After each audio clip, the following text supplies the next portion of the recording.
Get those tickets to the Rodeo 4-pack. It is the Rank 45 Extreme Bulls Tour, August 10th at the Cowtown Rodeo in Piles Grove. And you can see the nation's best bull riders take on some of the toughest bulls in the business. Get your tickets for both dates, August 10th and 11th at cowtownrodeo.com. What am I playing, Case? Well, it's the G Love version that you had mentioned. Oh, yeah. I didn't know if you wanted to play it. I didn't know. Thank you, Ryan, for getting that. This is a little bit of his version of it. Slightly different take.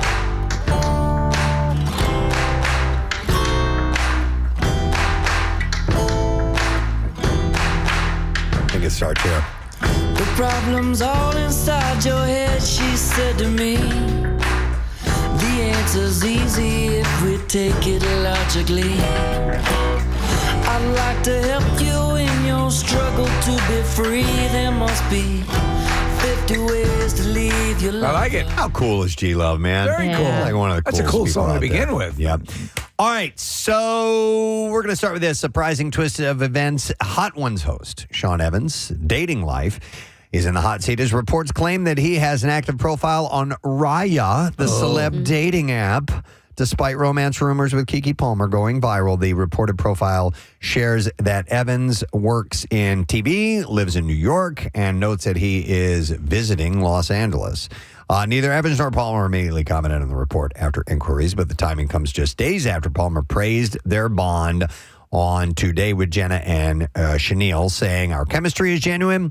I couldn't force that if I tried," before adding, "We always felt that chemistry." So when did he join Raya? That's the question. That's the question. I don't know. He may have account all along. He probably has. Get off his back. When's the last time he logged in? That's a good question, too. I don't know if you I doubt you can just find that out. By the way, Marissa, I hear there is a new, more, like Raya's become a little too pedestrian for the celebrities, and there is a new celebrity dating app. New, more exclusive one? That is more secretive than Raya. So these two have known each other since she was on the show in 2017, and they had a little on-camera kiss in a sequel, and in June they were even spotted on a date in Brooklyn. So I think they're a cute couple. I'd like to see them get together. We'll see where this goes. Model Carly Kloss is speaking publicly for the first time about attending Taylor Swift and Travis Kelce's wedding. Noting on the Today Show, "I tried to protect the privacy of my friends' personal lives." While keeping details of the celebration under lock and key, she added, "What I will say is that they're an amazing couple, and I'm so happy." Well, she for learned them. about the need to keep privacy from her dad, Santa, who knows how to do it with all those naughty lists. No, it's not. It's Kloss. Oh, I'm not sorry. Claus. The comment fuels renewed interest in their friendship, which dates back to 2012 after reports claimed that she and Swift had reconciled following years of speculation about a supposed fallout. You know, if you were friends with Taylor Swift, the kind of conversations you would have, you would know that if Taylor Swift asked, "How's things with you?" she didn't really want to hear it because it's all about her, right? She's the center of everything. The reconciliation rumors gained momentum after Kloss attended Swift's Eras tour in 2023, and the model later linked to the singer's Instagram announcement about her engagement to Kelce in 2025. Although Kloss declined to reveal more about the wedding, her comments praising the newlyweds offered a fresh nod to the July 3rd nuptials as more and more celebs continue to spill on their experience at the bash. Saturday Night Live star Marcelo Hernandez is the latest celeb to reveal some deets, including his surprise at meeting Tom Cruise at the party. Cruise was there. While talking on Watch What Happens Live. I think this is silly. Yeah.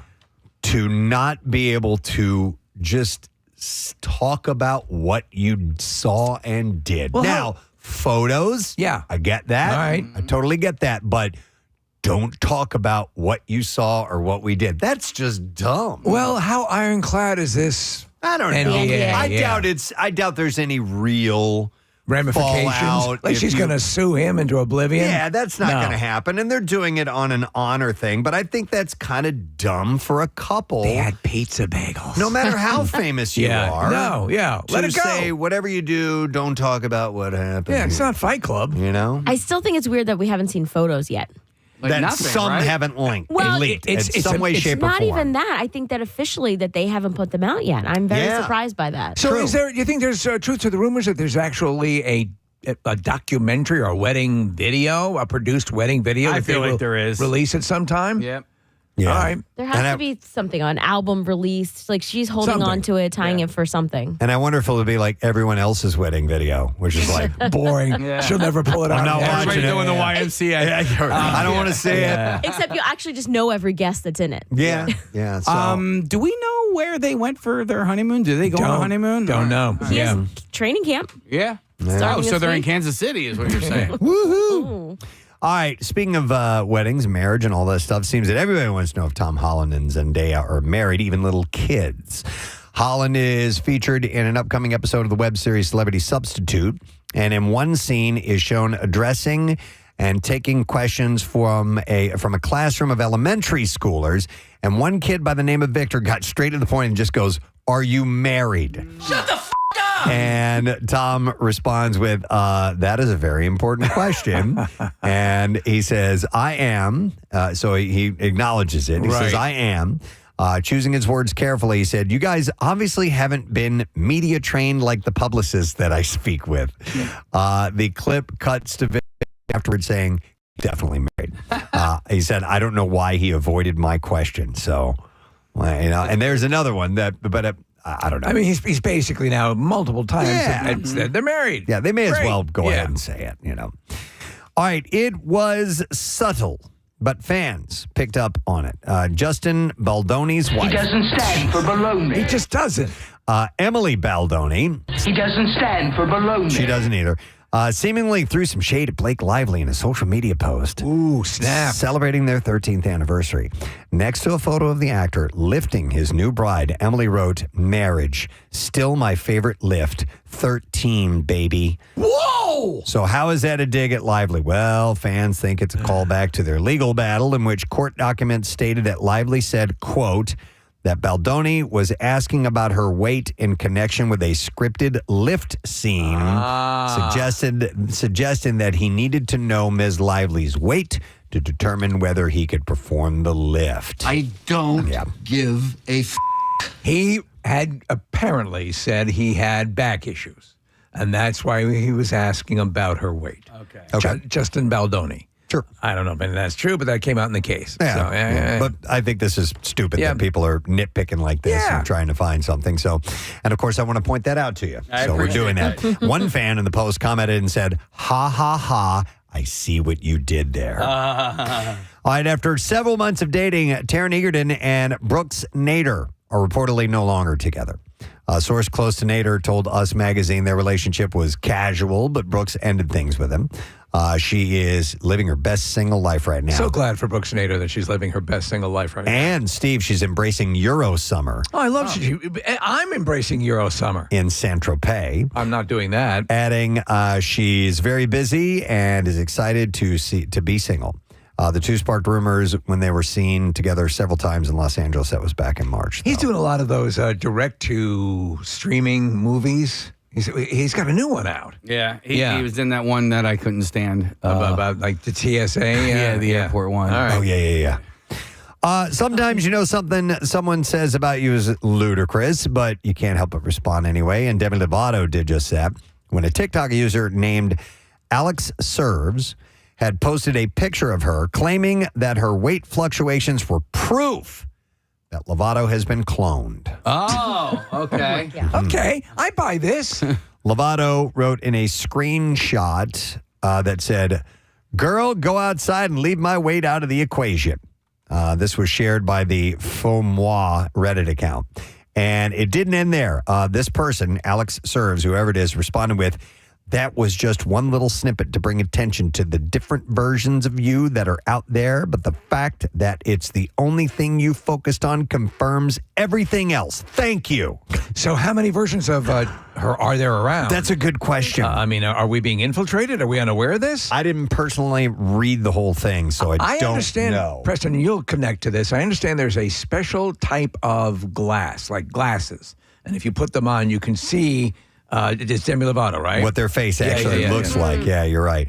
By the way, did you see the, was it the Kylie Jenner ad that was a play off of They Live? No. So it was for the Meta glasses. Yeah. And somebody put up an ad where, if you look one way or the other way, her face turns into the They Live skull? thing. Oh, Yeah. wow. Oh, and it's like, we see everything or something like that. That's pretty good. It was pretty awesome. Yeah. I liked it.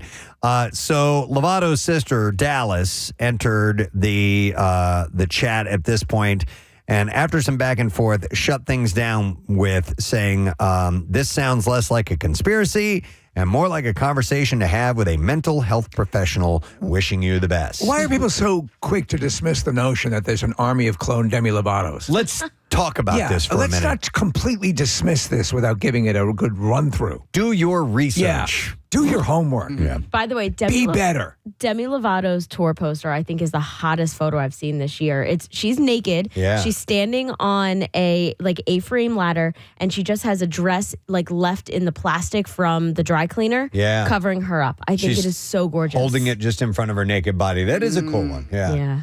All right, so Kelly Ripa, her recent surgery is going to keep her out of action for a while.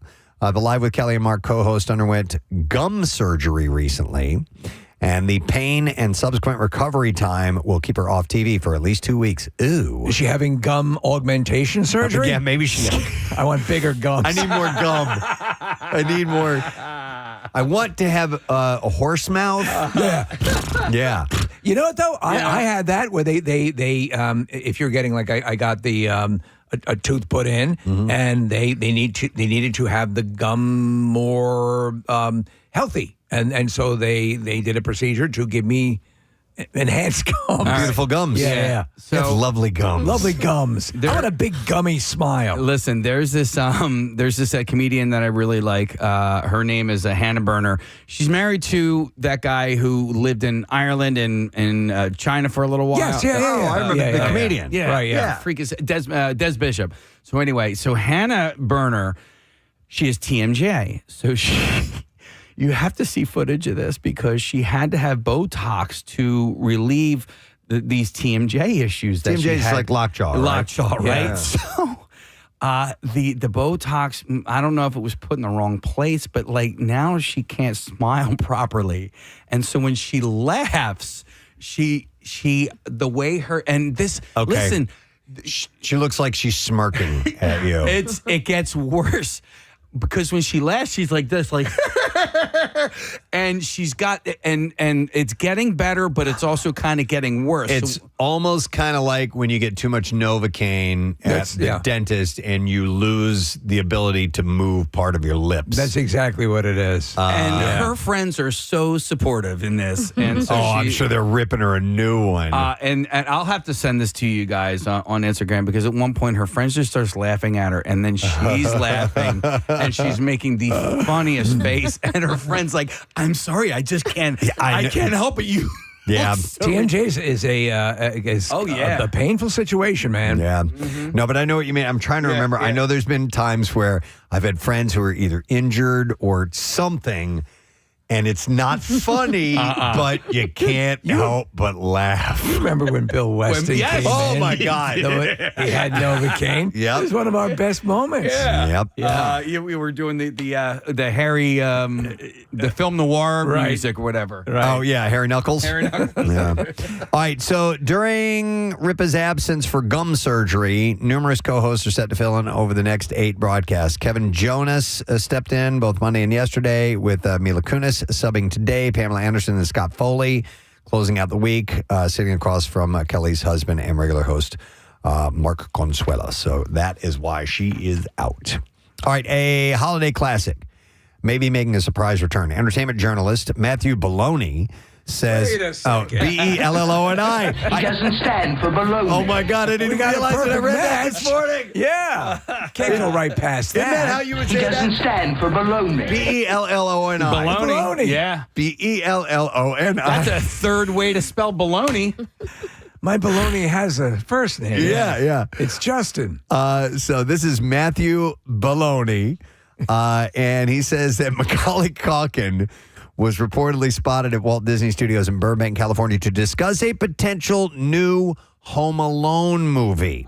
He said, I got a tip the other day that there was a very interesting sighting on the Disney lot. Macaulay Culkin was there. He's talked about having an idea for a new Home Alone, and Disney is salivating. So imagine like he's an adult man, but his family leaves him accidentally at home. Right. Yes. What does he do? Yeah, what is he going to do? He's a full-grown adult. You know, someone raised this notion, and I didn't do further investigation on it, but I should have, concerning the notion that the character, the Macaulay Culkin's character, Kevin McAllister, he gets abandoned.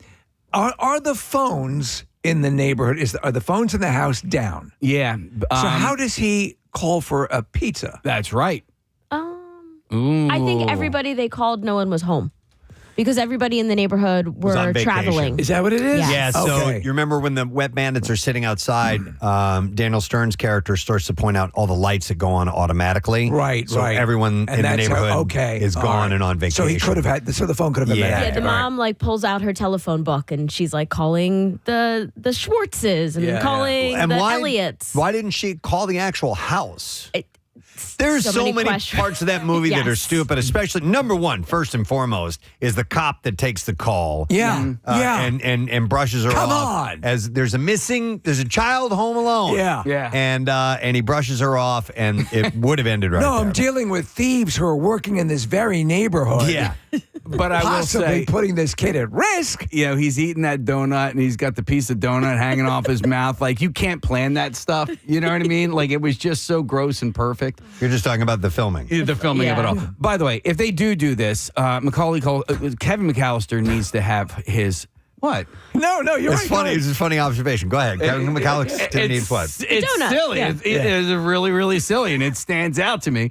And it obviously made the cut for the movie. But Kevin McAllister needs to have retribution on Uncle Frank. That guy is such a dick. Yeah. You know what I mean? Which one was Uncle Frank? You little jerk. Which one was Uncle Frank? The kid the Uncle Frank, in the beginning of the movie, he's the one who calls him a little jerk because he spills over the milk. Okay. But he's such a dick. Do you think this will be a retribution movie or a revenge movie? I would love to see that. Yeah. And the jerk brother, the oldest brother. That effort. What did it? That actor got in some trouble, He right? did. Yeah, what's his name? Buzz? Yeah. Buzz. Yeah. Lightyear. But I remember him getting in some kind of legal trouble of something or the other. Really? All right. Well, anyhow, maybe it'll become a murder suicide absolutely, yeah. Kevin has gone over the top and he goes and kills all his family members and then himself. You wonder after why I leaving. have this smile. So anyhow, with the Home Alone movies among the most streamed films ever, holiday season, Baloney says He doesn't stand for baloney. it may not happen, but I think it will. They are they're courting him like nobody's business. So Didn't Home Alone in a list you had last season was the #1 spot for holiday movies? might have been, Yeah. might have been, yeah. I told you I rediscovered it. All right, so Jennifer Aniston is set to star opposite Peter Dinklage in Olivia Wilde's upcoming comedy, Naughty. You're naughty. Aniston will be playing a single mom called Mallory, while Dinklage is taking on the role of Santa Claus. Naughty. Wait a second. The story follows Mallory as she tries to convince Santa to testify in her divorce case to help her win custody of her son from her ex. So Santa is technically the king of the elves. Right. Okay, yeah. So I assume he's going to play Santa as a little person. Don't I know. see he has many options. Well, you remember in the MCU, he was a Make him giant. huge. Yeah. First announced in Make him 2020. that character. 2023, the movie was previously described as Bridesmaids set at the North Pole. Naughty is set to hit theaters on November 5th of next That's one of my favorites. of next year. Sinner. All right, Dakota Johnson I like her. She's debuted her Marilyn Monroe transformation in a first-looked photo released alongside the announcement of the upcoming short film Flesh Impact. The actress swapped her brunette hair for a blonde bob and classic old Hollywood glam. Ellen Burstyn also portrays a version of Marilyn in the world... the world never had a chance to see. Oh, like an older Marilyn Monroe. According to a press release. Okay. I guess so. I think that's probably what they're doing is they're going to kind of do like a Once Upon a Time in Hollywood and give a history that didn't occur. Director Maggie Gyllenhaal said that she has always been fascinated by Marilyn Monroe and wanted to tell her story through a modern lens that reclaims her story. The film will premiere at this year's Venice International Film Festival. So we're looking at the picture of her with the bob. I don't think she looks much like Marilyn Monroe. I agree, 100%. But, it's somebody playing the role. What the hell? Yeah, so, but I agree. I didn't see like this amazing transformation into Marilyn. Oh, my God, that's Dakota Johnson with the blonde wig. Yeah. All right, and then let me see. We only have time for one more. Which one do I want? Any more baloney? Yeah, baloney's would be great. I wish I had more baloney stories. Any cold cuts you got in there? Is there a liver worse? I don't have any more gum stories. How about this I'm one? back from gum surgery. A new trailer for season 4 of Ted Lasso dropped yesterday. The hit Apple TV series returns August 5th with season 4 consisting of 10 episodes and new episodes dropping every week. Excuse me. Until the season finale, October 7th. The new season sees Coach Lasso returning to the UK to take on the task of coaching a second-tier women's soccer team. And returning to, along with Sudeikis, are Hannah Waddingham, Juno Temple, Brett Goldstein, Brendan Hunt, and Jeremy Swift. New cast members include Tanya Reynolds, Jude Mack, Faye Marseille, Rex Hayes, Aisling Sharkey, Abby Hearn, and Grant Feely. I saw a video of Hannah Waddingham from, I guess, a while ago. She's playing this sort of fembot in a bikini. Yeah, she looks amazing. Oh, my God. Yeah, she was in a phenomenal shape. Yeah. Yeah. All right, so we got clips. The Devil's Mouth follows a group of college friends trapped in an underwater cave system with a deadly bull shark. Ooh. Here, director Jeff Wadlow talks about how friendship was the core of the movie. I mean, the friendship was incredibly important. It is the heart and soul of the movie. And fortunately, we had two amazing actresses, Catherine Newton and Lana Condor, to not only bring what was on the page to life, but also bring their lives to the story. Really? Yeah. So The Devil's Mouth is streaming today on Prime Video. This is the movie we've been waiting for, the Bull Shark in the Cave movie. The one. Yeah. All right, here's our next clip. Diara from Detroit is about a heartbroken school teacher pulled into a criminal underworld after refusing to be ghosted on Tinder. And here, John Chaffin talks about reading the script for the first time. When I first read it, it was refreshing. Mm-hmm. You know, it was something I hadn't seen or read before. I thought the concept was new and fun. The writing it jumped the page. It was a page turner. Season 2 of Diara from Detroit streams today on Paramount Plus. Which are you going with, the Shark in the Cave or Diara from Detroit? I got to do the Shark in the Cave. Yeah. Cave, for sure, definitely. Real quick, couple of text messages that will shed some light on things. In Home Alone, yes, somebody texted and said the phone lines were down at the house because the tech was there as they were leaving for the airport. Okay. Boom. So in their house, they were having phone issues. And then another text, not related to that at all, says, hello, you fabulous people at WMMR. I just need to correct something. Please remind your listeners that everyone has TMJ. I'm a professor in a physical therapy program in Philadelphia, and I just want to make it clear that what Casey is talking about is TMJ dysfunction. TMJ stands for temporomandibular joint. So she has an issue with her TMJ. We all have it. I just wanted to clear that. There we go. Thank you. Thank you for the information, smart people. All right, we have a lot going on today. We'll check in with our friends Fox Good Day about 7:55 this morning.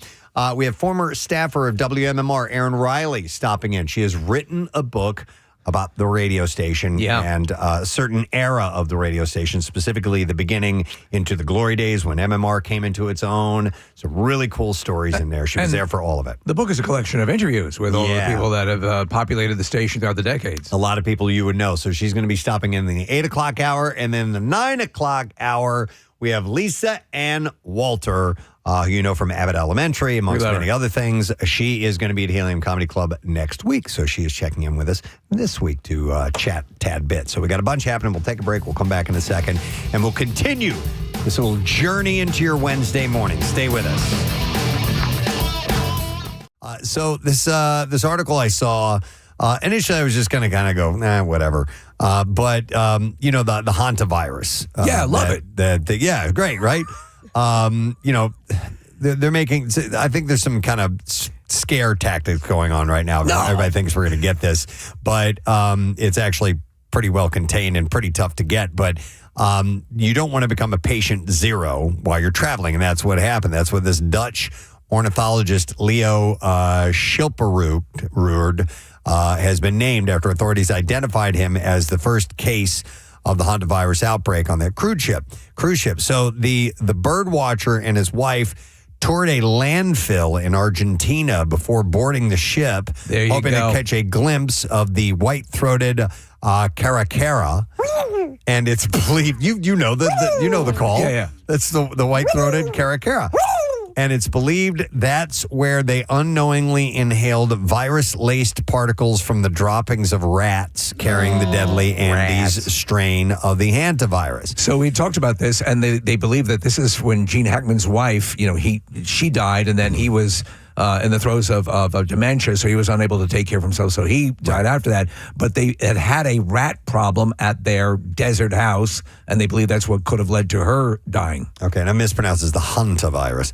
And according to physician scientist Dr. Stephen Quay, some travel mistakes can carry hidden and sometimes deadly risks. If you tell me not to visit landfills, I'm going to freak out. It's on the list, Steve. So he says the dangerous travel exposure is usually not the obvious one. Patient zero often begins with this sentence, "I didn't think that mattered." And here is what he recommends avoiding while traveling so you don't become patient zero. Well, landfill is one of them. I know you like to travel a lot. When you go to a place, the first place you hit is the dumps. But listen, honestly, birders do go to landfills. Yes, they do. I didn't know that. Yes. If you ever saw the movie The Big Year, that's right. They go out into a dump because they hear there's birds out there. So, all right, so here's what he recommends. You ready? All right. Visiting bat caves for a selfie. Yeah, I don't do that. Quay says that bats are reservoirs for serious viruses and fungi, and the CDC warns to avoid caves, tunnels, and mines with bats because of exposure risk for rabies, Ebola, and Marburg virus. You remember that series, and you read the book The Road? Right? Yes. Yeah. Doesn't that virus that they get that makes them vampire-like? Oh, wait. You mean The Passage? The Passage.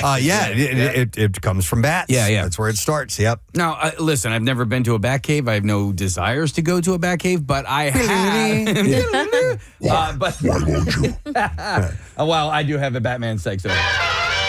But I have gone to the Bat Bridge in Austin, and that is a place that everybody goes to. And it's not like a remote thing. It is just this straight-up bridge. It's an open air. It's an open air thing. So listen, I've been to caves where there were bats in the caves, but they're saying a lot of times you're in these very confined sort of things. It's something to be aware of. You can also, when you're in there, wear a respirator mask, like something that's going to sort of filter it. And I think in fact, I was on a tour years ago and down into bat caves, and they had you wear like a mask. Yeah. And by the way, we'll go to our caller on the line on the Xfinity Guest mobile line in just a moment. But first, I have at least two others I want to get to, and then we'll talk to him, and then we'll go through. But Steve, this is one of the reasons I wanted to bring this up. It says, eating the local delicacy if it's bushmeat. It says, steer clear of monkey, come on, ape, bat, rodent, or other wild animal meat. Yeah. To avoid exposure to viruses and bacteria that cause Ebola, HIV, anthrax, and monkeypox. Gotta stop at this place. Great monkey. Wonderful ape. Yeah. Have you tried the ape? Oh, my God. Oh, my the goodness. The capuchins to die for. And then listen, I know that there are cultures where they, and we've talked about, was it mukbang or whatever, the videos that are very popular of Asian basically celebrities, influencers sitting down to eat, and in many cases, semi-living food. Yeah. Oh, yeah. But I mean, that's not my jam. Yeah, and it says rodents. I eat jam. And rodents, too. Yeah, monkey, More rat on a stick. ape, bat, and rodent. And Preston, how do you like your bat? they're medium rare. Yeah. You going to eat your wings? Actually, they do look tasty in Three Amigos. They do, actually. They remind me of crispy bacon. Yeah. But rodents, I mean, certain rodents are eaten like in Ecuador. Yes. I know that there are rodents that are eaten, and things like muskrat and stuff like that. Muskrat Love is the chain of restaurants. Isn't it in Jersey? I thought it was in Jersey. Jersey. There's a place where they have it like a muskrat festival, and you eat a whole bunch of them. It's disturbing. Man. Listen, and I get that different societies, different cultures. Okay, I got it. Yeah. It's not. It's just. But not, Jersey, come on, man. That's where you get your weed. Stop it. Stop it with that. Stop it with that. Stop eating. All right, and then this one, and then we'll go to our caller. Bird watching, camping, or picnicking at landfills or dumps. So I had no idea that and you're right, I do remember that movie, that for the bird watcher or for other people, going to the dumps could be an issue here. It's possible that that's a destination. It says anywhere birds, rats, mice, feral animals, and contaminated dust overlap is risky. Well, yeah, I mean, there are people going into like house cleanups, where they're our friend Greg, who is now doing exterminating work. You've got to wear face coverings. Yeah. All right, so I have several others, but the doctor's in. Yeah, we got to go to our buddy, of course, from Penn Medicine and Fox 29, the Dr. Mike Sirigliano. Hey! What's up, Dr. Mike? Well, look, if you're a virus and you're trying to eke out a living, this is what they do, right? Yeah. Everything on the planet wants to survive. And so what's interesting about this one is that it's a particular strain of the hantavirus. And in Argentina and Chile, they have the Andes virus, or the Andes form of the hantavirus. That can be spread from person to person. Now, you talked about it was the wife of Gene Hackman. Yes. Yeah. That was a different type of hantavirus, still can be very deadly. But this one was unique because, as you stated, Preston, he was bird watching, got exposed to and I think it's a particular kind of mouse. It's a pygmy mouse. Yes. And the droppings in that area can lead to getting this type of the hantavirus, the Andes species. And so basically he gets on the boat, he gives it to the wife because they're in close quarters. Yeah. And the thing with this virus, you have to have close contact, we think. All right? So close contact, kissing, being in the same room for prolonged periods of time. And so that's how it all started. Now, cruise ships are like Club Med for things, right? Yeah. Norovirus. We had another cruise ship where 100 people got the norovirus with bad diarrhea, things like that. Yeah. So but it's not going to lead to, I don't think this is going to be another pandemic. Right. All right? Well, and Dr. Mike, the truth of the matter is that even the people who are the first to just go ape-s over this and just are looking for clicks and so on and so forth, even a lot of them are saying it's okay. It doesn't look like it's going to be anything tremendously bad. So, but some people will, and you got to be aware of that. Well, I've been getting a lot of calls, and the thing is that, look, it happens. You go to places and it happens. It's bad luck. And would I eat monkey? I don't think so. Well, you had recommended a good monkey place to me. Well, and I'm not that adventurous. You said, Mike, you said it's just not my scene. Oysters, but sushi, and monkey were the three things you were going to get me in. Well, sushi. The key with sushi, you have to pick a good chef that knows what they're doing, or else you can get a parasite. That's true. That's true. But that's a far cry. We have treatment for that as opposed to the hantavirus, which we don't. Yeah, and by the way, if you do get it, it can be very deadly, very serious, and you need some specialized medical care if you get the called the hantavirus pulmonary syndrome, where you get leaky lungs, you get fluid, you need a ventilator, sound good. and you can have cardiovascular collapse, where you need what's called ECMO. That's where you take the blood out of the body and you clean it up and put it back in. Well, let me ask you a quick question, because this around the summer, of course, people go on vacation. They're going to be going to local sites and, hey, check out the cave. Or whatever, and I've done my fair share. Once or twice, I was asked to wear like a protective a mask. But I mean, what should people do if they're going to like a Crystal Caves kind of thing or whatever? Should they be worried, or is it probably fine? Well, especially if you're immunocompromised, if your immune system isn't up to speed, if you're going to go, I mean, I might wear a mask. Yeah. Look, did you see the movie Contagion? Yes. Yeah. All right. That was so spot on during the pandemic. Oh, my God, this is so real. Viruses and animals and nature is always trying to eke out a living and make changes and mutations, and it can happen. It could happen again. I hope not in my lifetime. I've had enough pandemics for my life.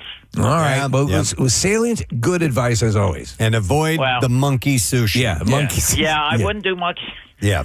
Yeah, there I am, chewing on my monkey hoagie while at the dumps.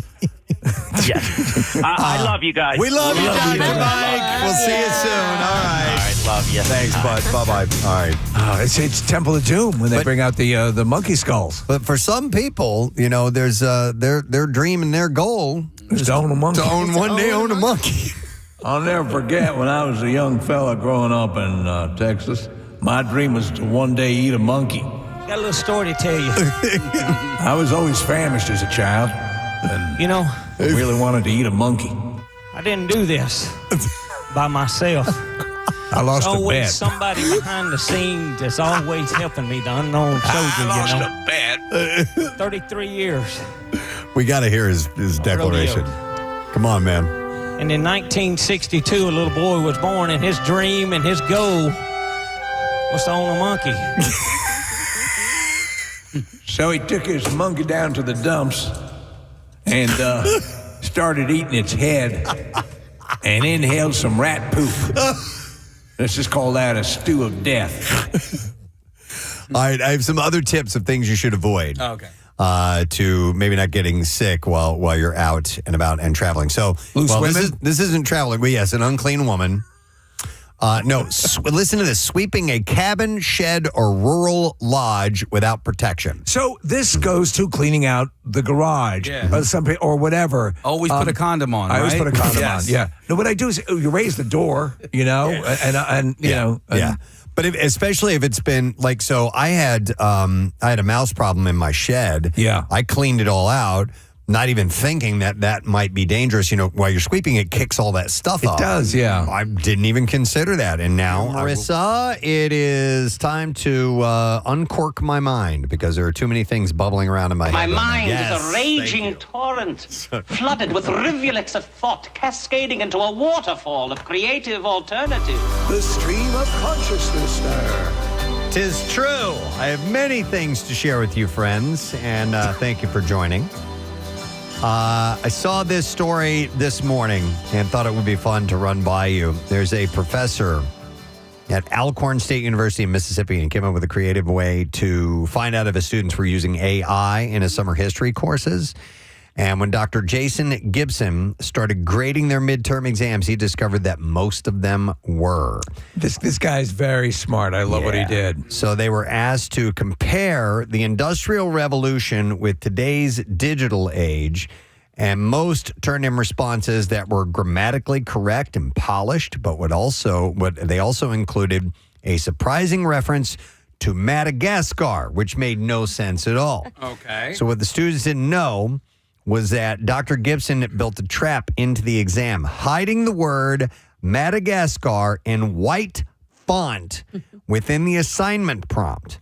Students who read it normally would never see it, but those who copied and pasted the prompt into an AI chatbot and then copied its responses into the assignment without reading it, they had that hidden word in the answer. So Gibson got back sentences like, Madagascar floats sideways through the afternoon. And another one that said, Madagascar purple bicycle whispers to the ceiling. which made no sense, especially in the context of the assignment. Right, right. And in all, 32 of his 35 students failed a part of their midterm because they let AI do all the work, and they didn't even proofread it. That's the thing, too. Yeah, they would have seen it. They sent it through. They would have seen it. You would think that you would spend the nominal amount of time that would be to read through the answers that were generated for you just to make sure that it was all up to snuff. When I use AI, I use it as a tool. I will get some information, but I absolutely look through it. I've caught errors multiple times in AI delivered information. By the way, like I've tried to use it, and I have used it from time to time, but I've tried to use it just to make my job easier. And I maybe it's user error. Maybe I don't know what the hell I'm doing. But it's the way you prompt things. Sucks. It'll listen. Yeah. You could be entering. I've entered exact, clear questions and gotten inaccurate information back or didn't understand the whole thing. So you have to be on it. I tried to have it help me with my sports report. It had to have been yesterday. And on Monday, yesterday's sports report, the Phillies lost to the Marlins 8-7. They didn't include the score. And I said, I need updated scores. And it put the Yankees stuff in there from over the weekend, and it did not update the score.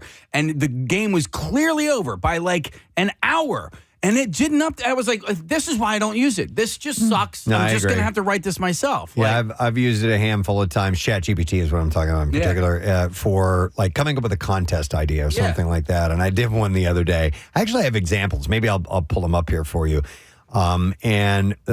The stuff it was giving, some of the stuff it was giving me was gibberish. Yeah, was literally gibberish. Absolutely, yeah. And I had it go through a couple of times and fix problems, and it wouldn't. I had a perfect situation the other night. Claire is writing a thank you note for the people who participated in the kitten cuddle, the charity that we did, that she did, and she wrote a really wonderful letter. We put it through the AI and it came back essentially exactly the same. Really? Because she wrote it that well. She wrote it that well. I think it's hard to use for current events because it has to find that information somewhere. Yeah. And now there's a struggle between the information just might be in a graphic on social media and not written out in the caption. That's so exactly it's not right. finding it. Yeah. But I like it like in kind of the context of, hey, I'm writing a headline for this article. Give me a catchier headline. Yeah. Something like that. Because that's a struggle. Yeah. People are like, oh, that's clickbait. And it's like, no, it's just a really well-written headline that made you want to click it. Well, I also find it assists it'll come back to me and I'll say, no, but I'm going to do it this way. Oh, that's interesting, but I don't like that much. And it makes it more collaborative. I do like that. But Preston, that 33 out of 35 had used AI without even proofreading it. Yep. Yeah. My other thing recently, when you can tell something's written by AI, it just has lists. Yeah. It'll be like, Casey tried to write the sports, and he tried to write the news, and he tried to write this. And then Casey struggled, so instead he went to list, and it's just like, oh my God. I know. So here, I'll give you an example of what I used. There was a game that I saw some people playing that is essentially you have two contestants, you give 3 words. There is a word that will come after each one of those words that it has in common. And try to guess it. So I'll give you an example of one that works, okay? And shout the answer if you know it. So black, mocking, thunder. Bird. Exactly. So then I threw in, I'm like, I use this as an example of, here's a game I want to create. Because I could do it. It would just take some time. And I figured, hey, I can knock this out in a few minutes. It'll be quick. So here's one of the examples that it gave, which was dog see work.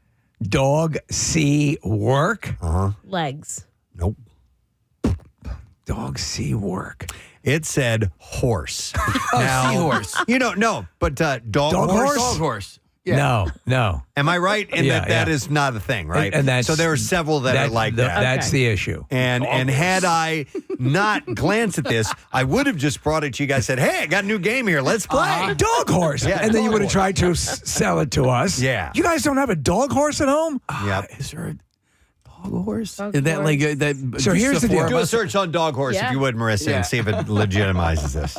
There we go, Preston. There's a picture of it up on Oh my God! We have an AI version of a horse with a dog's head, a horse body.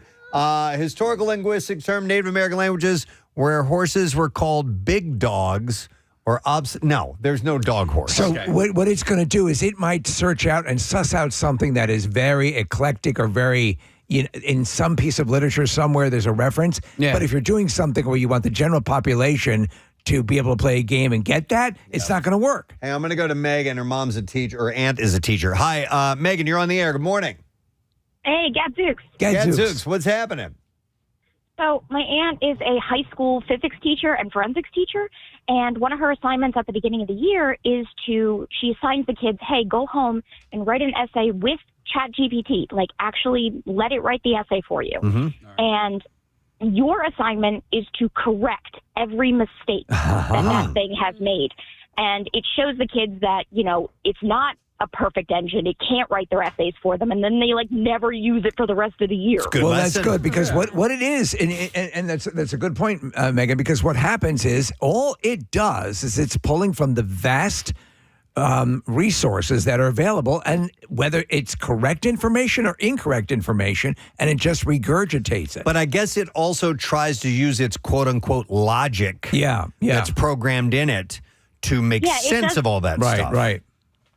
It does something called hallucinate, where if it can't find an answer, it'll just make an answer. Yeah. A lawyer actually got disbarred for doing that. Yes, the story you're exactly right. Lawyers are ending up in trouble big time for using AI to determine a lot of what they're going to do in court. Yeah, and seahorses. But I highly recommend looking up the original problem with ChatGPT of how many R's are in the word strawberry. It couldn't figure it out. Okay. All right. And there are quirky little things like that I've seen videos of people.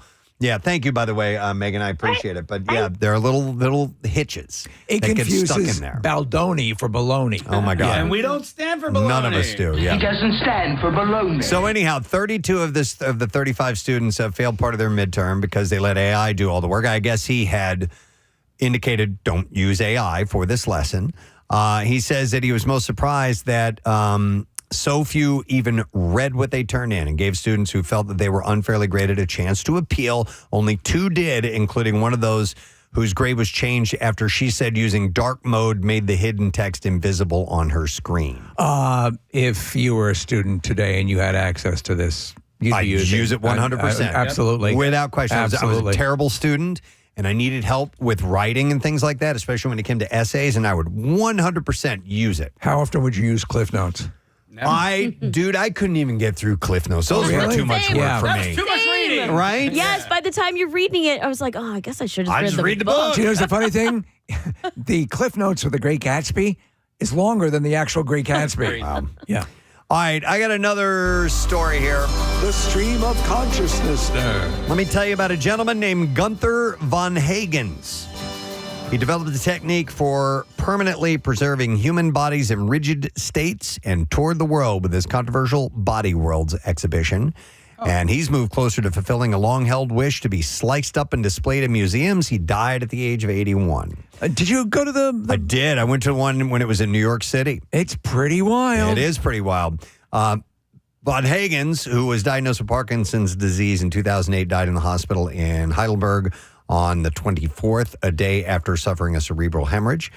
He frequently said that he wanted his own body to be preserved after his death, though he wavered on his preferred mode of presentation. He said in an interview in 2018, he said, I could envision my plastinated body standing in a welcoming pose at the entrance of an exhibition or rendered into slices and distributed across various sites. Some people are very creeped out by this stuff. Yeah, they are. I do find it interesting to take a peek into...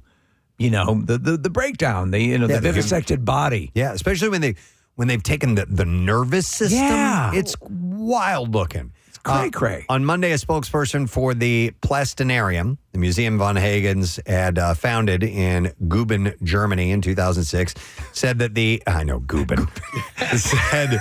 said the anatomist's body will... so dumb. We are so stupid. The place is called Guben. They said that his body will definitely be plastinated, as this was always his long-held wish, though where it will be on display has yet to be determined. He was born in January 1945 in Poland under the German occupation, and his name was Alt Skalden. He grew up in socialist East Germany, took part in protests against the violent Soviet suppression of the Prague Spring in 1968. The following year, he was imprisoned after trying to flee into the West. In 1970, West Germany paid 40,000 Deutschmarks for him to be released to its care as a political prisoner. And in the West, he met his first wife, Cornelia von Hagens.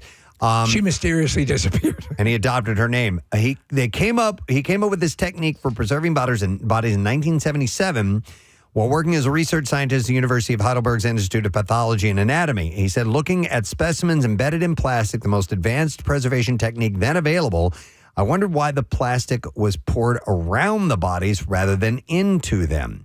And so plastination involves extracting bodily fluids and soluble fat from a dead body and then replacing them with resins, silicone rubbers, and epoxies. And the technique lends a high degree of rigidity to the tissue, enabling bodies to be displayed in upright, lifelike poses. In 1995, the plastinated bodies were displayed in traveling exhibitions. Some were sliced up to reveal internal organs. Others were posed playing chess, doing physical exercise, or having sex. Yeah. Called Body So hot. Worlds, the display became a global phenomenon, attracting more than 50 million visitors globally. Oh, yeah. But many critics felt the exhibitions deliberately tried to titillate audiences with exhibits such as a series of fetal specimens at various stages of gestation. The anatomist insisted the bodies displayed in the shows belonged to people who had authorized the use of the bodies after their death for educational benefit.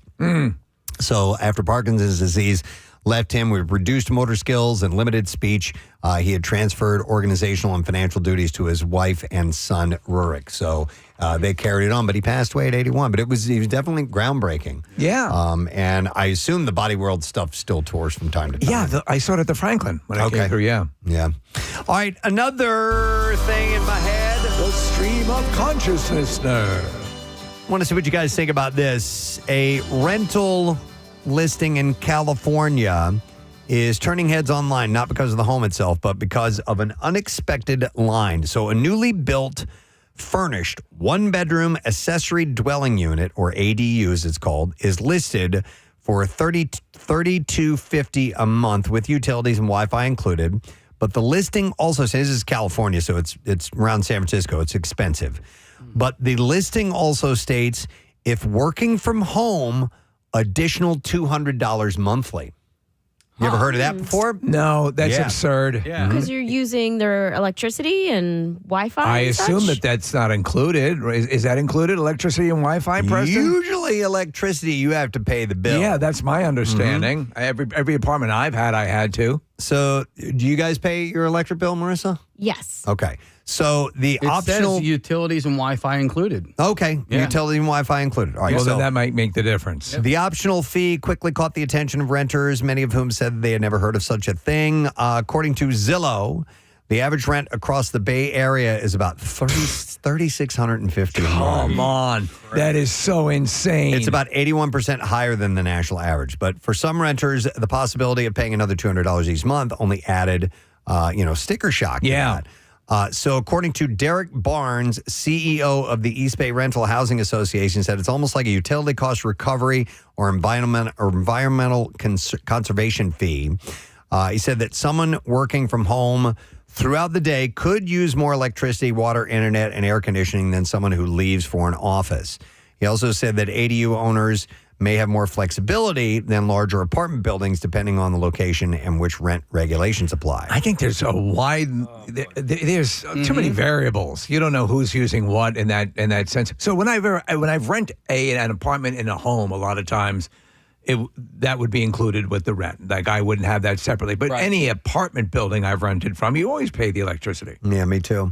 But I had never heard of this. If you work from home, an extra $200 a month.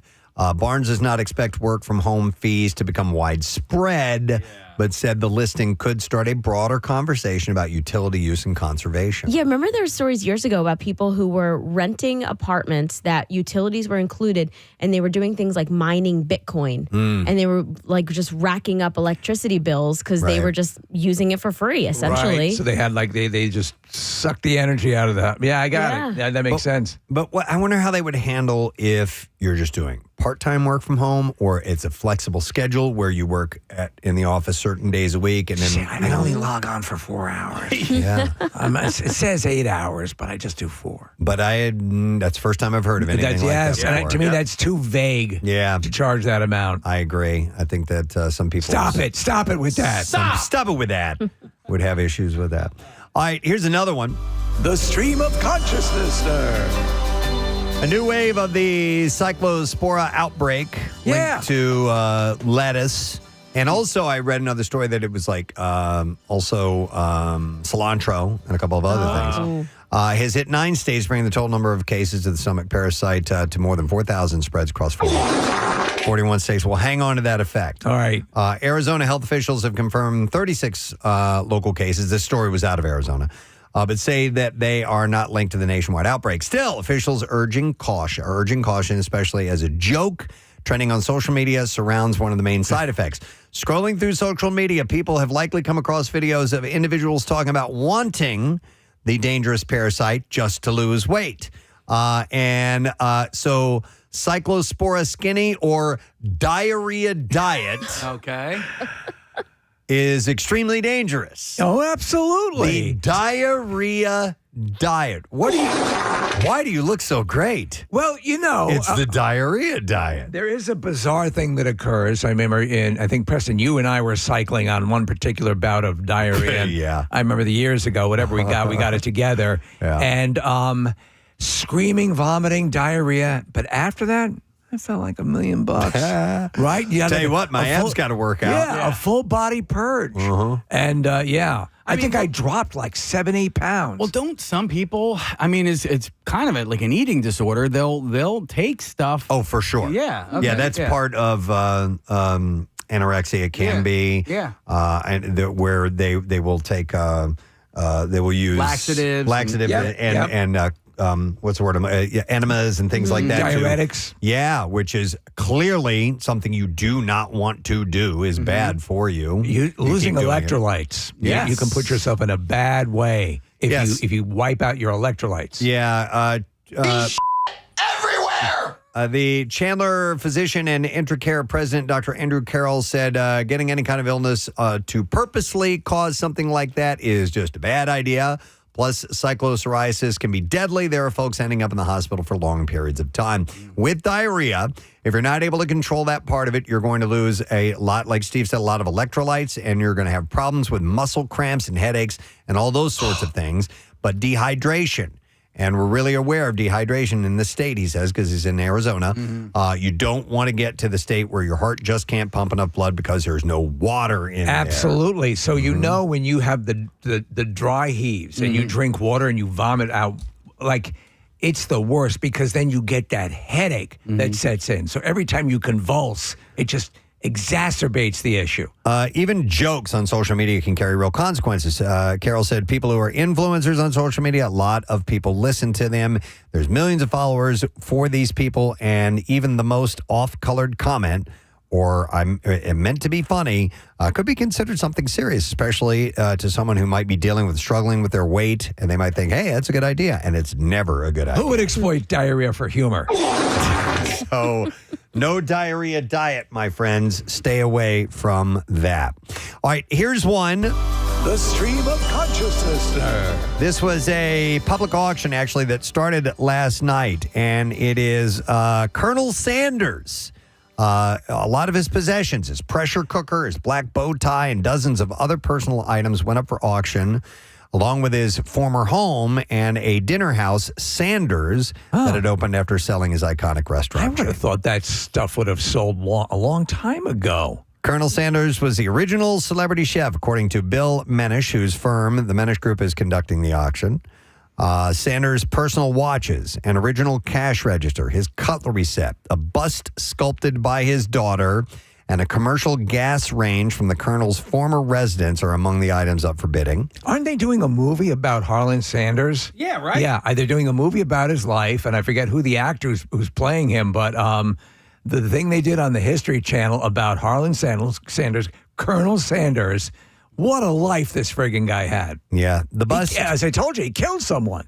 The bust had a bid of $4,400 on Tuesday morning, and the cash register was about $5,000. Sanders had sold KFC in 1964 to a group of investors, but continued as a brand ambassador for the company. Yeah, what was the story on him killing someone? So there was so he set up the fried chicken. I believe it was a gas station, and the fried chicken would pull people in, and this was literally his recipe. And then a competing gas station close was encroaching on his area. They kept knocking down his signs, so they encountered each other in a field. They came at him. He pulled out a gun and shot the guy, killed him. Wow. And Preston would literally keep his recipe, which is 7 herbs and spices. Is that the... Well, it's 11 herbs and spices. He had it over the doorway behind in a kind of a little fold in the wood, and that's where he kept it. Well, one of the most intriguing pieces could be a personal 1964 planner with a handwritten herbs and spices recipe that was later the subject of an early 2000s lawsuit filed by the KFC Corp to keep the contents private. KFC later dropped the legal action, saying after reviewing the planner and the ingredients, the ingredients didn't match Sanders' secret blend of 11 herbs and spices and was likely for a stuffing recipe. And also, the guy that's head of the auction said he called Sanders a marketing genius for creating the character of the Colonel. He said he didn't dress like that before he started to build Kentucky Fried Chicken. He adopted the Colonel, the clothes, the bow tie, the glasses, the goatee, all that stuff, and a way to push the restaurant. He dressed the way the guys in Criss Cross used to dress, Preston. That's backwards. Backwards. Okay. And then he became a quote-unquote Southern Colonel. One of Sanders' signature black bow ties is also up for auction. The highest online bid for the tie was more than $4,000 yesterday. And the auctioneer said there's a little-known secret behind the bow tie. He said not a lot of people know he wore clip-ons. Yeah. Those were clip-on bow tie. You think so? John Kruk over here. What? John Kruk was on the national broadcast over the weekend, and they pulled off his tie. It was a clip-on. Oh, really? Yeah, it was cute. All right, here's another thing from the Stream of Consciousness. Stream of Consciousness. Marissa sent me this. Gap's much-anticipated fragrance reboot launches tomorrow, and fans already are registered both excitement and trepidation on this. Some aficionados of the original scents from the 1990s worry that the remake won't be up to snuff, according to, and it's the second time I've said up to snuff today. According I love when you say that. Comments on the brand's Instagram page. They may be pleased to know that, how would you say this name, Casey? Oh, like Honorine? Honorine? Honorine Blanc, an award-winning perfumer who worked on the original Gap fragrances as part of the team that developed the re-release. Nicole Mancini, who works with a Blanca perfume development firm DSM Firmenich. And John Dempsey, Gap Incorporated Executive Director of the Beauty, also led the team. So there have been changes, though. The new iterations were developed as eau de parfums that complement each other, making them suitable for layering. So I think the Gap fragrance thing eluded me. Were you guys tied into that at all? I was. Marissa? At a time, I was, yeah. What was your scent? Do you remember? I want to say Dream, but like, I don't... You are. So here are the originals. Okay. Dream, Grass. You got that, Case. Yeah, okay. man. Dream, Grass, Heaven, and Om. Case, we were both a dream then. Okay. I was totally a dream girl. Yeah, and so how long has it been? I don't know. Okay. 90s. yeah, Like I was in 90s. high school, maybe the early 2000s. How prevalent would this have been, Marissa? Was it all the rage? It was the equivalent of like Bath and Body Works scents. Okay. Remember Right. Sun Ripened Raspberry Yep. and Apple That was and all big. of that. Yeah. This was equivalent and a competitor of like CK1. Oh, okay. That puts it in perspective. Yeah, Sunflowers. Those were all the 90s So scents. there's a new entrant, a new scent. It's called Harmony. That's included. Dream, this is according to the company, said Dream returns closest to its original form, a warm, woody scent with fresh notes of Italian bergamot, jasmine, and cedarwood. I'm older. The scent that I would use was often whale oil.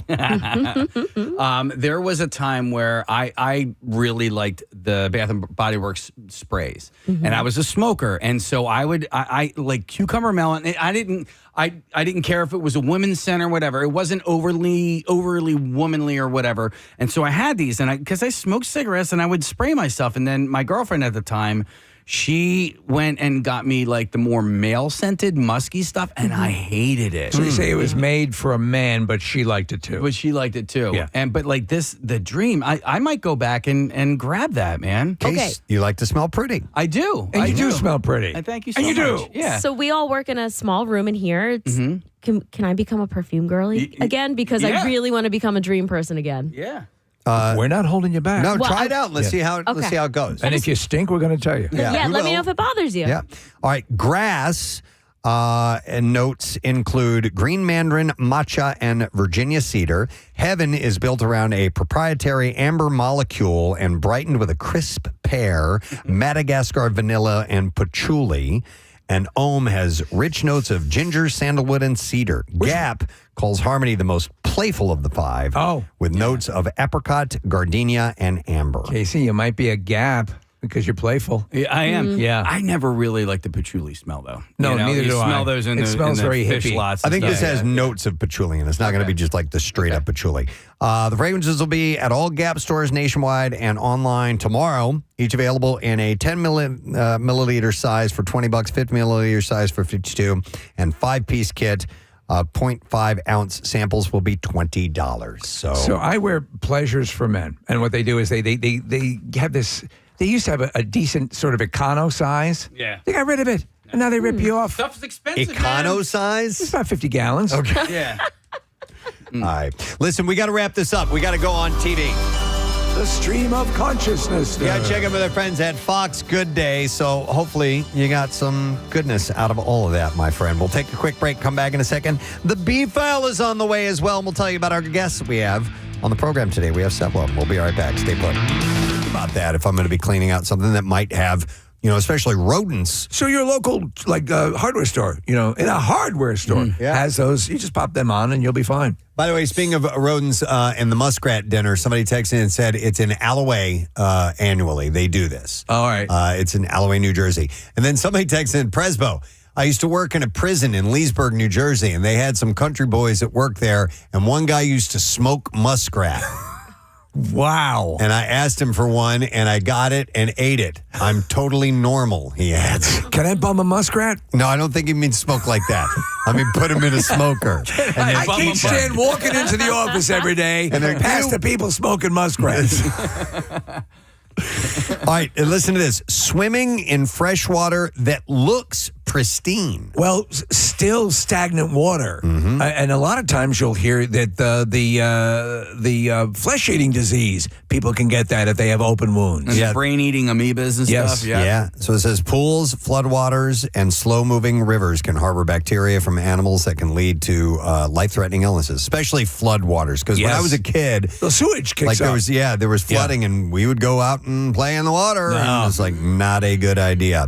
This one I didn't see coming. It says getting water or ice at an airport. What? It says refilling your water bottle in an airport bathroom or getting ice in a country where you wouldn't drink the water. Okay, so if you're traveling internationally, then you need to avoid that. If you're flown into town for the monkey eating festival. Yeah. Yeah, what do they call that when the something virus begins with an M? Montezuma's Revenge. Montezuma's Revenge. That's it. Revenge, Yeah. Yeah, and I always forget in those countries not to drink cocktails with ice in it. Because it's just water. It used to be a big issue in Bermuda, Marissa, and then now things have changed over the years, but a lot of their water that the people on the island were drinking was rain runoff. And, excuse me, so the stuff that they had become immune to, the tourists would get walloped with. Got it. I'm seeing a lot of airports and places having water refill places, though. Yes. Because people, as you said, are going into the bathroom and filling it from that unfiltered water. Yep. Honestly, word of advice, if you're going to another country and you don't know what the conditions are like, pack your own monkey meat. Sure, yeah. Well, it's safe. on to our next tip, which is you should avoid cuddling monkeys. Okay. stray dogs or cute wildlife for a photo. So, yes. And in 1962, a little boy was born, and his dream and his goal was to cuddle a monkey.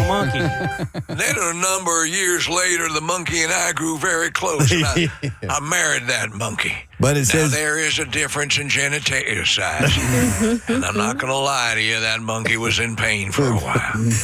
It says animal bites and scratches can expose you to rabies, herpes, B virus, bacterial infections, and other illnesses. I mean, you can get, listen, it's something your average domestic pet owner is not going to give up, petting or kissing the face of an animal. But you get scratched by a cat, you can get an infection or, cat scratch fever, as they say. Marissa, you mentioned the Montezuma's Revenge, and I remember hearing about that the first time I ever went to Cancun. I went there for spring break, and so I didn't get any ice in my drinks, but all of my drinks were ice. Like they're all like frozen drinks. They're all frozen drinks. All ice.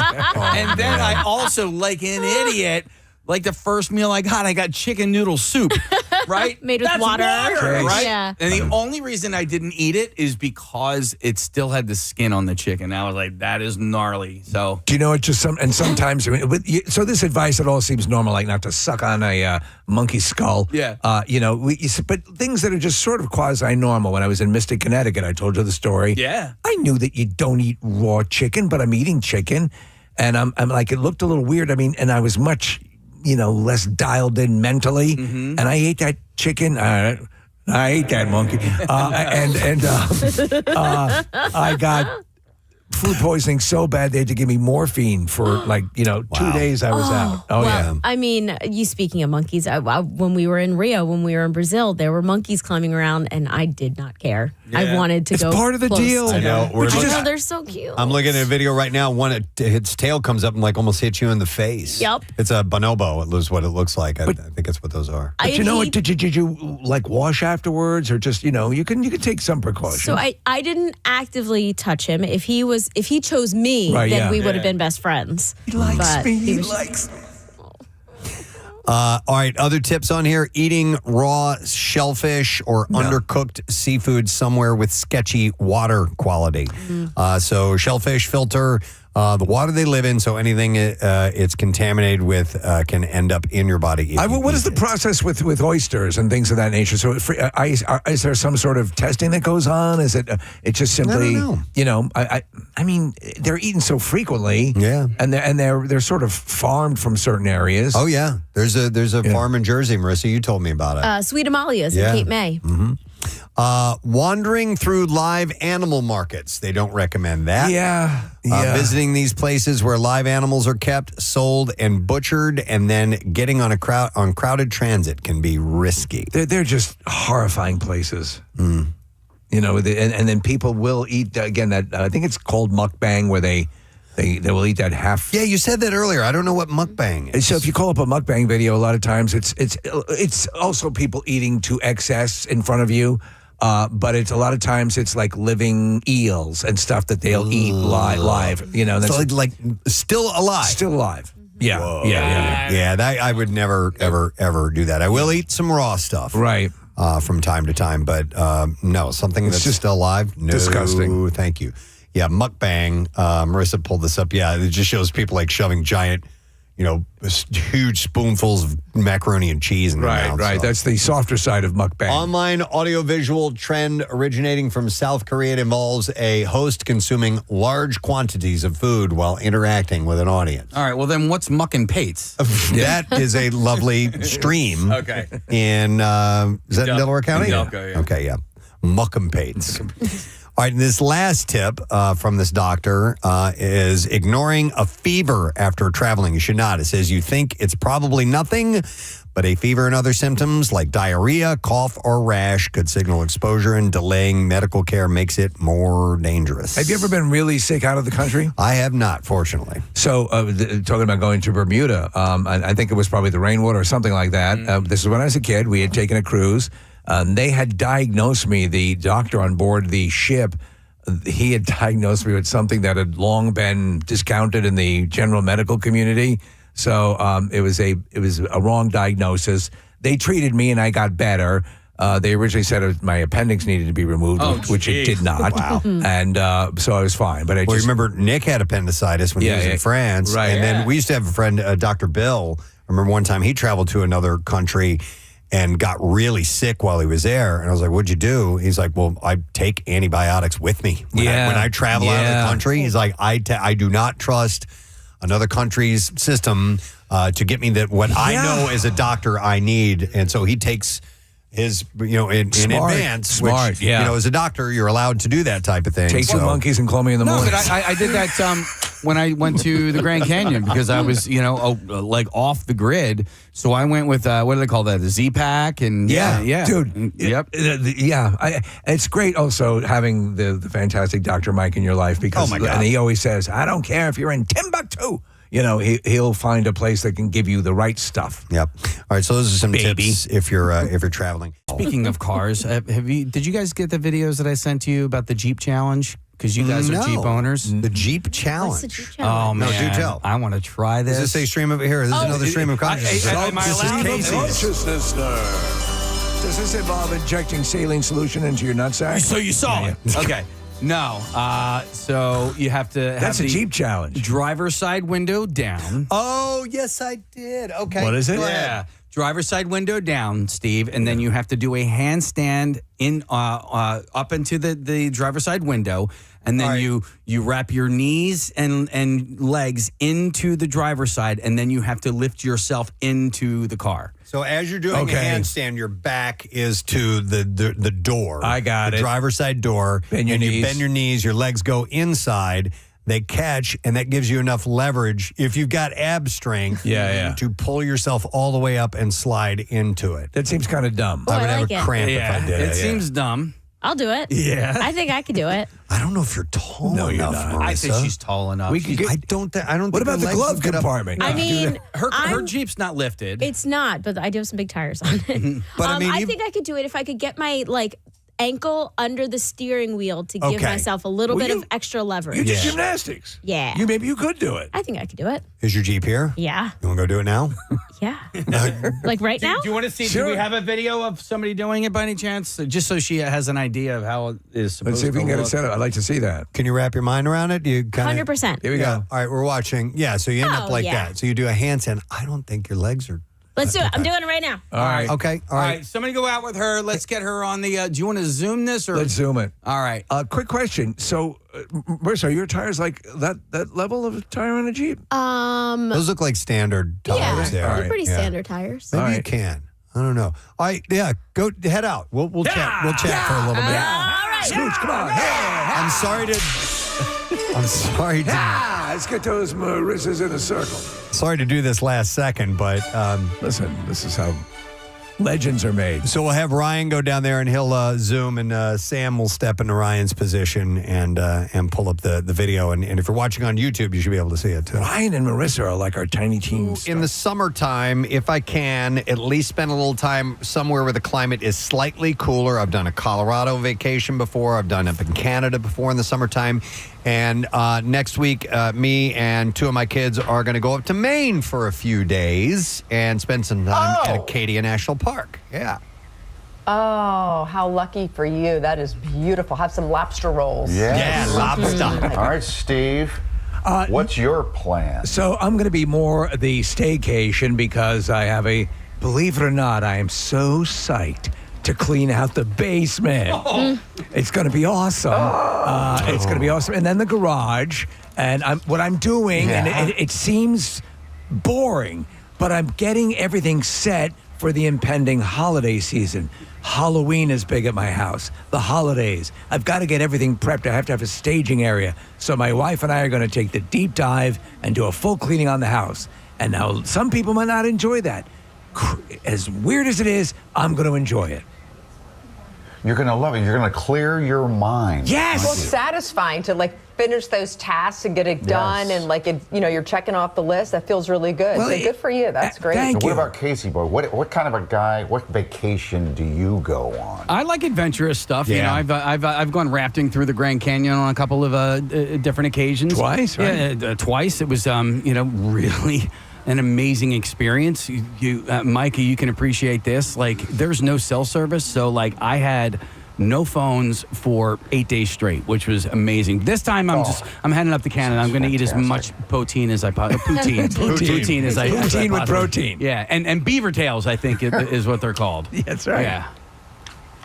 Oh, I love a good beaver tail. What is beaver tail? I've never heard. I know the poutine. What is that one? But what's the cheese curds? What's the beaver tail? It's a pastry. It's a pastry. Yeah. Yeah. So. Thank goodness. Okay, that's better. Tailless beavers walking around. They were flopping beaver tail. Poor little guys. Speaking of, is Marissa there? Yeah. Oh, hi, Mike. Were you about to say, speaking of beaver Where tail? do you go? I need a mixture of adventure and maybe a little, a bike ride in there, but I like going through like a city. I'm not a lay on the beach for my vacation time. That's just a weekend adventure. You're more lay on the sidewalk. Lay on the sidewalk, explore till 3 a.m, every city I can hit. Do you know what she does, though? We were talking about it this morning. She will wait, her and her husband, who are very adventurous, they'll wait to the last second and just kind of riff. They'll just go someplace. Yeah, jump on a plane, grab whatever clothes happen to be laying out and go. That's it. Not me. Pack 20 minutes before the airport. My vacation starts Friday. I haven't planned a thing. Right? Really? There we go. All right. I started packing last week for mine. This coming. Mike, you're more than welcome to come over to the basement. Yeah. Oh, yeah, look at that. We got to go. It's 8 o'clock, and have a great time. All right, see you guys. Thank you. All right, well, yeah, we do have You some, want to come over to the basement? starting on Monday. Yes, we are actually. Starting on Friday. Yeah. That'll be our final show of the week, and then we're off for a little bit of time. So we all have different plans. Maybe we'll get a chance to talk a little bit about that and what we have going on. But I'll take a lot of pictures of my basement. please do. Yeah, share those. You're gonna make sure that everybody's aware. Tag me Absolutely. in those if you would, please. Yeah. Basement forever. Yeah. All right, we skipped a look at traffic before we went to those guys, so let's go ahead and get that now. See what's happening. Marissa, what you got for us this morning? We're jammed up on 295. It's northbound between 42 and exit 30. Then there's an accident on the shoulder of the Blue Route northbound. This is at Baltimore Pike.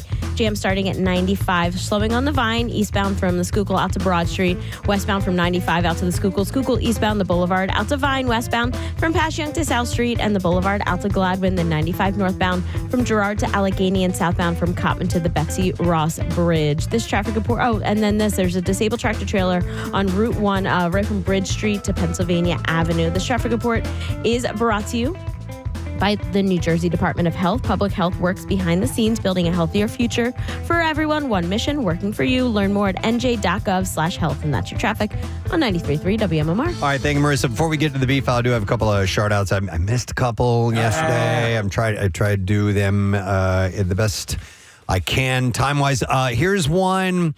This is a great one. It says, hey, guys, I'm reaching out a request for a belated 37th birthday shout-out. My birthday, July 27th. But I know you guys are taking Mondays off, and I know you get inundated with shout-out requests, so when you can fit it in, I'd appreciate it.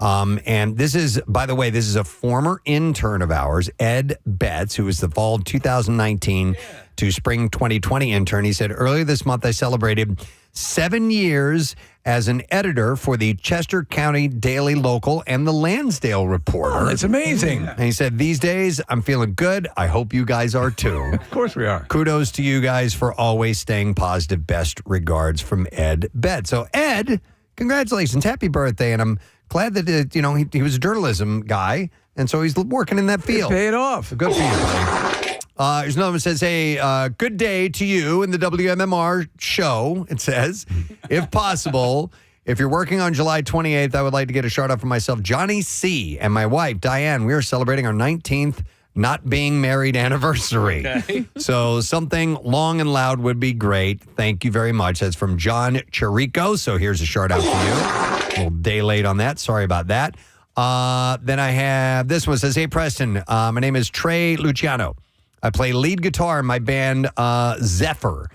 We were the local shots artist for May of this year, 2026. Excellent. And he said, on August 1st from 3 to 11 p.m., we're hosting our second year of our independent music festival called Zephyr Fest. And it's at, I'm going to mispronounce this probably, GM Pietro Park in Vineland, New Jersey. I don't know that one. And it's a music festival bringing big stage energy to Vineland.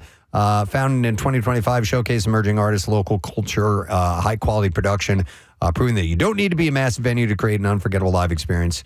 It was built independently from the ground up and offers an accessible, community-driven alternative to corporate concert model without sacrificing professionalism or ambition. And he wanted to see if we could give them a shout-out for the event. And I said, absolutely, especially since you were a local Shots artist. So that's from Trey, Luciano, and Zephyr. So here's the chart. And then this one, it says, hey, press, it's Yachts here from the YTC, the YouTube crew.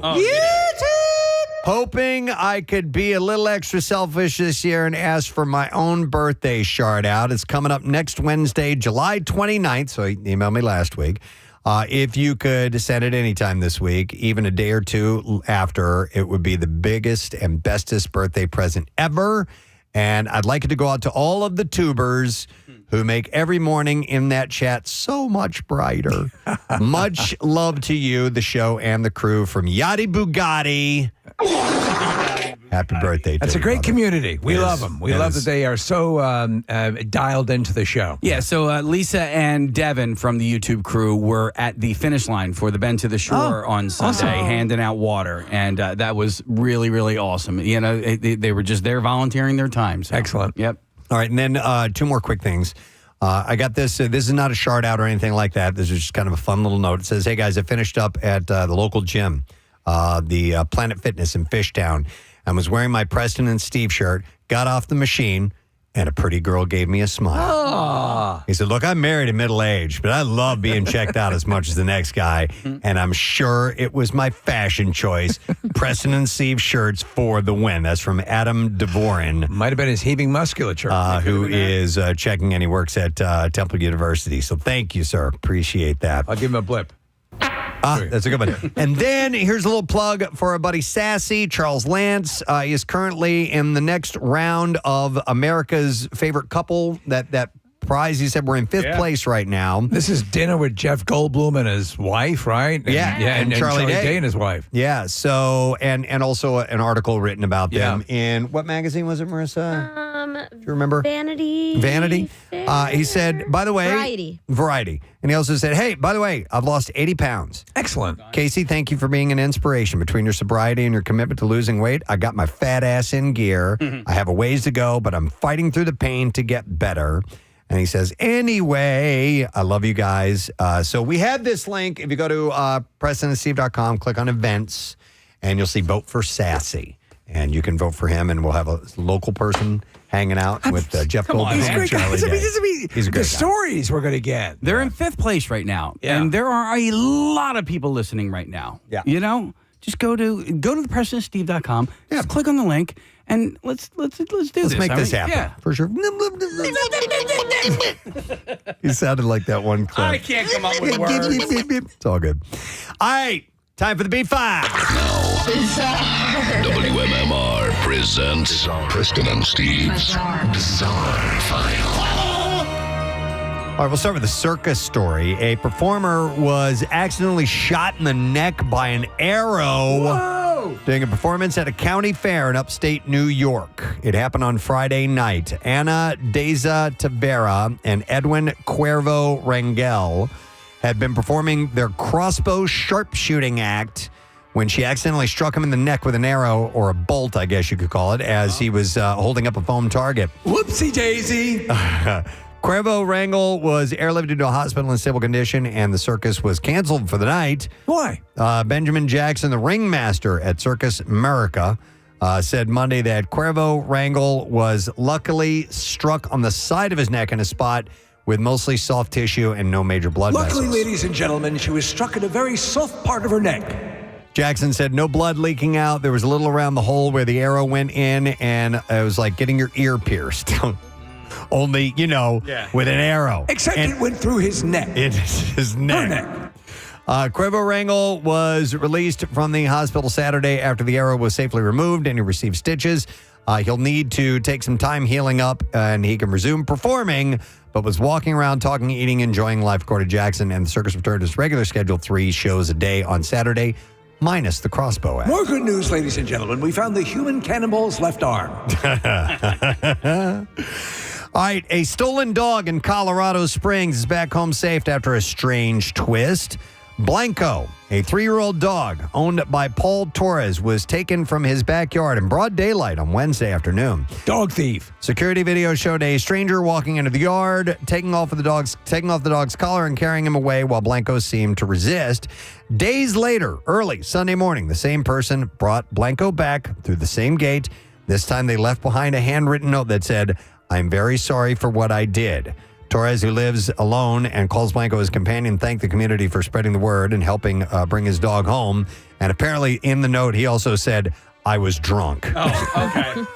Him or Blanco? No, him, I believe. Okay. Hey, you seem like a good guy. I mean, I think. Have you thought about stealing a dog before, Never, Case? no. But in drunken stupors, I have stolen things. Like, I don't know, a giant rug out of a huge establishment. Or a restaurant that we know. Yes, yeah. Dave and Buster's, right? Yeah. That's right. I remember Taking this one. things. All right, a woman in Maine has been awarded $17 million after a catastrophic surgical error resulted in the removal of her bladder during a procedure intended to address a benign ovarian cyst.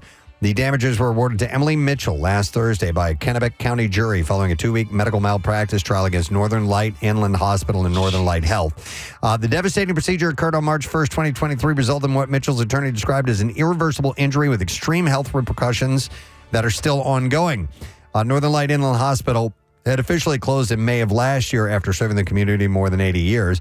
Mitchell scheduled the surgery after imaging showed that a benign ovarian cyst had significantly increased in size. Following the procedure, her condition worsened, and she was transferred to another hospital for emergency surgery.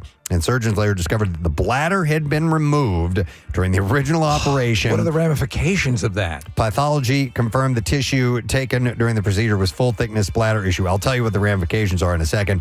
The damage appeared irreversible. They determined that there was insufficient healthy bladder tissue remaining to reconstruct or repair the organ. So for the next 8 months, she relied on what's called a bilateral neophrosotomy tube, both of them to drain directly from her kidneys. Oh, my God. It involves thin plastic tubes surgically placed through the skin to the lower back and into both kidneys, allowing urine to flow into external bags attached to the exposed ends of the tubes. She experienced recurring urinary tract infections, kidney infections, multiple medical procedures, and ongoing complications. She eventually had surgeons use a portion of her small intestine to create a new bladder, and she must insert a catheter multiple times a day to drain it's called a neobladder, and require ongoing medical treatment from specialists related to the loss of her bladder. So the jury found Northern Light Hospital, Northern Light Health liable, and she got $17 million out of it. But now she's got this horrible condition. She's changed forever. Yeah, it sucks. All right, we need a better story than that to end with, a lighter story. No neobladders. Might have time for a couple. We'll see here. In West Virginia, a man named Daniel Radcliffe is facing charges after he allegedly shot at a local firefighter after doing donuts in the fire department's parking lot. Mr. Potter, were you doing donuts in the Hogwarts parking lot? Troopers were contacted by a member of the Urbacon Volunteer Fire Department who said that they had video footage of Daniel Radcliffe doing donuts in the parking lot during previous nights, which had thrown a large amount of gravel upon the roadway and caused several ruts in the parking lot. Troopers said that while speaking with the man over the phone, he advised them that he was going to travel to Radcliffe's residence to speak with them about the incident. Later that day, the man called troopers back, stating Radcliffe was shooting at him. Yeah, you can't do that.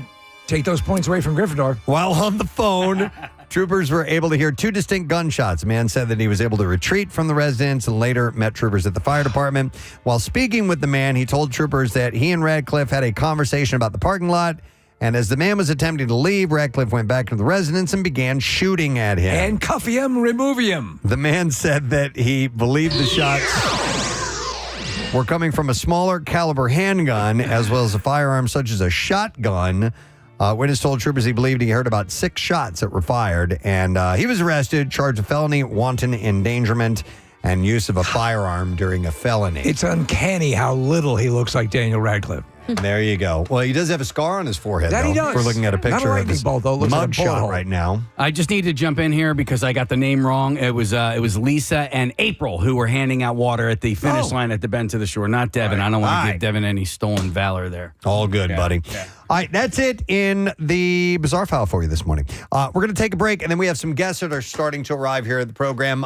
We will have former WMMR music director and author of a book called The Mighty WMMR, An Oral History of Philadelphia's Rock Radio Revolution. It's available now, so Erin Riley is going to be here in just a moment, longtime staffer of the radio station. Really good stuff. And then a little bit later on, Lisa Ann Walter is going to be joining us because she's going to be at Helium Comedy Club next week. We'll take a quick break, come back with all of that when we return, so make sure you stay with us. They are. Yeah. Axwell, man, we should send a third person out, have one person do it in the driver's side, and another person do it in the passenger side, and have them race. Well, listen, Make it a just real getting show. one done. See who can get in first. I'm like, wait, they'll both be in the same vehicle. How do they race each other? Yeah. Yeah, I thought you meant race each other in the Jeep. Yeah, one of I know what you mean. I'm saying I misunderstood what you said. We're good. Come on, man. All right, let me explain this to you. Casey started using his hand as stick figures to say, here's how it is, press. This is what I meant by that. Oh, my God.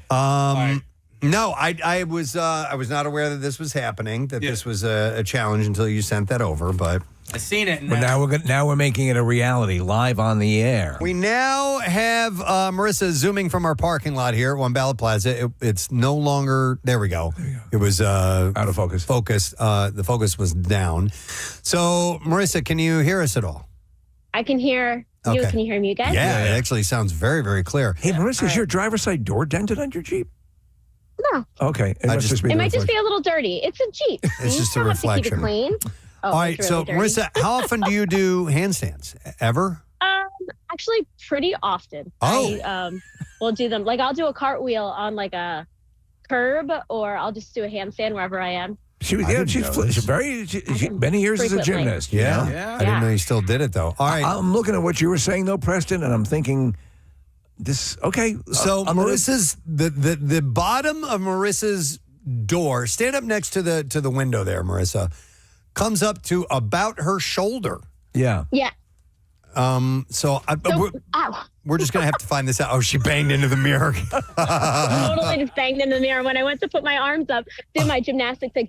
So when I go full, like, hands up, my fingers are taller than the roof. Yeah, So that's true. I think I have a shot. What we're talking about, though, is that the bend of your knee with you inverted. Yeah. Well, we're just going to find out. I didn't think about Like her when hands being extended. Yeah. All right. I So. mean, when I get into my Jeep, guys, I don't have rails, so I have to kind of like hop. Oh wow. Yeah, when you're I right. get in, so We need to get you some rails for that. All right, so let me describe what Marissa is going to do. She's standing next to her Jeep. Driver's side window is down. Marissa is going to do a handstand. She's going to be facing the Jeep. So when she goes down to her hands, that means her back side is going to be against the side of the Jeep and the door. Her legs will go inside the window, at which time she will then try to, using her leg strength, her thighs, pull her entire body up and into the driver's side And window. core strength, too. It takes a lot of core Core. strength. Absolutely. that's what I'm scared about. All right. We'll see. Tuck in your shirt, by the way, Marissa. All the Shirt way is around. tucked in. Yep. All the way around. Thank Yep. you. I appreciate you thinking that. I'm going to kick off my shoes. I happen to wear some Birkenstocks today because we finally have some nice weather. So now she's an inch and a half So- shorter. And now put your hair into a ponytail and say, you got some gum? All right. Let the boy watch. Let the boy watch. All right. You ready, Marissa? All right, here we go. I'm All going to kick up, and Yep. I'm going to start. All right, kicked up. Oh, yeah. She's doing a full handstand. She's bending. All right, I've locked my ankles first in the top of the window. Now I'm going to try. Oh, no. Oh, here's the core. There, she tried it. The core strength is going to be difficult, man. Come on. Yeah. You need a little leverage. All Can you right. get your foot underneath the steering wheel? I'm trying. I'm locking my feet in the steering wheel. I feel like She honked the horn. Oh, God. And she's out. No, she's laughing. She can't. She can't do it 'cause she's laughing too hard. I think if you were able to wedge your foot under something, but you may not have it there. I tried to, Stephen. I was hitting the horn of my car. You know All right, what? I'm going to try one more time. May One more time. I suggest something, Marissa? Yes, Can please. you lock the belt in close the seatbelt, and maybe you can use that to put your leg under. Do you know what I'm saying? I don't think that's going to matter. That would be too stretchy. I think it would. I think if anything, I would spread your legs a little bit more. Yeah, you perv. No. All right. Oh, maybe I can use the handle, like the grip that when you pull yourself into the car. Once you get your arms up there, if you can reach it, grab it. I think I have the way, Marissa. Marissa, wedge your big toe into the cigarette lighter. It is an old car, so I do a cigarette All right, lighter. she's doing the handstand. She's got her legs up in the driver's side window. She's trying to get it up. No, that could be dangerous, Marissa. If you left your legs up, you might fall back down and hit your head. Try it again. I'm trying to use the steering wheel again. I'm giving her credit, hit the though. corn. Marissa, you're doing good. Oh, almost. Yes! Yes! She did it! Congratulations, Marissa. Oh, wait. Only took 2 tries. Let the boy watch. Wow. She did it. Nice job. She was a gymnast. I told you. Yeah, so she managed to get up there and then use a little hand assistance. But I think once you get up there, it's all fair game. So it can be done. There's no way I'd be able to do that. No. Does Ryan want to try? Oh, I don't know. Ryan, do you want to try? No, I do not. No, he does not want to try. Thank you. All right, thank you, Marissa. You guys can come up. All right, nice. It's a good way to wrap up the connoisseur segment. So that's not the connoisseur. Stream of consciousness, sir. Can I have my outro music, please? Stream of consciousness, nerd. Or the connoisseur. So Or the connoisseur. Yeah. We gave you a little bonus this morning on the Monday morning show. So I remember the first time that I listened to that album beginning to end. And it was, I was over at a guy who I was friends with, Tony Herman. Tony Herman. I was over at his house. And we were friends for it was one of those people I was friends with for just a couple of years, and that was it. But Tony was a cool guy. And his parents were gone. And we had been, I guess it was high school. I don't remember. But it might have been middle school. But anyway, he's like, you want to listen to I told him I'd never listened to the whole thing. He's like, oh, no way. And like you, Marissa, I knew, the hits. I knew Money and Time and a few other ones, Breathe. And so we put it on. We turn off all the lights. You got to turn off all the lights. Except we had, do you know the, I don't know if they're around anymore. It looks like a little cylinder. It fits over a light bulb. It has fan blades on the top. And as the light bulb heats up, it creates this thing to spin. No. And it will shine things up on the, I had the walls and on the ceiling. 7 of them throughout my life. And they would create these, it just fills the room with these. Like images. a kaleidoscope going around the room. So we put that in. We got high. Of course. That was part of it. And listen to that album. And that's when it clicked for me. That's when I'm like, okay, this is pretty special. This is pretty amazing. And all of the panning and the channels from left and right and the sound effects and all those things, it was speaking to me. You can't listen to this like on the job site. Like, you have to go, you have to be in the dark. It's really, in fact, there should be a label on the album, must be listened to in the dark, because it is that ethereal thing. And for the time that it came out in, the Moody Blues had like Days of Future Past, and this came out, and it was like, what in the F is this? Yeah. But, man. Concept rock. I wasn't even high, and just listening to it in the dark was like, what the hell? It stuck with me. I will never forget that first time listening to Dark Side of the Moon. What year did that come out? This album? Yeah. I mean, because I was discovering it, decades later. I don't remember. I don't know offhand. 73, somewhere before around that. And I agree with you, Steve. But at least in the beginning, like it needs to be experienced, not listened to, right? And then now, I'll listen to it at the gym. Like when I'm working out. Like now, it can be sort of that background music. But in the beginning, you needed to experience it. And we haven't even talked about. Go ahead, Preston. It came out March 1st, 1973. Yeah, 1973. Yeah, so it came out before I was born. But then we haven't even talked about syncing that up to Wizard of Oz. Wizard of Oz after the. So that was the second experience. Yeah. Like first experience. Like you were talking about, Preston. Lights down. Or not lights off, but lights down. Get some cool little, like lava lamps or whatever. Totally. Yeah. Did you do the Wizard of Oz thing? I never did it. Yeah, you're supposed to sync it up with like the second roar of the lion or something like that. Yeah, I think that's right. The second or third roar Of the MGM Lion? Yep. And then it times out perfectly for, especially when it goes from black and white to color. And I don't know what opens up then. Do you know what song starts as the door opens and the world goes to color? I don't remember. There were midnight showings of the movie and syncing it up, and I never delved into that. I never experienced The one thing if here's just legend, and I found out this just recently with all the film historians sort of reviewing everything, in that classic scene in The Wizard of Oz, going off on a tangent here, when she is, when the black and white becomes color, and what you think is, okay, they've done some sort of photographic trick here, where they went from black and white stock to color stock. No, what happens is if you see Dorothy starts to walk across the room and the camera goes to a different angle, and what they had done is they had painted everything in the set that sepia tone. In fact, they had makeup on someone who was not actually Judy Garland, so that she looked sepia as well. I didn't know that. So that when the door opens up, the color is revealed. It's very cool. But there have been all sorts of things tying this album to historical events, and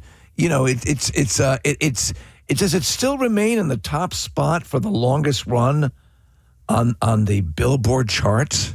Has it been eclipsed? I thought it did. I thought that there may have been somebody may have broken that record, but it remained for a long time that it was in the top 100. Very much, Marissa. Our next guest is in studio with us, and we're here to talk about a book. It is called The Mighty WMMR, An Oral History of Philadelphia's Rock Radio Revolution. She's had a long career in the world of radio, not just at WMMR, at some other big radio stations as well, and other jobs in the music industry, but was the music director here at WMMR starting in 1983. And we would like to welcome Erin Riley to the studio this morning. Hello, Erin. Hello, Preston. Good morning. Hello, Nice. Steve, Marissa, Casey Boy.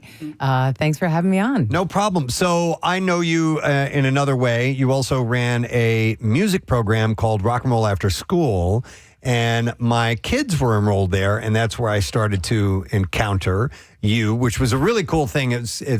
I know, School of Rock, you hear about that. It was essentially like that. It was this after-school program for kids to get together and play music and jam with each other. It was a really cool thing. And then Erin started talking about MMR with me, and I'm like, oh, you go way back. Yes, I do. And I want to say there were many days when Preston was there with the kids at my music school, and I wanted to talk to him about radio, but his head was in a book every single day on the couch. And I thought, don't bother him because this is his decompression time. Right? I would have been fine with you bothering me, but I was diving into some Stephen King. He's a big reader. Yeah.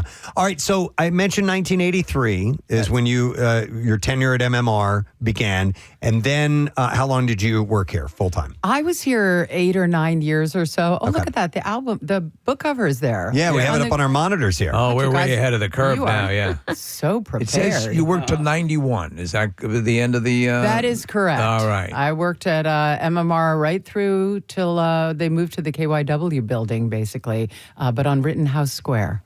So I started reading your book over the weekend down at the beach. It's a great beach read, by the way. And I got through the first portions of it, and you dive, right into the origins of WMMR, even though you weren't here at that time. But it's an oral history, so you spoke to people who were there from the beginning. And there are quotes throughout the book from loads of people that everyone would know their names. You would obviously, here. DeBella, you have our friend Kevin Gunn, you have Steve Lushbaugh, Roy Perry, Ed Shockey, Cindy Drew, Ray Koob, all of these people, and then many more that I'm unaware of. We were talking about this earlier, Preston and myself, and obviously we've been here for a long run, and we've had a good long run. But the Mighty MMR, as is titled and referred to, is decades before. 68 started everything. So there's just so much, and it is legendary in and of the fact that it's got the only station at this point to have the same call letters, same frequency, and same format all this time. That's right. 58 years, I think it is, live and local. And that is not common any longer in terrestrial radio. So I wanted people who read the book to also have an understanding of the history of radio, because you don't get here without having been there first. You know what I mean? Yeah. Like, it came from a place. How did radio develop? How did it become useful? How did it become entertainment instead of, like family theater or whatever? How did it evolve? How did progressive radio start? Like, what happened? And I can just tell you briefly, it used to be that AMs and FMs owned by the same owner could simulcast the same show. That was cheaper. And the FCC ruled that they could no longer do that. And they were like, well, what are we going to do with this FM band? And they sent all the college kids in with their record collections and let them just have at it. It was kind of the redheaded stepchild. And that's the way that Very the Marconi experiment began. It was Dave Herman, right? It was Dave Herman and Michael Kuskuna, who was another very early pioneer at MMR. And Dave says in the book, he's like, they told me to do this show, and I came and I realized, I'm like, oh my God, I got to go out and get some records to play. Like, there was nothing. There was no library. There was zero. And he had to bring his own personal collection, and then he had to go to record shops and just buy a bunch of stuff and come in and start playing. It's so true. Well, what I found fascinating is that the Marconi experiment kicks off. We've played that audio many times of that moment in which he plays the instrumental Beatles track, Flying, and recites the poem.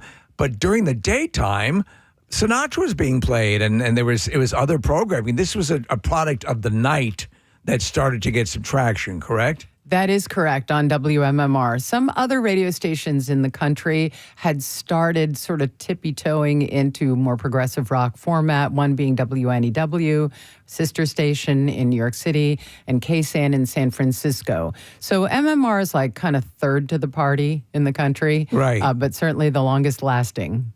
And so, on a basic level, how many hours of the day was devoted to the Marconi experiment at the beginning? Well, at the beginning, gosh, you know what? It predates me. Okay. I would just say a few hours. Yeah, just a few hours. Once a week or so, yes. And then at what point did they decide, okay, this thing's working. Let's make this, and it became the WMMR what it is? Probably within about a year or so. Okay. There was also another Philadelphia radio station that was, kind of doing a similar thing, was Heiski's Underground on WDAS. And so progressive rock was becoming a thing. And as you know, in Philadelphia, just even progressive rock like Yes or Genesis or those bands are extremely popular here in this area. Yeah. And so, that music really went over very quickly. So by 1970, 69, 70, pretty much full-time progressive rock and roll with freeform DJs. And when the personalities started to come into their own and become popular and known names around town, like Michael Tierson is one to throw out there. I know that his name is echoed in this hallway still. Yes. All the time. When did that start to pop up? Was that early 70s? Early 70s, okay. Yeah. There was Michael Tierson, Jonathan Takeif, Ed Shockey came in soon thereafter. They had Bill Vitka is a big person, like somebody you should know and read about in the book. He was the news director, and he set the flavor for just basically, the counterculture. And what was going on at the time. And all of it kind of converged, the Vietnam War and young people coming up and the music, protest music and whatnot. It all became a part of, the bringing people together about that. It's nostalgic to hear the news director at a radio station. That used to be a thing. It used to be quite common. And now not so much of it at all, I wanted to ask you, so when you... And you bring up, or the people who are interviewed and providing the oral history bring up the artists that were many, were legion, that were fostered through WMMR. Obviously, Springsteen and Billy Joel, and who during your tenure as music director, who did you help cultivate? Well, two of the ones that I'm most proud of are Cyndi Lauper and also John Bon Jovi. So they were both around in the 80s. With Cyndi Lauper, we loved her song, but we knew it didn't fit on the radio station, right? And that was it was going to be a tough call. And our program director at the time, George Harris, said, listen, we're going to bring her down, meet her. If she's cool, we'll play it. If she's not cool, we're busy, you know? Right, yeah. And she had, the song was a Robert Hazard song. We certainly wanted to help Robert out with some publishing or whatever. And she came down and she was just electrifying. I mean, she's just exactly as you would think she was. And she did a 93-cent show for us over at the Ripley Music Hall down on South Street, which is no longer there. But I think it was replaced by a Tower Records, and then I don't know what's there now. But yeah, she did a 93-cent show for us, and we added her record the next day, and she's now Tony, Emmy, Oscar. That's how it used to work. It was quite common. You'd see, it was always the case. You'd see artists being paraded through the building. You'd have them trying to cultivate and curry an audience with the music director and the program director, and there'd be these listening sessions. It's been very refined down to, one person these days, but it used to be part of the deal. And what is raised in the book, I haven't gotten all the way through, just started reading as did Preston, but that was a time of recreational drug use. What? And cocaine. And how prevalent was it within the radio station? Pierre used to joke about, stuff like that. All right. So during business hours, it was not out in the open. That's pretty much all I can tell you. So, there's plenty of little crevices and closets and areas, or after hours. Perhaps, with the windows open. With the windows, of course. Okay. Well, the window is iconic in WMMR in the Rittenhouse Square studios. I'm in the main air studio, the Pierre Robert studio. Pierre has a photo looking out the window that he would open up and just drop a microphone down. It's the same window that we've heard stories of, oh my gosh, I'm blanking on everyone's names, but someone was like impressing a girl and threw their whole record collection out the window. That would be Michael Tierson. That was Michael Tierson. Yeah, that was Michael Tierson. And there's also a photograph of one of the morning show producers, Chip Horanek, sitting out on the ledge outside of the window. Yeah, it's a tall ledge. It's up a bit. But he looks cool as a cucumber. So you're talking also the DeBella legacy. When DeBella was, he came from WLIR, which was the station that I was listening to up in New York, and he was successful up there. He came down, and that started the first. Talk about personality-driven radio. He helped institute that.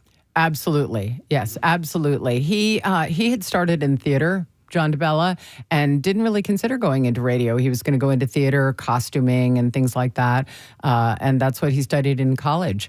And he got involved with, I guess it's called the National Lampoon, had a radio show coming up, and he had some friends, and he was doing some part-time, and he just got a lot of encouragement from people. So Erin, you started here in 1983.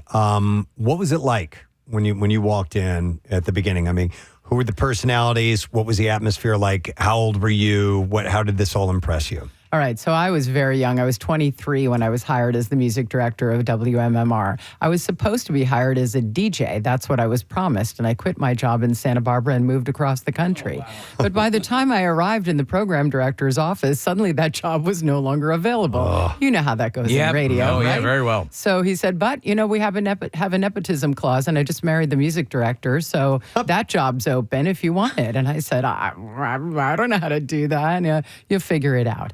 And boy, did I figure it out. I was a music director as well in one of my first jobs, and it was just like, okay, you're a music director. And I'm like, I don't know what that means. And you figure it out. You figure it out. He said, I had worked in freeform radio stations in California. He said, you know how to put together a set, and you knew how to get a job from me. So you will figure out what you need to do. Okay. And then the last thing he said is, and I put this in the book because it's true. He said, I don't want to hear about you taking any drugs. You got to pay for your own drugs. Okay, pay for your own drugs. And take them after hours. Yes. After hours. Yeah. Make sure you don't put us on the hook for any ads or anything like that with record people or anything. And I was like, yes, sir. Yeah. So the way it would work is some of these record guys they could get you stuff. Yes.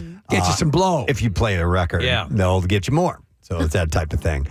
Who was on the air at the time when you joined? On the air, we had John DeBella, but his show was called The Travesty at the time that I arrived there. And that eventually evolved into the Morning Zoo when the next program director, George Harris, came in. Okay. But it was the DeBella Travesty. This is before Mark the Shark.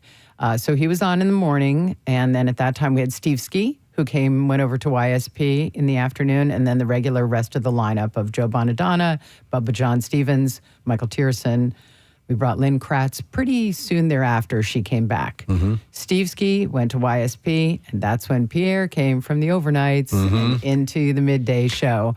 And he originally was just helping out. Yeah. I'm just going to help out here for a little while. And, you know, he wasn't even really thinking about it. He didn't like getting up in the morning. Oh, I'm sure middays was too early for him. Yeah. Yep. He never got there at 10 o'clock at all. Never. 10:15 or so. There was, and that set in motion that there was the quote unquote battle between YSP and MMR, and you look at the history again. It's something to reflect back upon all of the stations that came and went, and MMR continues to keep going.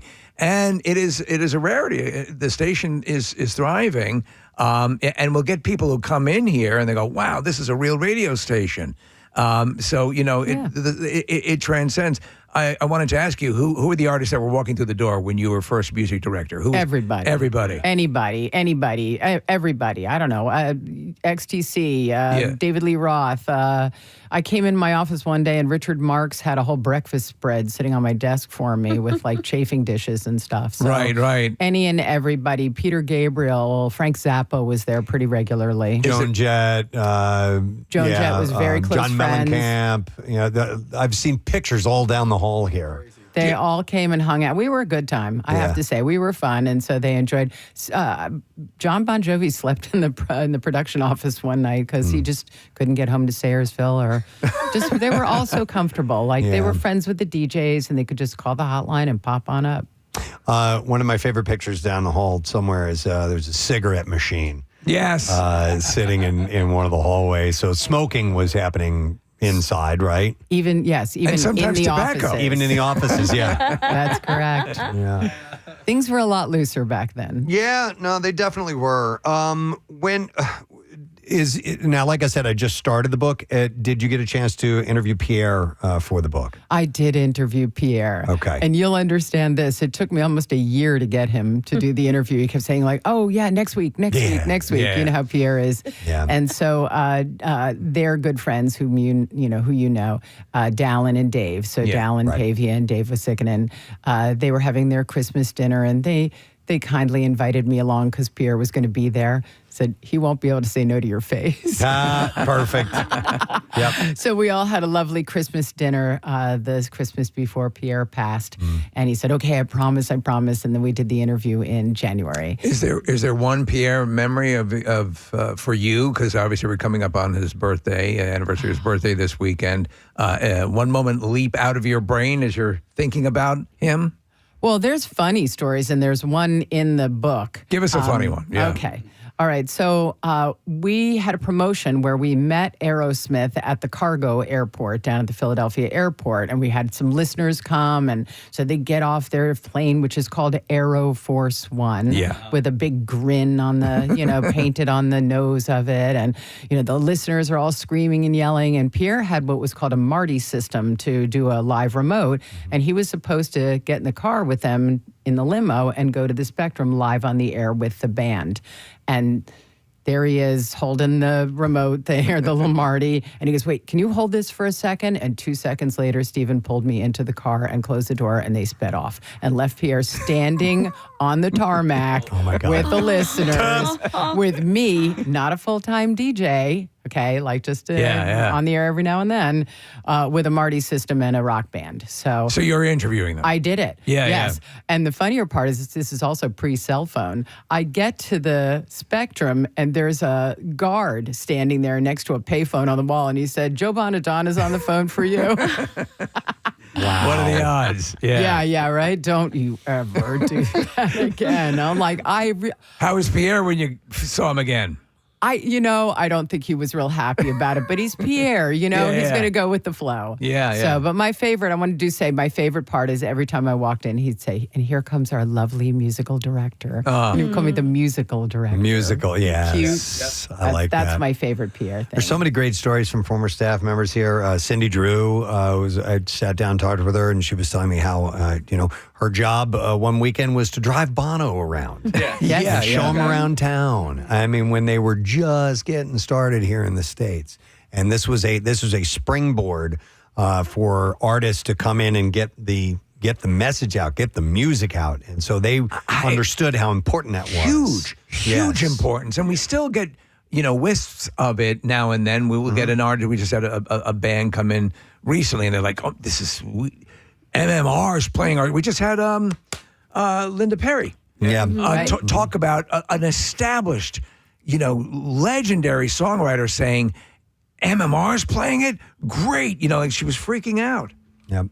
One of the things that's a big chapter in the book, I assume, was John DeBella, Howard Stern, and that whole thing. I have sat with people who lived through all of that, Kevin Gunn being one of them, Steve Lushbaugh, a few of the former staff members here, and heard firsthand stories from them how things were, within the building while all that was going on.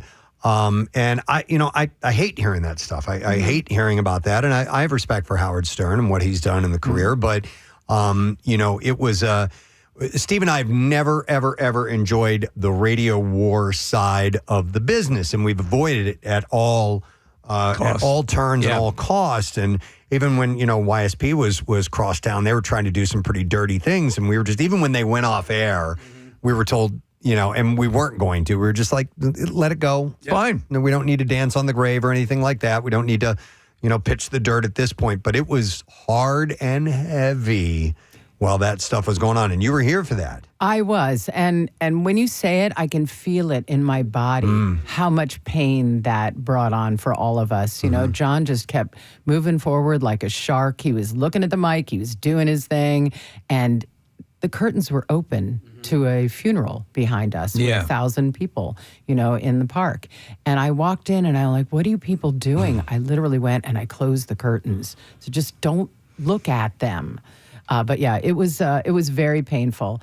John tried to make some lighthearted joke about it afterward, had a little press conference, popped out of a casket and whatnot for the press conference.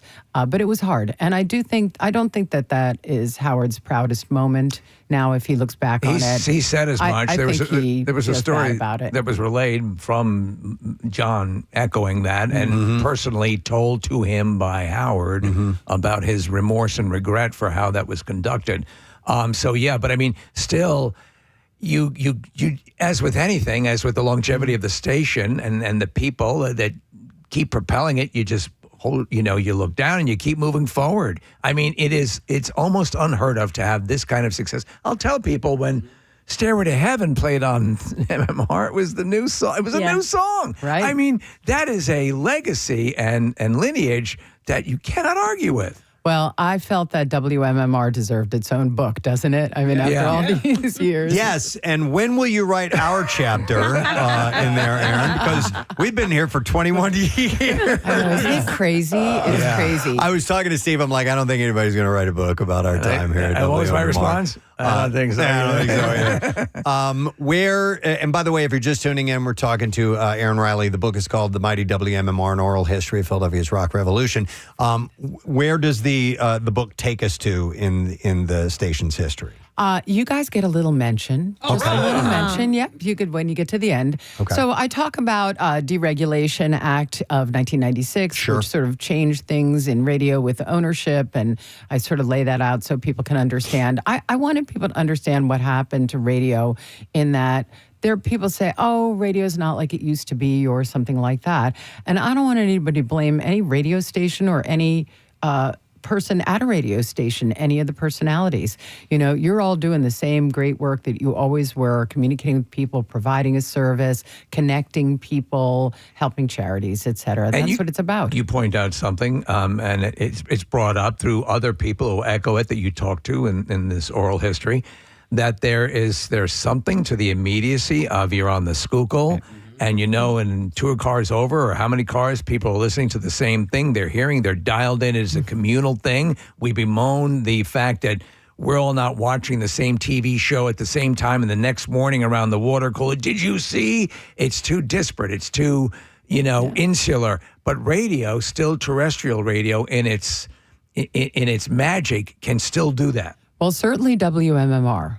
Certainly. Well, and so I just flipped to the back and I did see this shout out to Preston and Steve, and you mentioned Camp Out for Hunger and Phil Abundance and everything we did. But I do also want to give a nod to Bill Kane, whose photo you use in the book. I mean, we do, you tell all these stories, and the reason why we've heard a lot of these stories is because you walk through the hallways and you can point at a photo, or Preston would tell stories about there'd be boxes in Gunner's studio. He would just literally grab a photo out of the box and say, tell me about this. I'm like, Kevin, what's this? Yeah. He'd say, oh, that's so-and-so, and this was at a promotion. We did this, and I loved hearing that stuff. Kevin was the historian of the radio station around here. Yes.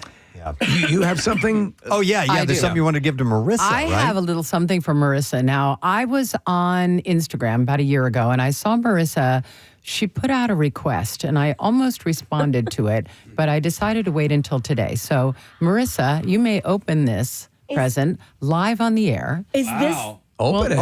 So you know, suspense is killing them. Yes. I know what it is. So, as you guys know, for the past couple of years at MMRBQs, I'll find an old WMMR T-shirt. Right. It's the one I'm wearing right now. MMR Rocks Me is a big thing. And then one of the ones I've wanted is the baseball tee. And that's what it is. Oh, that's excellent. WMMR baseball tee with long light blue sleeves. It says WMMR. It's that yellow logo that everybody loves so much. I need one of those. Where'd you get that? And at the back, it says Rock and Roll Animals. Oh, wow. Is that vintage? That is 40 years old. Wow. And I did wash it. And it is mine. Wow. But I am honored. You're welcome. Yeah. I saw your plea for help about a year ago, and I was like, I got an extra. I got one extra. Oh my gosh, awesome. That's yours. That's amazingly you have cool. A cool thing going on. Preston was pointing out with your genes, right? You have the radio stations that you've worked at. Yes. And Preston does this. Keep the T-shirts. Yeah, I've saved every shirt for use as other perhaps garments stitched together, and that's what you've done with your jeans. Yeah, well, I didn't do it. Somebody who can sew did it. Somebody with talent did it. I found a guy on TikTok, and he was making distressed T-shirts into jeans and making anything into anything. And so I never wear my radio station T-shirts, just the rock ones. So Erin, from time to time, I do mention the hallways here, which is all Pierre's doing, all the photographs and little tchotchkes and memories that we have hanging up here. And Marissa grabbed a couple off the wall that I wanted to ask you about, because I will stop and look at these and spend some time with them. So here's one of them that I have. It's a 1988 Rolling Stone Reader's Poll issue. That's correct. And it's got the entire staff. It looks like you guys are at Rittenhouse Square. With a photo there. Are you in this photo? I am not in that photo. What the hell? Thanks. I don't know how I did not get in that. I must have been working really hard that day. Oh, because okay. I was certainly there in 1988. Maybe I took a sick day. I don't know. When this hit, we're talking Rolling Stone, the Bible of rock music.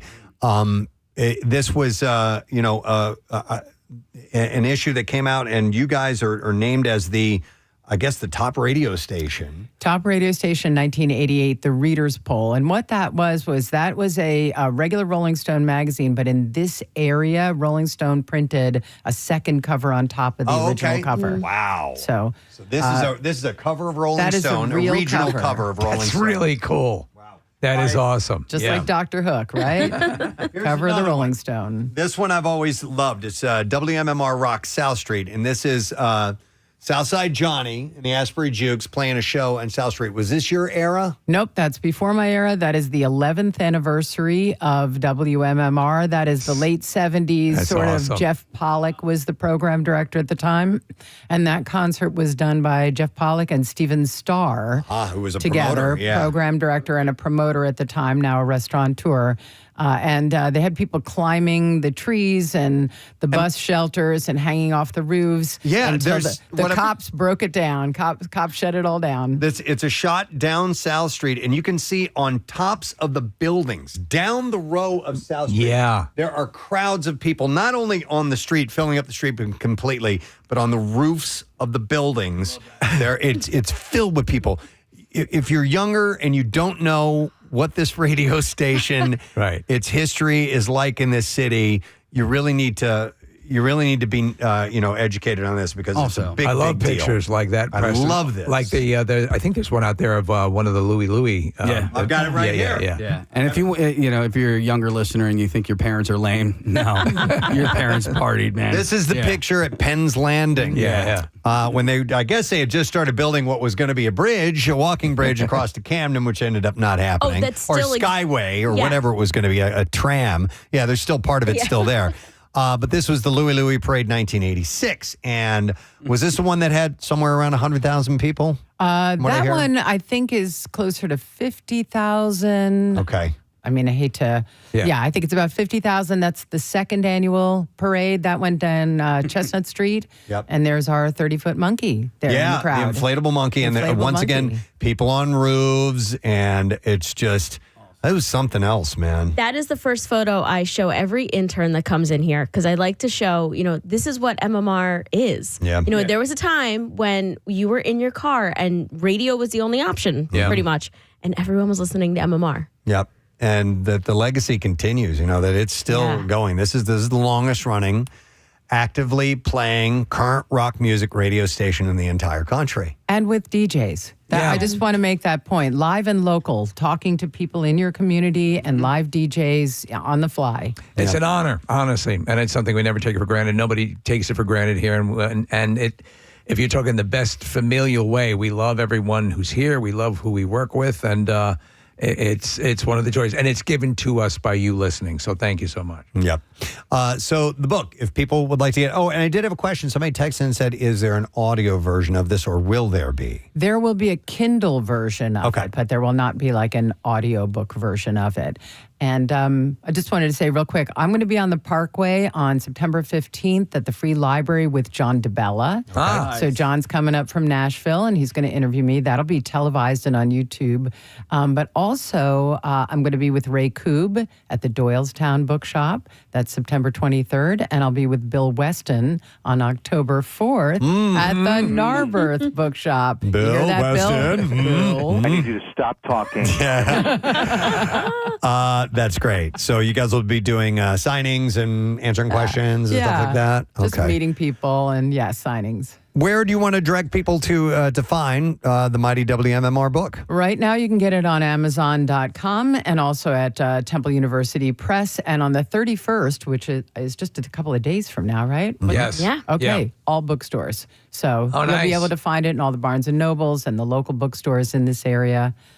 Pretty much anywhere on the official release date. And that's when the Kindle comes out, too. Okay. The iconic cover, you'll recognize the gorilla and the lettering and everything. It'll pop right out at you. Yeah, the rock and roll animal, man. This is great. Congratulations. Thank you for doing this. This is important to me personally because when I walk down and I see these pictures, I like to feel, even though these people I never knew, we're in this fraternity together. Yeah. And I want to learn more about them and, how this place has grown, adapted, changed, evolved, whatever you want to use, whatever descriptions. I'm interested. I'm in. I'm invested. I'm 100% all the way in on this. So thank you for writing the book. It was an honor for me, and it was important to me to honor the legacy properly and all the people that are a part of it, because this will last forever.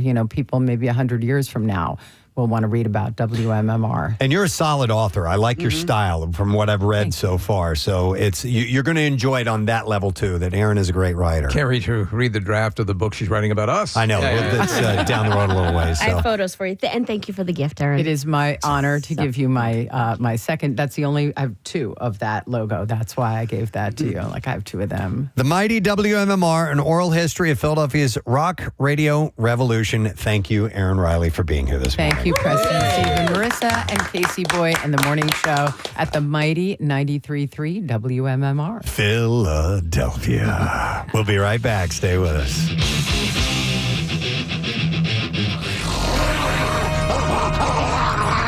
Brought to you this morning by Neumann University. First responders, if you're ready to lead, earn your online bachelor's in public safety administration at Neumann University, built for those who serve. Learn more at newman.edu/your degree. Let's see. Yeah, let's start with this. In food delivery drivers depend on tips for a living, of course, and anything they can get to do to get an edge is best interest for them. For Jade Phoenix, her edge has become her feet. Phoenix provides her Los Angeles area Uber Eats customers with delivery confirmation photos, and she's found that when she adds her feet into the pictures, she gets bigger tips. Man, so that's made it sort of a quasi OnlyFans site. Yeah, so I don't know if they are bare feet or not, but she has human feet, I would assume. No, not animal bear. Oh. BARE. So What's the problem? She has become known as Uber Feets Girl. And if it's working, there's no reason to stop unless those feet touch someone's food, of course. So she is sticking with it, and apparently it works for her. So, like I said, I don't know if they're barefoot or if her feet just happen to be in the picture or Here's whatever. your lo mein and a beaver shot. I did a quick search. It looks like she has sandals on and a nice pedicure, so it looks good. There you go. For the foot fetishist who's a little peckish. Yeah. 3 feet. All right, so Judge Thomas L. Ludington of Michigan, the federal jurist, has been accused of driving, quote, super drunk, and was also staring down a judicial misconduct complaint. You'll be drunker than the other humans. Back in February, he opted to take The sun will enrich you, as will Jack Daniels. a voluntary leave of absence from the bench while his case moved forward. And now there's an update. Ludington has entered no contest plea to a misdemeanor drunken driving charge. No contest, bro. He is 72 years old. He was set to be sentenced on May 13th and ordered to undergo substance abuse assessment and will be subject of a pre-sentence investigation. Dude, you were super drunk. He has signaled that he intends to remain on the bench, too. If he can find it. His attorney said this case was not as simple as it appeared to many, but the most important thing for all involved is to move forward. He looks forward to continuing to serve the federal court at the highest level. Your Honor, that's not a gavel, it's a hairdryer. Yeah, so he was super high, super drunk, apparently. So I don't know what that means exactly. Mounties are looking for a person who wore a Spider-Man mask while stealing from a business in South Edmonton. It was at 2:25 a.m. The masked thief broke into a cigar shop and stole cash and goods from the store before leaving through a back door. The owner of the store said that the total value of cash and merchandise was around $65,000. Spider Canuck. Police say that the thief got into the store by accessing the ceiling of a vacant business next door. So he was doing Spider-Man stuff coming in through the ceiling. Right. Lines to the security camera were cut before the theft. In addition to the Spider-Man mask, he was also wearing a yellow jacket and yellow gloves, and they asked anybody with information to call Crime Stoppers. A Maryland plated SUV racked up nearly $260,000 in unpaid tickets, and D.C. finally caught up with it. The black Audi was towed on Wednesday, April 8th in Washington, D.C. after officers found it carrying a staggering 893 outstanding violations. They had given it 893 tickets. 893. That's on Pierre level. I was about to say that might eclipse the Pierre's records. The vehicle was spotted and seized by DC's traffic enforcement team, working with city crews who moved it in to tow it from a residential street. Photos show the SUV hooked up to and hauled away, ending what police describe as one of the most extreme cases that they've seen. Most of the tickets came from speed and red light cameras, actually. Okay. Under D.C. law, a vehicle can be booted or towed once it racks up multiple unpaid violations, something this one had no shortage of, and officials say this was just another tow. This one stood out with hundreds of violations. I might rival this guy because I have this issue with Easy Pass right now. If anybody works for New Jersey Easy Pass, you can send me an email because I need some help because You're still in that quagmire? Well, I'm getting... and I can't trust a text message. So I don't know if I'm getting actual collections notices from but there was an issue with my Easy Pass, and it makes me so mad that they know what my license plate number is. They know what my address is, but they cannot just put it into my Easy Pass app. They're sending me things in the mail. Right. I'm like... this would be so much easier if they could just apply it. Put the Easy back in Easy Pass. Yeah. So I'm having this issue, and I do not want to go through what I went through a year and a half ago or whatever it was, where I was on hold for an hour and a half, and then Aisha hung up on me. I can't deal with that anymore. Okay. Anyway, back to you, Preston. So, no, honestly, if you're reaching out to the public, if anybody has connections of the inner workings of New Jersey Easy Pass, please email Casey, CaseyBoy@WMMR.com. Yep. Casey, Aisha's on line 7. I don't want to talk to her. The website, Easy Pass, says that they will never text you. Okay. So any of those texts could be fraud. Texts could be fraud. All right, I got another story. A federal jury has ordered a Texas-based TikTok influencer to pay $10 million in damages to a University of Idaho professor that she falsely accused of orchestrating the 2022 murders of 4 students. Wow. $10 million, Yeah. $10 million, $10 million. Ashley Gullard, a 41-year-old self-described psychic who used tarot card readings to build her case. Your Honor, these are completely legit. Posted a series of videos claiming history professor Rebecca Schofield had masterminded the killings and had an inappropriate relationship with one of the victims. The cards told me. The videos drew millions of views and led to threats against Schofield, who filed the suit in December 2022 and had never even met the 4 students. A judge had already ruled the statements were defamatory as a matter of law.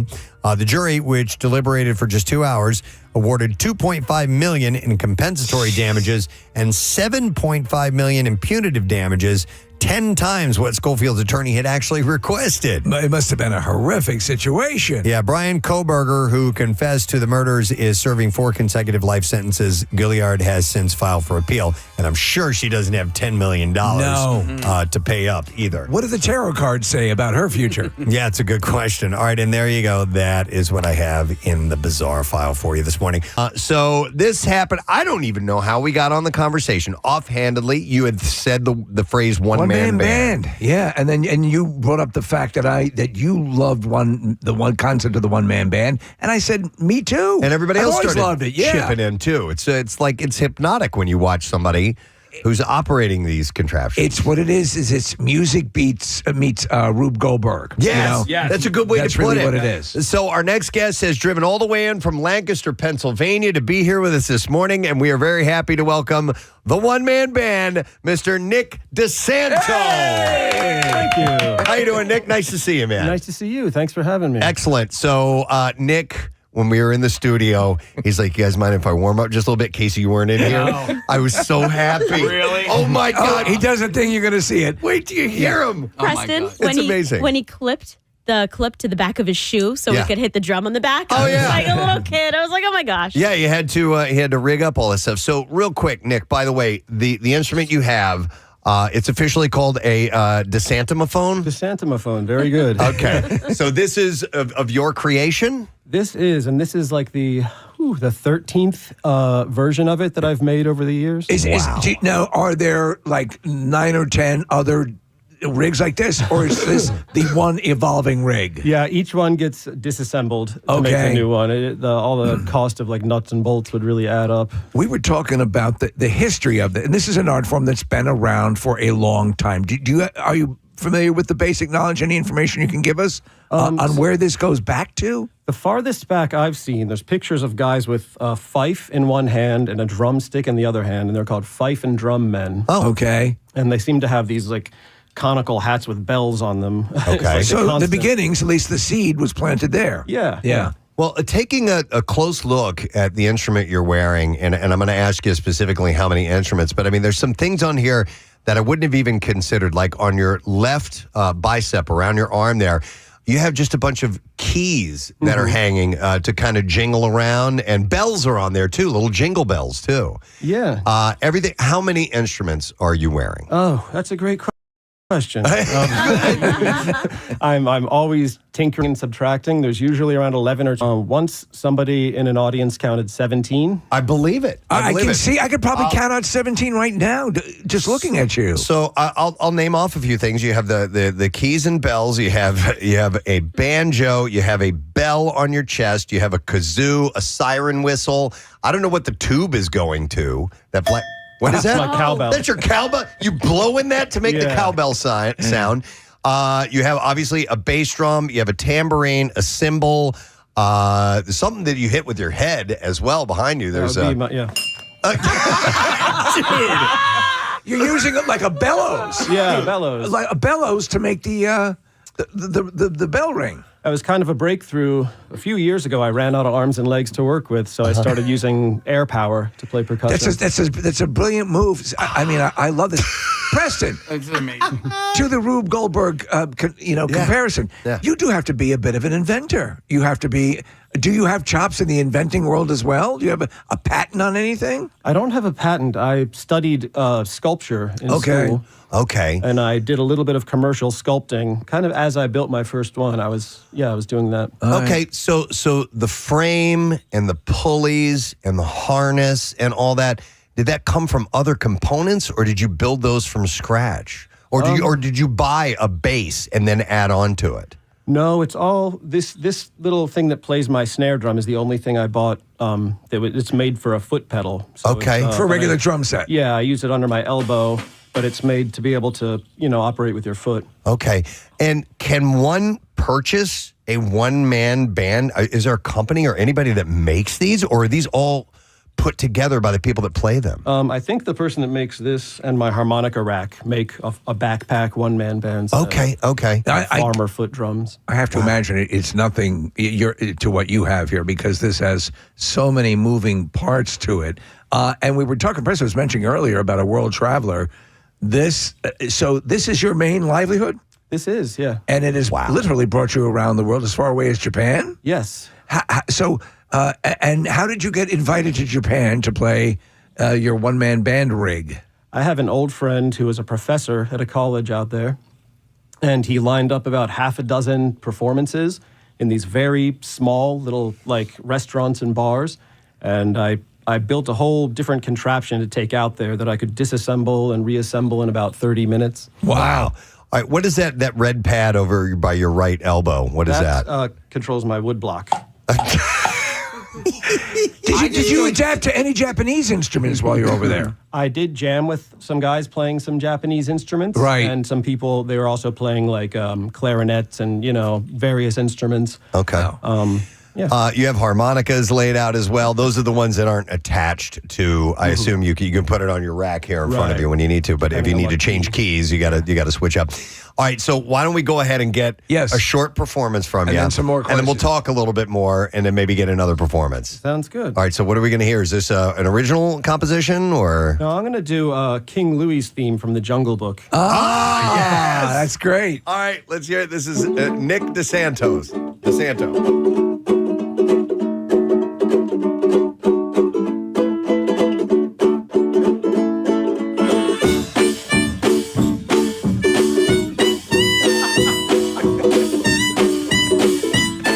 Much, Marissa. Our next guest has a wonderful place in Philadelphia in her heart, of course, on Abbott Elementary. That's part of it. But not only that, she just dives right into the Philly culture. In fact, her comedy special was filmed where she's going to be back at later on next week, actually. Coming home. Yeah, she's going to be at Helium Comedy Club, and we've had the distinct honor of having her here in our studio on many of occasions.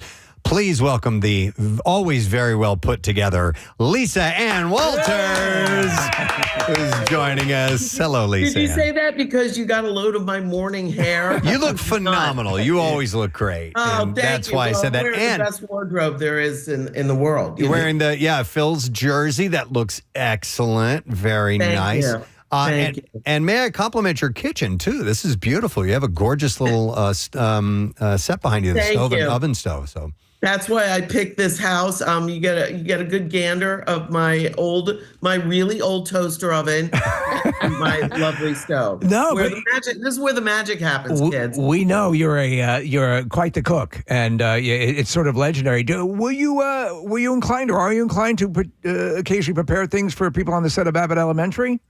I do. In fact, yesterday we had our first table reads for season 6, which we're just starting to shoot. And I walked in with a giant box, and everybody gathered around me. And I opened it up, and it was C's lollipops. And no offense to C's lollipops, they're delicious, but everybody was disappointed. Who got you baked? I mean, you're an authentic cook, so you've talked about family recipes and things like that. You're a very traditionalist. So. I just posted on my Instagram a thing that I did when I was on a girls' trip in Idaho, And I went into the kitchen with they have a chef there. It was a fancy house. They had a chef, and I'm of course I'm not hanging out with the ladies sunning. I'm in the kitchen rustling up some red sauce and some meatballs and some stuffed shells, chicken marsala. I had a great time. So now everybody wants me to do a cooking show. Well, as well you should. Yeah. You would be perfect for it. Preston was mentioning the Helium Comedy Club. You recorded your special there, which was an accident. And on Hulu, streaming on Hulu. And I was reading a story, and you were talking about you were in, was it Times Square, and you saw a billboard for the show. How cool must that have been? Oh my God, I burst into tears, man. I was not even. I wasn't even trying to be cool about it. I used to drive through Times Square when I first started comedy, and I had my baby in the back in a car seat, and I would come into town and meet my husband, and then he would take the kid on the bus and go home, and I would keep the car and go around and do sets all over the city. And I just went through this. It was giant. It was on top of the Disney building. And I just started crying. People on the street were like, "Do you want to take a picture with fake Spider-Man?" No. Wow, this chick really loves Spider-Man. Well, to that point too, so I was reading about this, and I forgot you told us this story before, but you're talking about getting into comedy, and obviously you had the acting career, which is moving along. And was it? Are you friends with Sherry Shepherd? Correct. Yeah. And was she the one that convinced you to get back into stand-up? Yeah, well, after the story is I have 2 ex-husbands. The first one, lovely Jewish man. Turns out we had too much in common. He also liked men. Yeah. The second one was a cheater, which is not technically a religion, but he practiced it like it was. So he was the one that told me that stand-up was not feminine, and that he was funnier than me, and he should be the one. If anybody got on stage, it should be him. I'm like, try it one time. Try it one time, big mouth. But so I didn't do it for a while. And when I was, had 4 kids at that time, and I was doing TV shows and whatever else I was doing. And Sherry was like, "What are you doing? You got to get back on stage because you will always have it." And I remember that was the advice I gave her. When she left LA to go to New York to do The View, she was on the phone with me because I was kind of her mentor early on. And she was like, "I don't know, Lisa, I don't know if I should do it." And I'm like, "Dude, if you do this, you will always be able to do stand-up the rest of your life. You'll be a national name." Were you just about to start Abbott when this conversation went down? No. It was much before? Abbott was nowhere in sight. Okay. It was literally just her going, "You need to be working consistently, and you can do it as a stand-up, and you're great at it. So get back in there. Get in the game. Get in the game, baby." Yeah, the Philly. But that's a safety net. You have that ability, and you can roll and do that anywhere, anytime you need to. That's got to give. And I love it. Yeah. Does that make you more adventurous with things? Because I know you also had your off-Broadway debut recently, correct? So much has happened since I saw you guys. I know. It's just pretty amazing. For some reason, I would have assumed, because of your larger-than-life personality, that you'd done something like this before, but this was the first? Yeah, I mean, when I was like a kid and I moved to New York to be an actor, because I never thought of doing stand-up. I was like going to go be an actor, but instead I got pregnant. I acted like a hoe. So I got knocked up, and then I had my first child, and I was young, man. I was like, not trailer park young, but right out of college.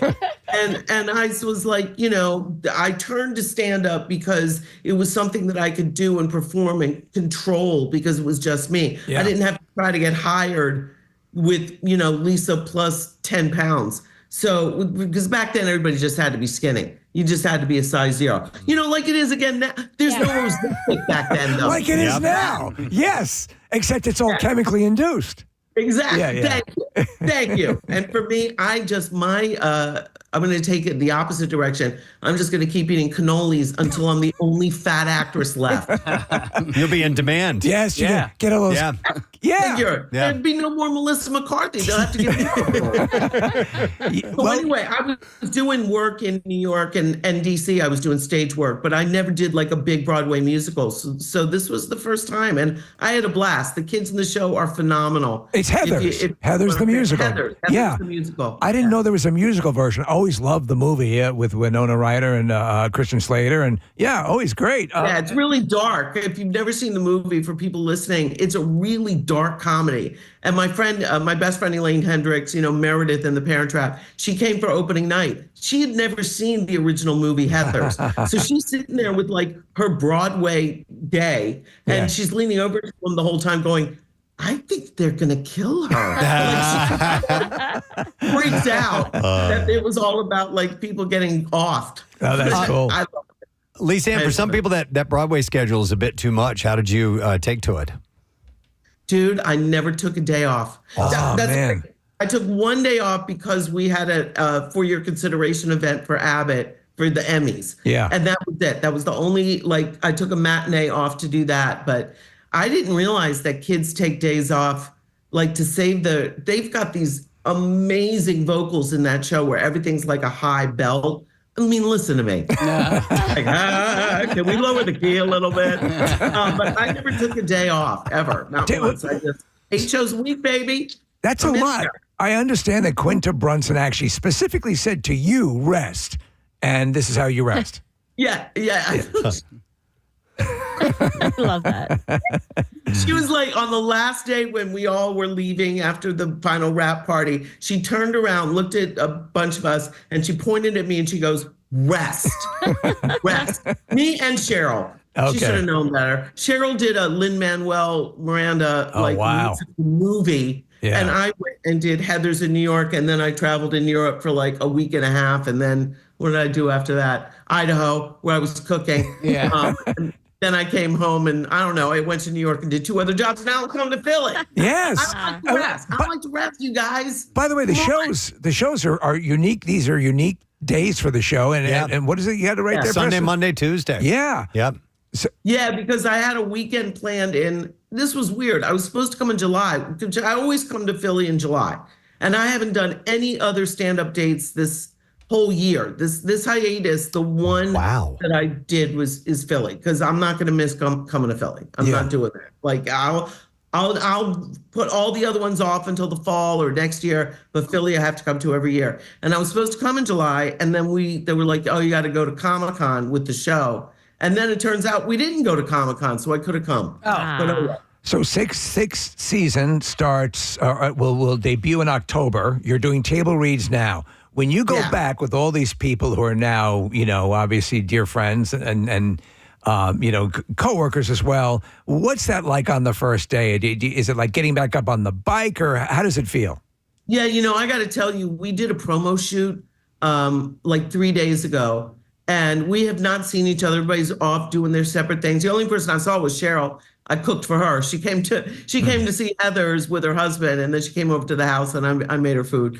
Because her husband likes my meatball, Yeah, I gotta cook. It's a Philly guy. We all got together to do this promo shoot, and I swear to God, you guys, it was like magic. It was like we had never been apart. We just are like gelling and vibing and improvising off each other. And I was like, let's go, let's get back. It's such a cool thing to have that comfort and to have that safety net. So what's the projection? I mean, this is going to be the 6th season. How much more do you think is in the tank? I know Quinta Brunson has said is she playing Betty Boop? I think she is. Yes. And this was something that I said to her. Like, I went to New York to see shows a couple of years ago when they had that musical Betty Boop. And I had been thinking forever that she should be Betty Boop. And I brought it up to her at the time, and she was like, yeah, you know what? It's something I'm thinking about. Yeah. I should have known better. If there's a good idea, she's going to have it first, Quinta.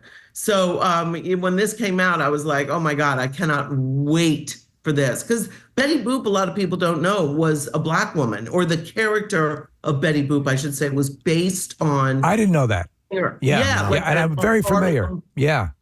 she was like a tiny little girl, and she had this voice when she sang. They called her like baby something. Yeah. But she had that baby Betty Boop kind of baby voice, and so that's what they're basing it off of. And she's doing, I guess, the biopic about the character that became Betty Boop. I was That makes curious. I sense. didn't understand. Yeah, Okay. that makes sense. Yeah. Though Yeah, physically, she has those Yes. those very pinchable cheeks. Yep. She's very Betty She sure Boop-esque. does. Yeah. She's so adorable. Yeah, so I mean, she's really excited. She told me after the table reads, I went over and I was like, damn, girl, that's like 5 stories each episode. I don't know if people realize how unusual it is for a sitcom to have these stories that where every one of us 7 characters are in multiple different layers in the story. Usually there's a story, a B story. Maybe there's a little bit of a runner throughout.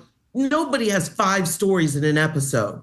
She was like, yeah, wait till you see how it all comes together. That's all she told me. That's all I know. That's great. So That's people are awesome. like, what's going to happen for your character? I'm like, this is what I know. At the end of the table reads, Quinta goes, yeah, and there's something I got to talk to you about. Not right now, but soon. I got to talk to you about it. And then I'm just sitting there for months going, do I get fired?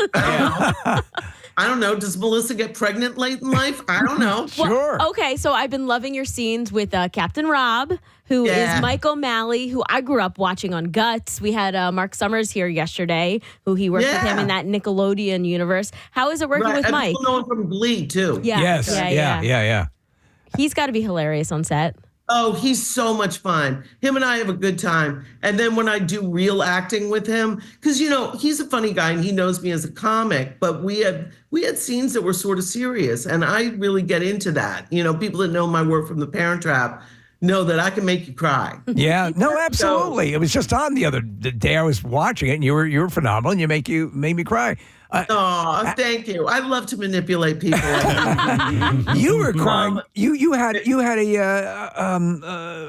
ran into Lindsay Lohan, and I did. and it was I recently, did. was it not? It was at the upfronts, and then I don't know. I posted a couple of things and we started talking on social media. She's just such a lovely woman. She really is. And people are now going, so it's official. There's a Parent Trap reunion, and I'm like, I think you guys are basing that off of something I said. I don't know if it's official. I know that they were like talking about it, so I have no idea. Yeah, she really hung a 180 for a while there. It was looking like, oh man, she seems to be going down a bad path. But now she's done a couple of Christmas movies for Netflix, and she's did you know the Freaky Friday. She produced on that. Yeah. Like, this is something that I was talking to her father about. I was like, she needs to buy some properties and like own it and get in there as a producer because she's smart. And she's been in the business since she was a freaking toddler. Yeah. Like, knows the business. I think honestly, she had those years that a lot of teenagers have, boys and girls, where they spin out and they test the boundaries. And in her case, there was just a lot of attention. You know, it was the beginning days of all that paparazzi stuff and everybody having a news station on their phone. So everything was caught. Yeah. And we all paid attention to it because that sells papers. And she lives in Dubai now, doesn't she? She does. She has a husband. That's where he's from. And a baby. Well, he's not a baby anymore. He's like a toddler. I think he's going to preschool. Really cute little kid. So with you, and I was reading you talking about, you know, I'll ask you flat out. Are you a workaholic? And who makes sure you don't overwork yourself? That's a simple answer. Yes, and nobody. I think I really enjoy. I mean, listen, man. Look, you guys have to get up crack of dawn every day. Yeah. We go in a little bit later for Abbott. That we've moved it to being on set at 8 instead of 7. So now I jump out of bed, all happy to go to work at like 5:30 instead of 4:30. Right. But this morning when my phone hit, I don't know, Green Day. I've got Green Day waking me up in the morning. All right, Why good, not? good choice. And it was 5:30. I literally woke up and went, what am I doing today? Is work happening? Am I getting on a plane? Like, I couldn't even remember what I had to do. But I love to do what I do. Like, stand-up is fun. Yeah. Going to work on a soundstage with those talented people is fun. My jobs are freaking fun. Like, I don't mind doing it. With your capabilities, and obviously we know you got the smarts for your Jeopardy wins. Which, do you have any directing, Quinta Brunson writing pangs. Yes. Yeah, I do. I mean, when, if anybody knows, like my whole career, I came into television as a co-creator of my own shows. Right. And I love writing. I've got a couple of shows that we're developing right now. Some of them serious are, down the road, and I can say, hopefully we'll see them. And there are other things that I've done that, a little bit further down the road, like a movie that I want to do. But I want to direct on Abbott. I'm hoping to do that, if not this season, the next season.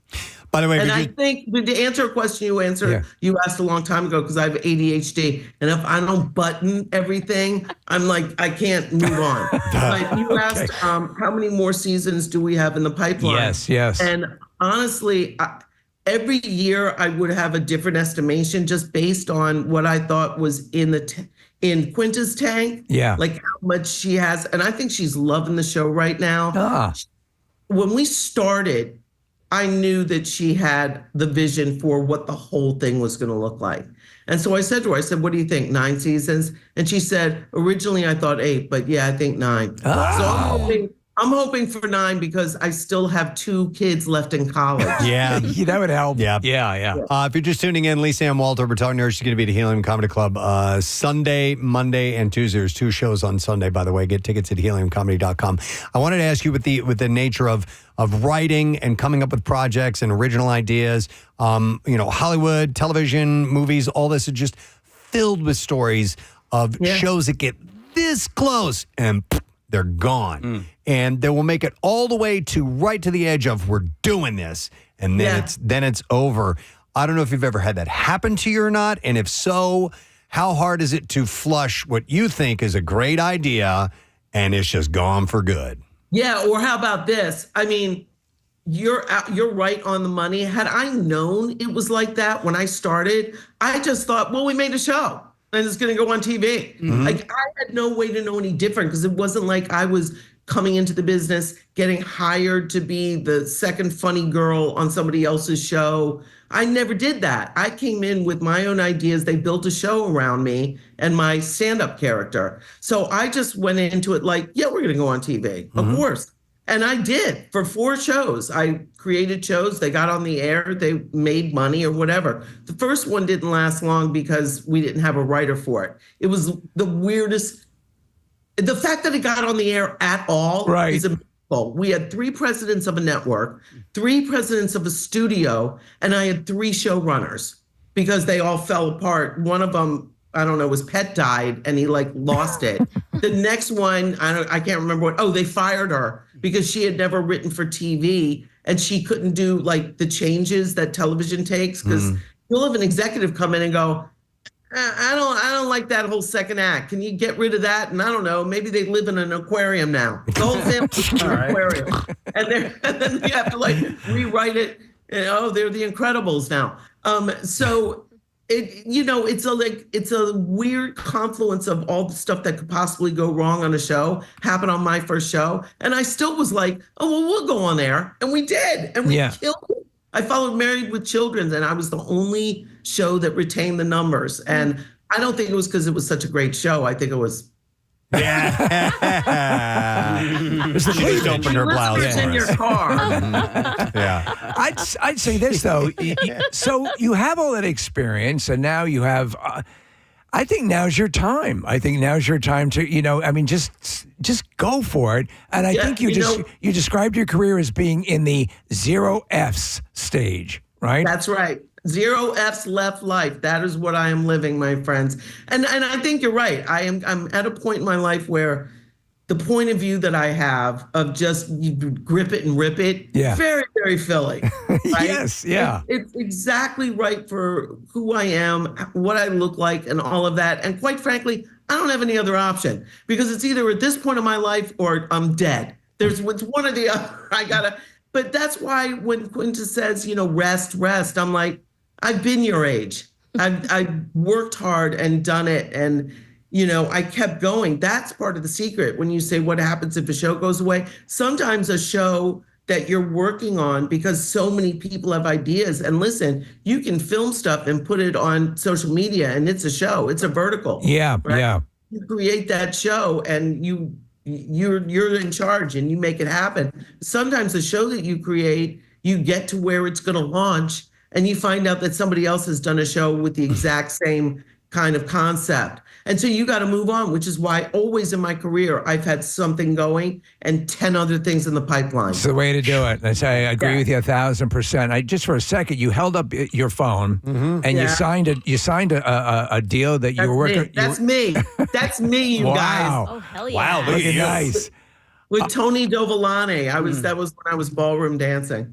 So you did this thing with Bic, I think it was, and you were supplying school supplies to teachers. Explain what you were doing.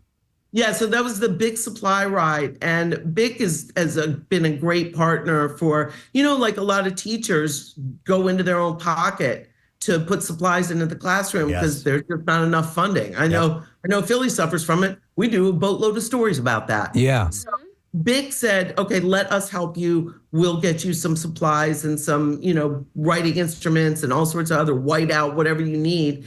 And they got a school bus tricked out, and they went to, I think, Austin, Chicago, and Atlanta. But the other thing is that you can also write them at, I got to remember. Hang on, I'll find it. Talk amongst yourself. Once again, Lisa Ann is going to be at Helium Comedy Club, and I'll take this moment to make sure that you can get your tickets now at heliumcomedy.com. It's Sunday, Monday, and Tuesday. The shows. Thank you. Yeah, and 2 shows, as you said, 2 shows on Sunday, one of which is at 3:30. Yeah. That's pretty good. Yeah. So if you're not late, it's Bic Pens USA. Okay. So if you go to Bic Pens USA, they will direct you to the website. If the bus didn't come to your area, you can go and request and sign up, and they'll send you a package of goodies. Nice. Something attached to that was the fact that everyone was going crazy over your phone case. You had this. Oh, huge. Okay. So they should make me a spokesmodel for this. Everybody in the world, this and Coke Zero. I'm putting it out there right now. Coke Zero is unbelievable. Coke Zero. Am I right or am I right? So there are 2 sodas that approximate the taste of the original article with, I'd say, 90% accuracy. And Dr. Pepper and Coke Zero. Right? She's clapping. Yeah. Man after my own heart. Yeah. And it's like, oh my God. And can you, all right, look, I want to do a deal with Coke, so I shouldn't cast aspersions on their other products, but Diet Coke, no. I love it. Me. Yeah. It sheaves me. It's dusty. You know when you say you got a dusty Coke? That's Diet Coke. Coke Zero is a miraculous product. Yeah. And I don't care what it's doing to my insides. I love it. You got to have something. Yeah. All right. Now your phone case. Now the phone case. The phone case. This is Bailey Hikawa is an artist, and she made these phone cases, and my hairdresser, who people if you've seen pictures of me at Helium with a really buff guy who's like so gorgeous, he stops your heart. Not my boyfriend, not my son. That's my gay hairdresser, Dustin. And he's Emmy nominated many more times than me. And he had this phone case because he's chic. And you put it in your hand like this, you rest it, and you never get carpal tunnel. And also it stands up both directions. You can stand it up this way. So it's got like slots. It's very thick. It's got slots that can accommodate your fingers fully. Right. It's thick and your fingers can hold it. What does that sound like? That's what every woman wants. Oh my God. All right, so it's Bailey Hikawa is the artist name? Hikawa, Hikawa. And when you go to the website, put in the notes Lisa sent me and wants a deal. All right. And Coke Zero, too. You got to get a deal with. There's the billboard, you guys. That was the billboard. That's awesome. Awesome. Listen, I wanted to ask you, there's a couple of texts coming in, Lisa Ann, and I don't need the full recipe because you wouldn't want to give that away, but good tips for making meatballs at home. Are you? Yeah. Okay. I don't care about giving the recipe. I'm not precious like that. I don't care. The house that I was at, they were like, oh, they don't like pork. And I'm like, what's wrong with you? You got to have pork. Pork's the flavor. So people used to use usually beef, pork, and veal. Yeah. People have gone off veal because they're babies. Yeah. So equal parts beef and pork, right? Yeah. Like a pound of each. And then you take about a third of the small container of Progresso breadcrumbs. Okay. The Italian seasoned ones. Okay. 3 eggs. Chop up fresh garlic. That makes it beautiful. If you don't have time for that, because sometimes we know we're cooking and you don't have time for all the mishigas and the chopping of the garlic, and your hands are going to smell all day. Use some garlic powder. But if you have time, use a fresh garlic, about a half a head of fresh parsley, do some cracked pepper, and you mix it together and you make loose balls. Loose balls. I want that on a T-shirt the next time I Loose balls. You gotta have loose balls. If they're tight, they come out tough. They Yes. like dry. I know what you're talking about. They're too dense. You know Yep. what I mean? Yep. So you make loose balls and you put them on like a baking sheet. I do them in the oven. People fry them. It's not necessary. Yeah. Make them in the oven, and a lot of the fat from the pork will drip out. And the rest of the fat that's in there, that's good. That's going to flavor your sauce. So you cook them like whatever it takes to make them brown, 20 minutes, and then you put them for about an hour in your red sauce. Okay. That sounds good. How much pork and like a pound each of pork and beef? Pound each. Okay. Pound each. About a third of a container of the breadcrumbs. Done. I don't like to do more than that because again, then it's dry. Some people do the whole thing where they use Soak bread in soak milk? Yeah. My cousin once the balls go in the sauce after you take them out of the oven, she will cut up chunks of like pepperoni stick and have that go into. I've seen the people sauce. throw steak into the and pork pieces I put in. A lot of times I make like a pork loin or pork, and then you cut it into pieces and you brown it, and then you put that in the sauce, and that's also delicious. I love meatballs. In fact, I always do a hot and a mild sausage, and if I have time, I make a brujol. Nice. I love meatballs. In fact, that was my birthday dinner. I wanted spaghetti and meatballs for my birthday dinner on the 4th of July. But also, Lisa Ann, thank you. What I love doing with leftover meatballs is making a meatball grilled cheese. If you've ever done that, yeah. What you got to do is do you use provolone? Yes. Absolutely. Wow. Provolone. You guys are vibing. Yeah. You got to cut them up. You just microwave them, and then you stick, and then you make it is so freaking good. Yeah, you got to be careful though. Like I remember when I was a kid, sometimes if there was leftover meatballs, that my mother would put them on a sandwich, and you'd have a meatball sandwich with ketchup even, right? Yeah. Delicious. But we're growing up in the DC area. There was no like Italian bread at the store every day like you get when you're in a normal neighborhood. Yeah. So she's putting it on white bread. Do you know what kind of pink gelatinous mess I would pull out of I was just like you'd open up your Barbie lunchbox and just pull out glop. It's just glop. No, the structural integrity is gone. Yeah. It's gone. Completely gone. Looks like my ass. So would a cooking show, you were kind of half joking earlier about people, recommending that maybe you do a cooking show. What do you think about that? Would that be sure. That's one of the things that part of your brand? With a show called Sunday Dinner. Right. Oh my God, because you come across as so authentic. Just the meatball description was enough to make me famished. So yeah, to see you have your own show, that'd be terrific. Do you think it'd be okay though if I do the show and like a third of the time I'm mixing stuff with my hands? Because that's what I like to do. Yes. I gotta get in there. Sure. 100%, because I can't take those cooking shows where people are wearing like plastic gloves and they're like, it's just like, ew, like you're ruining the food. It's ruining the food and you can't feel the texture. And by the way, I wash my hands. Yeah. I mean, and scrub under my nails. I do the whole thing. Yeah, I'm totally down with that. We trust you. That'll be your thing. How crazy are some of these TikToks that you see with people making the most? I think they do it. Some of them do it because it's rage baiting. Yes. Like they'll make the most disgusting, heinous crap just because they want people to come on and be like, what are you doing? Yeah. I saw a woman make spaghetti out of spaghetti. What? Did you see that one? Like they broke it up. She took spaghetti. She put it in a blender. She rolled it out. Mixed it with like water and egg, rolled it out, and made more spaghetti. That's rage bait. It's well, got to be. It was effective on me. I raged. We have a phrase for that. Stop it with that. Stop it with that. Stop it with that. Yeah. Yes. All right, I'm on well, board. Lisa, we got to wrap up here. It is so wonderful to catch up with you, and we're delighted that you're coming back to Philly, your second home. Yes, it is. And Helium Comedy Club is as well. So as Lisa Ann was saying, there's 2 shows on Saturday. There's an early show, 3:30, which is wonderful. Yeah, Sunday. 2 shows Sunday. Sorry. 3:30. So if you got your big week starting, you can get it out of the way. Although I think those are selling out real quick. So get your tickets. And then the Monday and Tuesday are 7:15. That's not crazy late. So Yeah, Monday night anybody is can go to the shows. it's my birthday. Happy birthday. Yes. I might get a cake and bring it in for the audience. You should. Excellent. All right. Well, have a great time while you're here. We will see you next time around, okay? Thanks, guys. Thanks for having me. All right, I miss you so much. We love you. Lisa Ann Walters, guys. She's the best. Excellent. Abbott Elementary coming up again. They're already working on that. So good. All right, we'll take a break. We'll reset and return with some bizarre file stories right after this. Stay with us. I'm getting a little chunky. We'll be right back. I'm the king of the swingers, old jungle VIP. I reached the top, had to stop, and that's what's bothering me.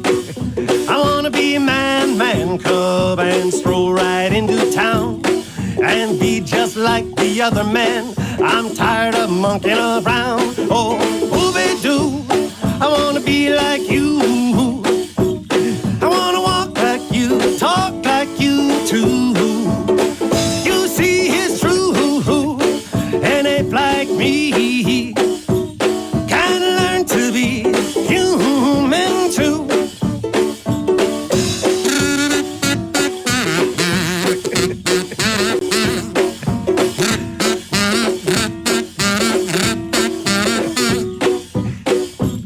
Now don't try and kid me, man cub. I made a deal with you. What I desire is man's red fire to make my wish come true. Give me the secret, man cub. Clue me what to do. Give me the power, a man's red flower, so I can be like you. Oh, you, I wanna be like you. I wanna walk like you, talk like you too. You see, it's true, someone like me can learn to be like someone like me. Can learn to be like someone like you. Can learn to be like someone like you.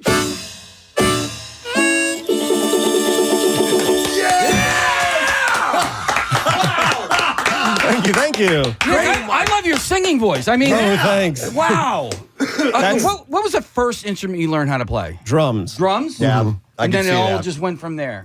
I Yeah. don't understand. My mind cannot comprehend how your mind is working. Multiple instrument playing at once it's like when you see like I'm a big fan of the band Genesis and Tony Banks doing multiple keyboards at once. Oh, sure. And I know this is common in that realm, but you're not only doing that, you're doing 6 or 7 other weird things. Well, the singing is the hard part because when you sing, you're supposed to be very relaxed and upright and still, and I'm none of those things when I'm doing this. Well, I can explain a little bit. I've never played, and the idea was maybe I could try on. There's no way. That thing is so complex that you're wearing, and I don't know how long it takes you to put it on and get it together.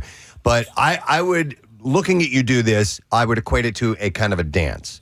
Because you're moving your entire body around and, keeping that bass drum rhythm with, which foot is working that? Both feet. Both feet. Yeah, I used to alternate between left and right for bass and snare, but that's twice as many steps. Right. Twice as much work. Okay, yeah, absolutely. So as you take each step, you can lay down the downbeat. Right. With your feet, which is easy to do. It's Yeah. like marching band. Yeah. Okay. That part's easy, but I'm loving all this stuff because you had these little accents you're doing with your right hand that's strumming the banjo. You would take a harder strum and you get that little crash cymbal. Exactly. That would accentuate. Yeah, you can see, Yeah. well, if you're watching on YouTube, when you were strumming, there you go. Yeah. How much does the rig weigh in total? I know the backpack part, the drum and everything on my back weighs about 19 pounds. Okay. I used to be scared to find out what it weighed. I didn't want that thought floating around in my head. But I was playing at a retirement home once, and they begged me to weigh myself on the big exam scale. And that contraption was about 30 pounds altogether. By the way, Nick was wearing this thing for like an hour. And I feel bad. He was in our Acme Lounge just kind of standing around like, I guess he can't take it off. Nick, you had mentioned earlier in the interview, like a professor of yours. Where did you, were you a music major? Where did you go to school? I went to Millersville University. I just took every level of sculpture that I could. I never finished, but I was getting work as a part-time commercial sculptor. And then, for some strange reason, I just kind of put the drum on my back as a lark. And then people wanted to hire me. I had to start calling off work from my restaurant jobs to go do this. It ported right over to this. Now, you mentioned also, and I was seeing this in some of the info about you, that you deal with a lot of schools and kids and stuff like that, because a lot of what you do involves teaching kids to use things as instruments and explore music that way. How much of your time is consumed doing stuff like that? More and more. It's mostly confined to the spring and summer right now. I'd love to have like an original, kids set, a whole, performance of original kids songs at some point. I got to point out one of the things I like that Nick has here. His snare drum is kind of like a small tambourine with a drum head on it, and it plays along. A drumstick hits that, but he has attached to it to play these hi-hats, which are the two cymbals you see sandwiched together, is a fork. That's the percussion mallet that you decided to go with. I found that in the road. It was bent at just the right angle. From Toy Story. Forky. I just, if this hasn't been pointed out already, I want to point out the fact that what you're wearing, this is a sculpture. This is a work and a piece of art that you built on your own. Like, it's really, really It's almost like amazing. steampunk in a way. Yeah. It's bizarre, but it looks cool. Let me ask you, what do you yourself consider the most unique and coolest aspect of this rig? That's a really good question. It has stopped seeming unique to me because I've been doing this for 13 years. Wow. So I have a very sort of like workman-like approach. What needs to be tightened, what's too loose right now. Well, and I was going to ask that. That is probably a constant thing. Like anybody who plays an instrument, you have to tune it, you have to clean it, you have to keep it in proper working condition. And if things are off just a little bit, that's got to completely change your performance. So you've got these pulleys, you have these cords and everything. Are you constantly tightening and screwing and getting that in shape? You'd be surprised once it's all good. It really holds up day after day. I build it to not have to fuss over before each performance. How do you transport? It's like you said, you went to Japan. You said you could break it down and have it put together in 30 minutes. I mean, this is your livelihood. How do you pre-ship it? How do you move it? Yeah, like an anvil case or what? No, this just lives on a leather cushion in the back of my car. I mean, not this time of year. I bring it inside when it's bitterly cold out. And everything else just each has its various cases. I almost like inventing the transport systems more than I like playing the instruments. I'm a big fan of finding places to stash things. I can see that. On the head of the banjo, is that a tuner or a capo? Yep, that's a tuner. Okay, I was wondering where that was. It never will be in tune, but it's the loudest instrument, compared to all my drums and cymbals, so I thought I'd use it today. Can you turn around real quick? I want to see the rear of this contraption. Look at that. He's got horns. And do you have a song that incorporates every single instrument that you know of? Oh, that's a good question. I don't know if I've never thought about trying to incorporate every one. Okay. That's something that has never even crossed my mind. Like, I'm going to make an arrangement where I use every single thing on it. Inagata Davida. Well, I got to hear, whatever next song you do, you have to include the siren whistle, because I'm a sucker for that little thing. But if people want to reach out to you, if they want to hire you for an event, number one, like how long can you come and perform for, or actually, how do people reach out to you if they want to hire you? There's a website, nickdesanto.band is the best way to do it. We'll link to it on our site. We'll make sure we share that. And you're flexible on your price depending on the event and how far you have to travel and stuff like that. And a lot of people want me to just sort of stroll around like a parade ground or a carnival or something, and just cover ground. By the way, he totally reminds me of Jackie Bam Bam too in the striped shirt he's wearing. But like facially, I like Dave Matthews. I'm sure you get that a lot. Do you get that a lot? No. Okay, I see a lot of Dave Matthews. No, but do you kind of wear this vintage garb when you're doing it as well to play in with the part? Yeah, I feel pretty shabby old vaudevillian when I do this, so I kind of dress the part. Yeah. Musically, your focus is early jazz, which would seem perfect for this. Yeah. What was the toughest gig you had to play? I assume it involved a lot of steps. Oh my goodness, there have been some really strange performances that people want.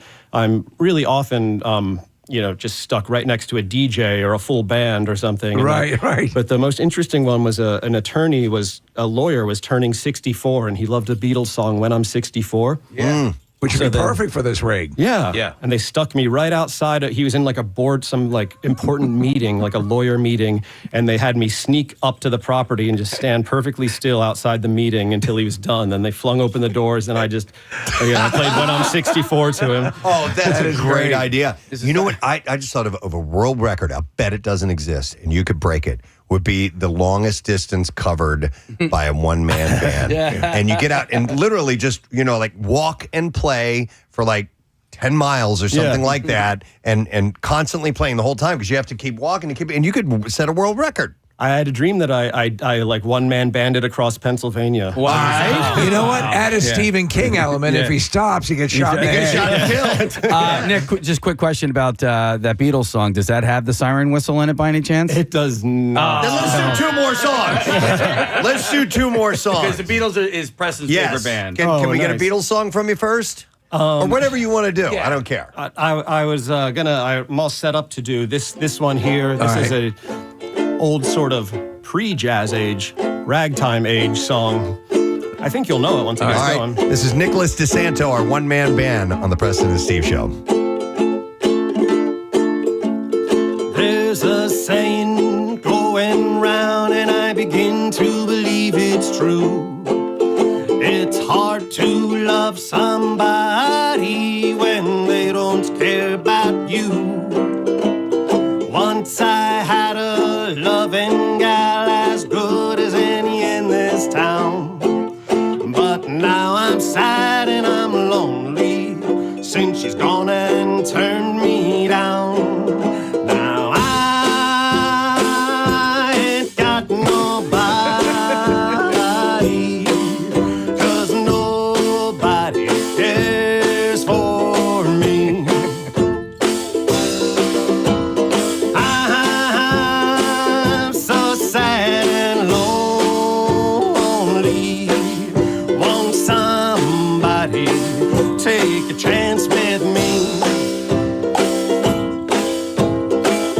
I'll sing sweet love songs, honey, all the time.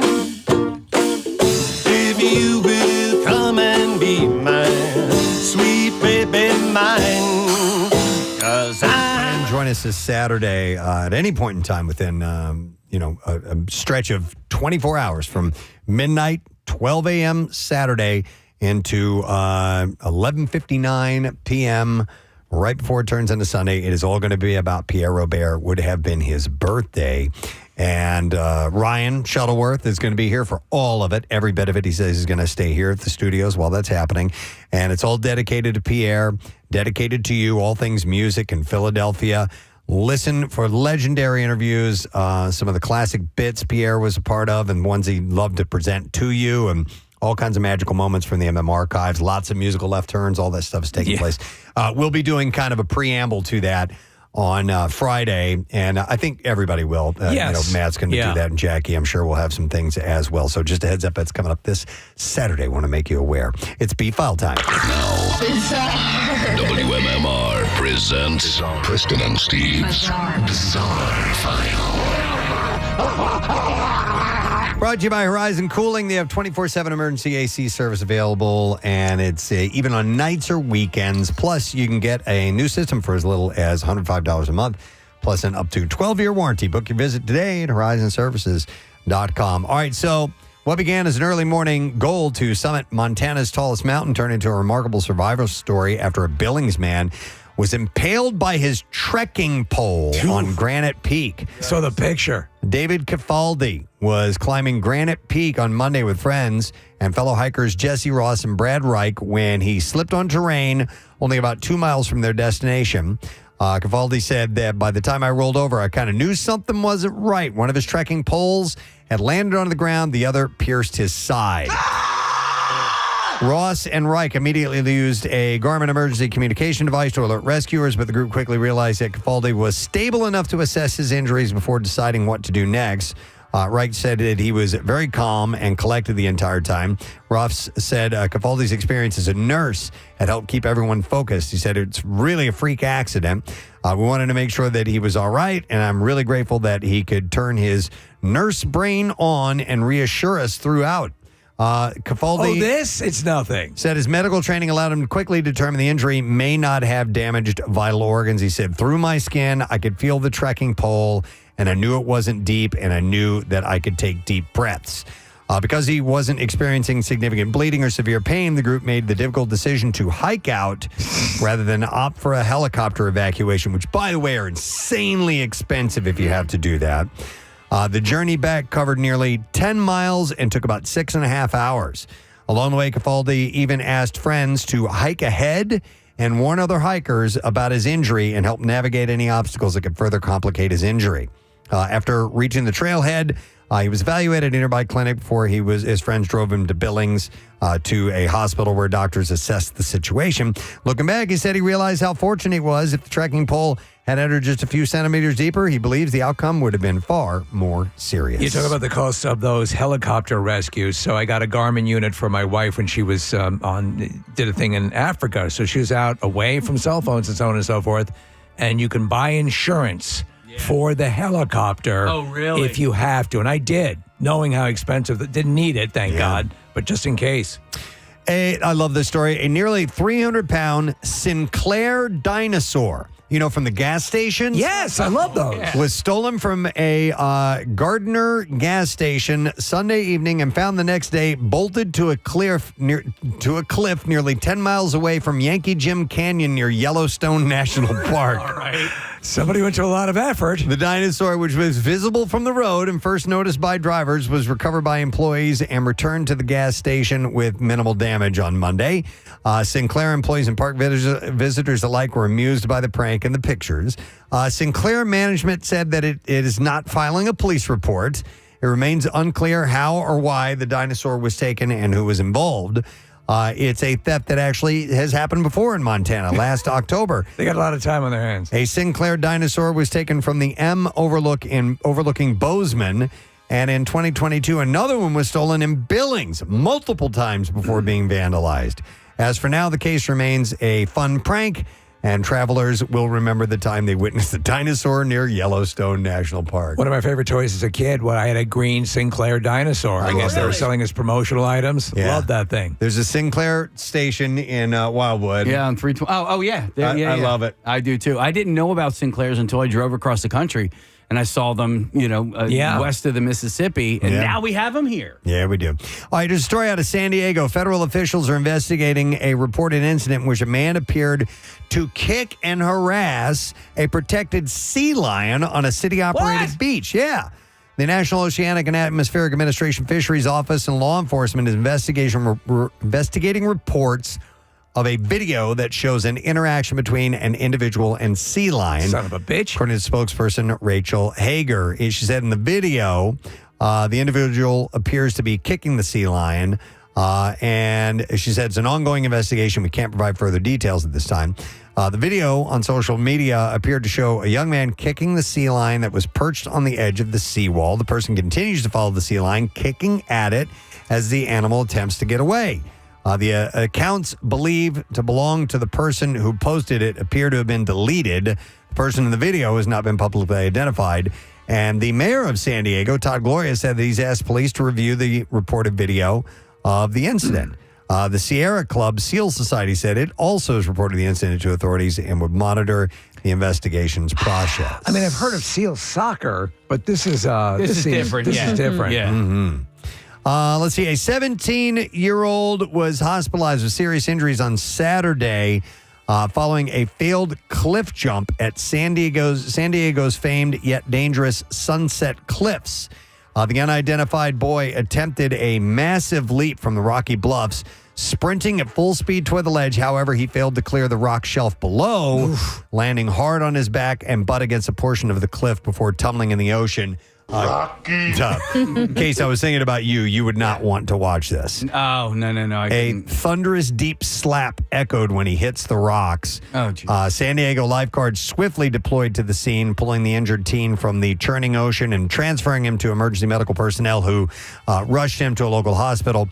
While the area has long attracted thrill seekers, local authorities and residents repeatedly warn that jumping from the unstable, eroding bluffs carries grave dangers. And people constantly misjudge. If you've ever jumped off a cliff, like down in Jamaica or whatever, I mean, you got to jump out far to clear everything. I love watching this stuff, but it's only when they land it. You know what I mean? Yeah, when they stick the landing. Yeah. Back in 2019, a 15-year-old boy lost his life after jumping from the same bluffs, despite prominent warning signs posted along Sunset Cliffs Boulevard. Warning visitors of severe fines, arrests, and life-threatening falls. People continue to risk their lives. Emergency room physicians and ocean safety officials frequently caution that coastal erosion, unpredictable waves, and hidden rock ledges create a recipe for disaster. You ever watch the footage of those like Acapulco cliff divers? They're professional. Oh, yeah. It's insane. Yeah. All right, and that is what I have in the bizarre file for you at this point in time. We're going to break, come back in a second. We'll see if you've been paying attention because I have a lesson question all set for you. Stuff to give away with that, and we'll get into the trash and music news as well. We'll be right back. Got nobody, 'cause nobody cares for me.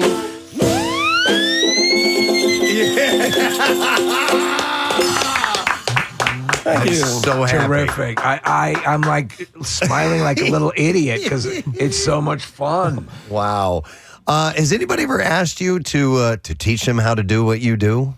Yeah, in fact, there's a kid who was he and his dad were building one of these, and he went as one for Halloween. And sometimes he would email me with specific questions about how do you attach this thing here? How do I solve this problem? Right. And I love emailing him back with probably more information than he wanted, visual aids and. There's going to come a point where honestly, depending on obviously this is your bread and butter, your career.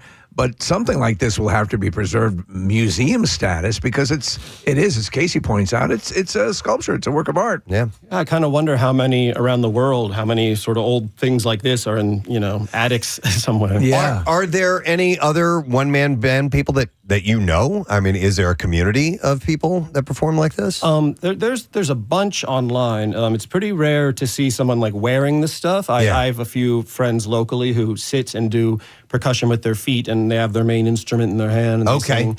But well, that's nothing. Look at you. I would like to do that. People want this. I saw a guy one time. It was pretty incredible. He was playing saxophone with his elbows. He was playing the drum kit behind him, and he was playing the bass guitar with his feet, an electric bass. Huh. And it was amazing. I mean, there are some people who can, who are dexterous like that. This one time I was coming out of the car and I had 4 grocery bags in my hands. Wow. And then I shut the car door with my foot. It's amazing. Yeah, crazy, right? What instrument, what is your holy grail of instruments you'd like to incorporate into your rig but just haven't been able to put it together yet? I assume a grand piano? It's not a holy grail, but the next one on my radar is the musical washboard. Oh, yeah. It's a classic sound. Yeah. You typically wear thymballs on your fingers. And, so I'm thinking I'm going to have to make a wooden hand with some thymballs on the fingers that controls that.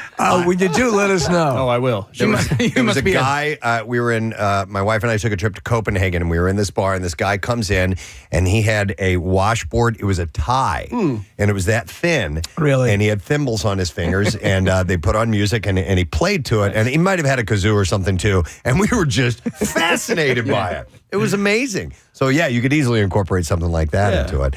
I'm a drummer, so I play drum kit, so I know the 4 limbs and how this whole thing works out. And but there's no way I could do all of the things that are involved, especially when it comes to singing along, playing along, keeping the rhythm and the whole thing. Is your set list done, or do you learn more songs from time to time? I'm always learning more songs. Yeah. So orchestration has to be interesting. Yeah. You got to make it up. Yeah, and one of you said that it's like dancing earlier. Yeah. It's very, very true. It's you almost from the neck down. I approach it much more like a dancer, trying to stay balanced and stay centered. And I'm pretty careful about the chords and the melody and the harmonica part. But have you ever fallen over? Have you ever fallen down with this on? It hasn't happened yet. It will happen. All right. Yeah. I've come close. Yeah. So let me, then this question has to come. How? I assume you are insured for this, correct? The instruments are. Yeah. By the way, going back to the falling down thing, I would love to hear what that sounds like. Not that once you get hurt or to damage your instrument, but it's got to sound kind of fun. Well, I have a lot of suspenseful moments in my set where Where are you shaking that? Is that on your ankle? Trying to get up as high as I can. He's got it on his shoes. Oh, my God. That is fantastic. It'll be something like this. Wait. No. There's another one. The white zone. No, there's one. Well, the white zone. This one. The crazy Willy Wonka. I'll throw this thing down the stairs, and you can get a sample of it for yourself. All right, and we'll have that. We wouldn't dare make you do that. We'll have that for good. Are you single? Do you have a relationship or anything right now? Believe it or not, I'm single. Believe it or not, the one-man band guy is single, ladies and Well, gentlemen. I wasn't sure because you have little baby footprints on your Yes, banjo. I have a son. Okay. Yeah. And he's not mortified. He's 6 years old. He's not mortified by me yet. I'll tell you this: for a kid to be around this and to see this, it's got to be wonderful. You've got to be his hero for this sort of stuff. Yeah, it's a very sort of offbeat. That's going to end soon. Willy Wonka kind of upbringing that he's Yeah, but like on Parent Day at school, if you come in for career day or whatever, oh my God, the kids are gonna love that. So the dad before you, who's a neurosurgeon, is gonna look like nothing. Are you kidding me? Of course. I'm probably more rare than a neurosurgeon, statistically. I'm absolutely blown away that this is your vocation. That you make a full-time living out of this. It's so interesting. I know there are people that obviously are musicians, but this is so niche. This is so unique. That it's interesting. Well, this time of year, it's a you kind of eke out a living, and then in the spring, summer, and fall, I kind of that's your bread and butter. How often are you working? And you've got to be on the road a lot. I like to do about 20 performances a month. Okay, but I fall short of that sometimes. It depends on where they are and how lucrative they are too. But oh my God! Listen, we'll put this out there for you. You talk about it on the corporate level or with the lawyer that you did. Bring something like this into for fun. You'd be perfect. Yeah. Talk about a morale boost. Yeah. Can we get one more from you? Are you prepped for that? Or let's get one more tune. All right. You got to switch up harmonicas? Yeah. What's your favorite Rush song, Pratt? Yeah. Do you know La Via Strangiato by Rush? I am working on different time signatures other than my one-man band shuffle, but I'm not going to demonstrate them right now. All right. Fair enough. All right, if you're just tuning in, it is Nicholas DeSanto, the one-man band.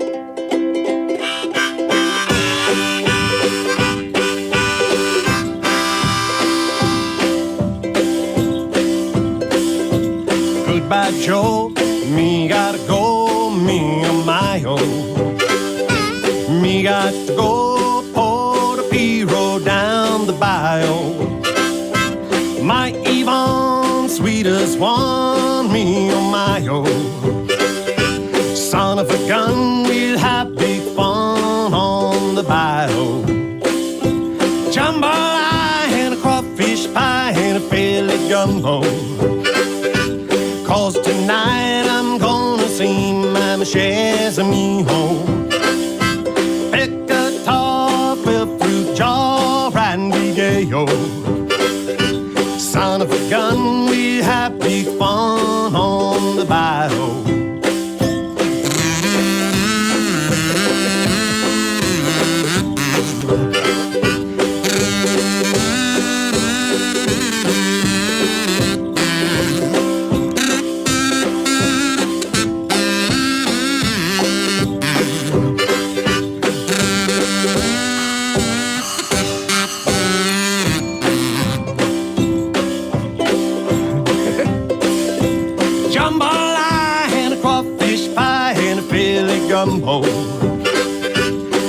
tonight I'm gonna sing my chaise me home.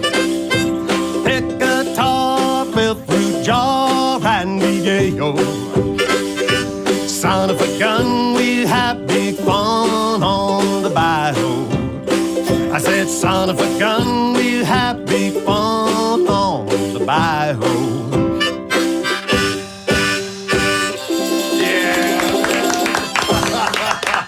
Sorry, my little ukulele decided it's no longer going to hold a tuning for today. Oh, yeah. All It done. sounded great. Yeah, It's done. That was all good, man. I love it because I've only heard that song in Steel Magnolias. And now I've seen it in real life. There They you go. played at the wedding. The American Songbook. I mean, there's a lot of those. Yeah. Classics, most definitely. Nick, thanks for making the drive out here from Lancaster just to entertain us. We greatly appreciate it. It's so much fun. It's a really interesting art and very cool, fascinating stuff. Thank you so much. Yeah, no problem. By the way, you can go to Nick DeSanto Band, nickdesanto.band.com. Is that what it is? Or NickDesanto.band. NickDesanto.band. There you go. And you can hire Nick. I think Steve, that is a great idea. Yeah, it's just a great idea. Either as a surprise for someone, like the birthday thing I thought was a lot of fun, or a corporate event, or maybe like the MM barbecue or something like that. You never know. We'll have to see. But check him out when you get a chance. Thanks, Nick. We appreciate it. My pleasure. All right, let's hear it for Nick, everybody. Great night again. I would tell you to go get tickets to our next guest show, but they're all sold out. Yeah. You waited too long, didn't ya? Unless, of course, you already got them, then good on you. Ladies and gentlemen, appearing at Helium Comedy Club this week, and our friend Mark Norman. Hey. Back in Philadelphia. Good to be back. Well, that Lincoln Park makes me want to have a Mountain Dew Code Red and cut myself. It's good to be back. Philly, I missed you. I love it here. We It's were like trying to Boston with minorities. That's true. Yeah, like our kindred spirit city. I was trying to put my mind to work and figure out when you were last in studio. That was probably pre-COVID, right? Yeah, I guess so. It was a while ago. Biden was in office, and Ali Sadiq was here. I remember. There we go. There was some kind of poisonous food. You guys always had something crazy out in the lobby. Some kind of Polish, whatever. I just watched a set from Ali Sadiq talking about when he first got to prison. What a crazy, crazy ass story. What a crazy life that guy's living. Oh, yeah. Unreal. Tough dude. Yeah. How many times you been in prison? Just for the sex. You have been mugged before. You mentioned that off air real quick. Yeah, I moved to Brooklyn, got mugged 3 times in a year. Whoa. When I started comedy. New York just tries to spit you out, It's like, not like my wife. You're the pantheon, though, of, I think, currently, and kudos on all your runaway success, which has been tremendous, but of wild stories for comedians.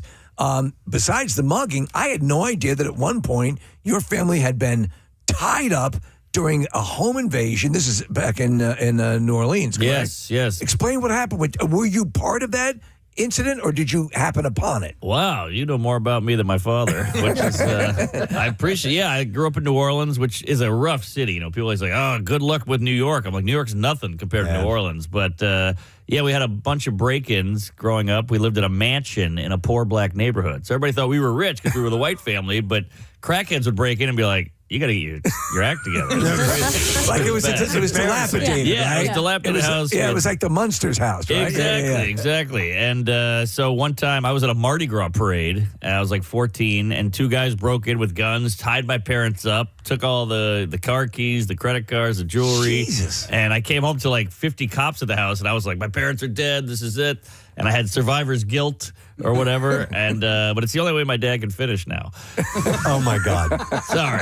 Oh, my God. It happens. Yeah. It happens. Yeah. Traumatic experiences can cause that. We were talking about what kind of boner was it? It was emotional boner. Yeah. Whoa. That's an actual That's a thing. Yeah. It's almost like flight or fight or flight or bone. Yeah. It's Right. like three options. Something that's legit. I don't know. Can we get a service hooker? When is that coming? If you got a service dog, what about the hooker? You bring on the plane. Yeah. I love that idea. Do you have to buy her a seat? Unfortunately. You put her on your lap, then you get an emotional boner. Right. Yes, it happens. What I wanted to ask was, growing up in New Orleans, when you're a kid or you're a lot of people have their first beer or whatever, you're in friggin' New Orleans. You're in Mardi Gras Central.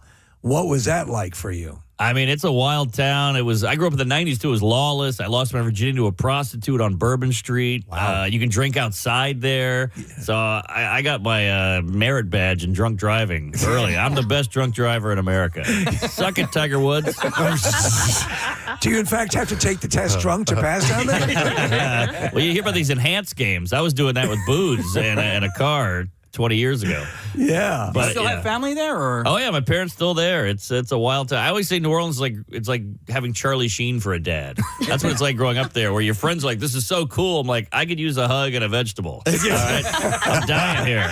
It's like the preacher's kids always wanted to be the reckless ones. You wanted some normals. Yes, exactly. And my friends all lived in the burbs, and that felt like heaven to me. Wow. Do you play any instruments or anything like that? No. It's such a musical city. No, it almost feels like you have to. Just the skin flute. But comedy is not a thing there. So that's why you have to leave. It's not a real comedy town. It's is all that the music. case? Okay. Yeah, because obviously, and we've all been, and there are people just on the corner who are playing like, world-class level. Completely. Yeah, and but the comedy scene not so robust. No, I think everybody there is funny. Everybody there is like up against it financially, it seems. So they're like, I can't pay to hear a guy tell jokes. What? Right. Yeah. So you gotta. There's no comedy club or anything. So you gotta leave. Oh, never knew that about New Orleans. Yeah, not a great. It's like that Miami, same way. It's just not a great comedy town. Oh, okay. They're all coked up and hot and sexy and fake steamy. boobs. Yeah, they don't care about your anxiety. So here you are living a completely different life, and you're a father now. How many kids you have? Is it just one child? How old? 16 months. Wow. Yeah, so I'm right in the thick of it. He's cute and black, so I don't know who he is. But, yeah, cute kid. Your wife is a comedian? Yeah. You don't know these days, so yeah. But I wrote her name down. And is it May Planet? Hey, there you go. There we go. So this is where I've always, it breaks two ways. It's a liability to be involved with someone in the same industry, or it's a blessing. I think in comedy, it's probably a bit of a blessing because you need to be understood, a comedic mind. Sure. And is that work? Is that how it's working for you? I would completely agree, and they get the lifestyle. They like get the gone lifestyle. every weekend, working nights. Because women, women like nighttime. They like dinner and a show and all that stuff. And comedy just kills all that because we're out every night. You're working, yeah. Yeah. Well, yeah, and you're hanging out with like-minded people, and you're just constantly on the scene. So you want somebody who's comfortable in the scene and can kind of hold their own. Exactly. And, ideas pop in your head. Like the other night I made a move on the wife and she said, I can't have sex tonight. The house is dirty. And I remember thinking like, hold on. Pardon me, but I have to change my underwear before we go further on. 93.3 WMMR. It's everything that rocks. Geddy Lee's 73rd birthday today. So therefore, we give you Xanadu, the story of chasing immortality and how it might not be exactly what you think it is. Thank you to Chuck D'Amico for scheduling that. That was in the schedule, huh? Yeah, I turned to Casey. The song started. I'm like, you're kidding me. He's like, no, man, Chuck put it in there. I'm like, oh, rock on, brother. So they're coming to town, and this will be on the 21st and 23rd of August, and excited to see especially Alex and Geddy and how much fun they're having back on the road again. So wonderful. Rush is coming to town. They're in New York this weekend. They're playing Madison Square Garden this weekend, from what I understand. So that was a nice little treat. And thanks you to tons of text messages that came in. How many minutes is that song? It's 11 minutes long. Yeah. Yeah, it's an 11-minute song. And somebody texted in apologizing, say, sorry, but I've never heard this before. And they loved it. So no apologies necessary, man. Sometimes things escape you and they come along as a little pleasant little surprise from time to time. And hopefully that was one for you. All right. We're going to do our stuff first. And then, okay. We have a lesson question. And we are going to give away as a prize pair of tickets as MMR rocks the Wine Safari at Elmwood Park Zoo. And it's presented by KeyBank, and this is coming up on August 7th. So here is the question. And sometimes we'll throw a question from a guest out there. Earlier this morning, we found out that Lisa Ann Walter uses a rock band as her alarm on her phone. What band did she mention, if you heard that? That was about 9:25, not that long ago. 610-660-9333 is the number. So what rock band's music does Lisa Ann Walter use for an alarm? If you heard that, you should call us right now because you just might win. We'll get to the trash while you're getting through. The trash business is a gold mine. 93.3 WMMR with Preston and Steve's Hollywood Trash. While we're waiting for that call, we'll get some stories from Steve. What's going on this morning, Steve? Yes, Preston. Boozy Badass is being sued by one of his security guards who claims the rapper smashed a glass hookah over his head. Excuse me. Edward Eaglehart says he quit the position with Boozy Badass and now works for competing rapper Teetotaling Pleasant Ass. YouTuber star Clavicular, yes. He was slammed to the ground by men claiming they were making a citizen's arrest. This is on Saturday night in Miami. The men were claiming Clavicular was in gross violation of local douchebag laws. Oh, my God. And finally, Diddy briefly ended up in solitary confinement at FCI Fort Dix after getting into a fight with another inmate. Excuse me. Apparently, one inmate had mocked rookie convict Diddy for carving a gun into a bar of soap. And that's your Hollywood Trash. All right, we're going to see if you happen to know the answer to the lesson question this morning. What rock band does Lisa Ann Walter use for an alarm? 610-660-9333. We got calls coming in. And first one in is Gina. So we're going to go to her. Hi there, Gina. Good morning. Good morning. All right, Gina. Lisa Ann Walter. She uses what band for an alarm on her phone? Green Day. She said it was Green Day. Hang on, Gina. We are going to set you up with a pair of tickets as MMR rocks the Wine Safari at Elmwood Park Zoo and is presented by Key Bank. Friday, August 7th, and you can sample wines from regional wineries, enjoy live music, meet amazing animals while exploring the zoo after hours. Tickets at elmwoodparkzoo.org. Now, Preston and Steve's Music News on 93.3 WMMR. Hi, Grandmom. Brought to you by Rita's. And you can combine classic Shirley Temple flavor with Rita's delicious Italian ice. And you get the new Shirley Temple Ice only at Rita's. It is a surely good time. But get there quick, as Shirley Temple Ice at Rita's is there only for a limited time. All right, so Avenged Sevenfold and Good Charlotte dropped fresh tracks before the U.S. tour began on Saturday. Both groups unveiled recordings to mark the tour's launch. First, Avenged Sevenfold unleashed an EP titled Statica, which contains 4 tracks. These songs incorporate electronic sounds and processed vocals that stray from what fans expect. M Shadows and company steered the EP toward a harder electronic style, mixing machine-driven beats with distortion. And then Good Charlotte put out a live take on We Are Done. Joel and Benji first cut the track through the Madden Brothers, their side project. The performance came from shows in Australia and New Zealand during early 2026. Fans will watch both acts share the stage across America. Each group pulled from their back catalogs while introducing new material as they kicked off their tour. And then I want to remind you about this. MMR presents a Bam Bam Jam. Yes. Cinderella's Tom Kiefer and special guest John Karabi and friends and the Gab Cynic Band. Sorry, this is have to report this, but the show is canceled. No kidding. Yeah. This literally Breaking just came news. over 1 minute ago. So. Ryan just walked in with this. Okay, well, never mind. I'll just put it at that. Well, there we go. And there you go. Live radio. Concerning that moon landing, I take that back. All right. Never mind. Hopefully we'll find out what's going on. Hopefully it's nothing serious. Yeah. All right. That's it. Music news. But something that we need to mention before we move on and get ready to come back to wrap things up. One of our interns is moving along. Yes.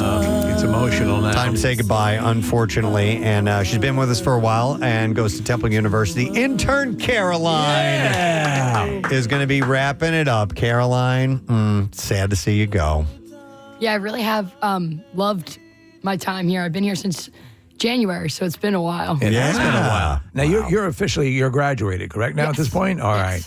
Very cool. What'd you graduate? What's your degree? I have my major was media studies and production, and then I have minors in sports management and digital marketing. Oh, sports management. Okay. What do you want to follow as a career? I'm not really sure. I think like sports marketing or like sports media, something like that. Maybe social media too. You play sports yourself? Not anymore. I did in high school. What'd you play? I played soccer. Okay. Yeah. All right. But, well, that would be cool. So you're like my son. You've graduated and you're still not exactly sure what you want to do. Yeah. I feel like I have my whole life to work, so I'm not really in a rush. Yes. Listen, I say this to all the younglings. You don't have to have it all figured out right now, but you do have to move forward. Yeah, and that's just it. Like I have and I always use this as an example. My fraternity brother was a history major, went to law school, passed his LSAT to get into law school, passed the bar. He's a chef now, right? And so it wasn't until he became a lawyer that he realized, oh, this is not what I want to do in life, and now he is successful at that. But you sample, you see what's out there. Yeah. Both Preston and I came into we were gurning before this. Yeah, we make those faces. And we haven't done it in a long time. Fairs. Mm-hmm. Yeah. So what do you think the next move is going to be? Any idea? I'm applying for jobs kind of everywhere, so we'll see. I'm going to be down the shore for the next month, kind of. That doesn't suck. Yeah, no, I mean, it's going to be great. Kind of relax a little, figure out what's going on. So. Okay. Absolutely. Well, take a little bit of time and relax while you can. But thanks for all your help here. We really do appreciate it. Thank you for having me. Yeah, it's our pleasure. And we hope you enjoy the rest of the summer. And who's your favorite person here? I thought we stopped asking that. Nah, I know we're stopped. It's definitely me. I've known her since she was in kindergarten. That's true. You've known her since she was in kindergarten? Yeah, well, probably a little bit later on. But her brother and my son went from kindergarten to 8th grade together. Oh, well, there you go. I've known them for a while. I used to The fix was in. I used to coach their basketball team with her dad Todd. So, Oh, no kidding. Cool. Yeah. All right. Well, good luck to you, Caroline. Thanks for everything. Thank you so much. There goes another one. Headed out into the wild as we send them on. It's what we do. Take flight, young one. Yep. All right, we're going to take a break. We'll come back in a second, and we will wrap things up when we return. So stay with us. That's funny. And she gets that. She's not like, what the hell? Where are you going? All right. Would you battle for concepts if something happens to arise organically in a conversation? We're pretty different styles, so that way it works out too. We don't fight over a premise or anything. Is the worst nightmare for you two to have your child grow up and not be funny? Oh, that's what I was wondering too, because you should have the perfect storm of comedy, right? You there. alone are bringing, nuclear level comedic capabilities. So good point. Yeah, that is worrisome. He's going to be some kind of nerd twink school shooter or something. You know? Wow, you picked a troika there. Well, I don't even need him to be funny. I need him to get comedy. Yeah. He's got to have a sense of humor. He's got to laugh. That's going to be tough. That's funny because my youngest doesn't get it. Like she doesn't like, and we all like, my wife and I love sitting down and watching a brand new comedy special. We watched your special on Netflix. Thank you. But my youngest, she's a funny girl, but like she does not get stand-up comedy. And I'm like, really? You don't understand. But she's also like a theater kid and stuff like that. I'm like, you don't understand the art form that, like what you do and like, from concept to, just honing it all down, getting up on stage, making it look like you're just kind of making this up as you go along. Which just thinks like they're loitering? I don't know. I mean, I'm hoping that at some point she will, but like I was a fan of stand-up comedy like from a very, very young age. I remember watching Billy Connolly and going, man, I want to do that, Yeah. And then realizing, oh, I can't do that. Right. I can't do what you guys do. You guys make it look so easy. You know what I mean? Who's your Billy Connolly? Well, I was a big Carlin guy, Seinfeld, Pryor, all that stuff. So it's kind of wild. You got an accolade. Seinfeld doesn't hand out, and it always pops up in any bio of you. That Seinfeld is a big fan of your capability. And have you spoken with him? Have you ever? Yeah, we talked last week. I did the Netflix Fest in LA. You go. He was there, and we chatted. Yeah. I actually had a real bomb with him because he's a clean guy. Yeah. But he's cool. But a friend of mine, this young female black comedian, walked up and said, "You got to introduce me to Jerry." And as a goof, I said, "Jerry, this is Monique." And she laughed, we laughed, but Seinfeld goes, "That's not funny." He doesn't care for that kind of humor, but so that's Jerry for you. But yeah, great guy, cool dude, good hang. Yeah, no, that is cool. Does it still carry like a papal Completely. Yeah. I mean, I grew up watching that show with my family, so then you to hang out with them. Of course. It's very exciting. It's funny you mentioned the, not getting what somebody else finds funny. It happens from time to time. Like a friend will try to turn you on to either a comedian or something that they find humorous, and they're showing it to you and expecting you to laugh as well. And I'm just, I've had it happen a few times where I'm like, and I feel bad that I don't find what they find funny from time to time. But we all have different senses of humor, Right. You got to fake it like your wife. Yeah, exactly. Yeah, I know. Years of that. She could hone that craft. But your stuff in particular is so... it is sharp, and you can see the work that's gone into it. So with the new special, with None Too Pleased, and with any of them, we were talking before the break started here, you're talking about, you're honing new material. Is that, even at this point in your career, is that sort of a tenuous proposition? It's painful. It's painful. It really is humiliating, especially because people come out and they go, hey, I saw this guy. He's funny, good writer. And then they see you working out and they're like, what happened? Right. This guy sucks now. And you're like, no, this is part of the process. It'd be like going to see a pro basketball player and they're just missing every shot. And you're like, what? I just watched him kill it in the last game. And you're like, I know, but this is the only way to do it. They're used to seeing, and we were bombarded, whether it be social media clips or the Netflix specials or whatever, you at the top of the craft. Right. They're not seeing the wood going up on the house. They're just seeing the finished product. It's humiliating. And everybody thinks, I go up on stage and I go, hey, it's going to be new stuff, all new material. And they all go, whoa, all right, cool. We're going to see him work out in the process. Yeah. And then about 8 minutes in, they're like, all right, I got a babysitter, man. Like, You're killing me here. So it's pretty rough, but that pain and that humiliation forces you to just come up with fight or flight kicks in. Yeah. When you're up against it. When you're creating your material, I'm sure it's not unlike musicians, and they have like, okay, this song's a hit. This one's good, but it's kind of a filler tune. I would imagine comedies similar to that, right? Yes. Everything's funny, but to grades of humor. Do you love it sometimes when one you thought was kind of a throwaway is a hit and it grabs? Yeah, that's the cool part. You never know until you do it in front of a live audience. Yeah. And I always say a comedy hour is like trail mix, where you have, you get the cashew, the raisin, that's good, but then every now and then you got to get an M&M in there. Yeah. Just to keep people going. That's a good analogy. Are you, because a lot of people, and some comedians are very fastidious about the second something hits a special, done. Yeah. Buried. Will you revisit stuff that's already made its way onto a special? Because it's a different dynamic than years ago. The likelihood is much greater now because of social media, again, clips that pop up or whatever, that people are experiencing your material more frequently. Yeah. No, I kind of bury it. It's like an old flame. You got to not go back. Sure, it's fun and you had a great time and you know all the equipment, but you got to move on and do that new thing, or else it's too easy to go back. Yeah. And it makes you not, if you got to force yourself to pull something out of you. Years ago, when I had my run at stand-up, you would see comedians, and that was one thing that I found it was strangling, and that's why improv was, an avenue that I took as well, was that the people that do it and do it right and do it the way you do it, they hone it. You have to go back and revisit it. Yeah. You got to polish it. And it's are you by nature a shy person? Are you by nature someone who, did you have to work your way up to get a stage presence? Because you don't seem like you're not wildly egotistical. You're not, you know what I'm saying? You're like a regular guy. Oh, I think most comics are kind of normal. Like I always say, a barroom guitar player is probably never going to meet Mick Jagger. Right. But I've met Louis C.K. and Bill Burr. You can hang out normally because we're all peers at the end of the day. Right. That's the cool thing about comedy. It's pretty even keeled. I think I wouldn't say I'm an introvert probably, but you hang out with like a 22-year-old kid now, and they're like squirrely and weird, and you're like, oh, you guys never learned to socialize. Yeah. So I can still socialize. It's true. It's true. Listen, I love your social media. I'm an Instagram guy because I'm 50, but I'm an OnlyFans guy. But what I like about I could go a couple of different places here. I've learned things about you on your Instagram. You're fit. At one point, I don't remember which video it was, but your shirt came off. I was like, hang on a second. Like, what?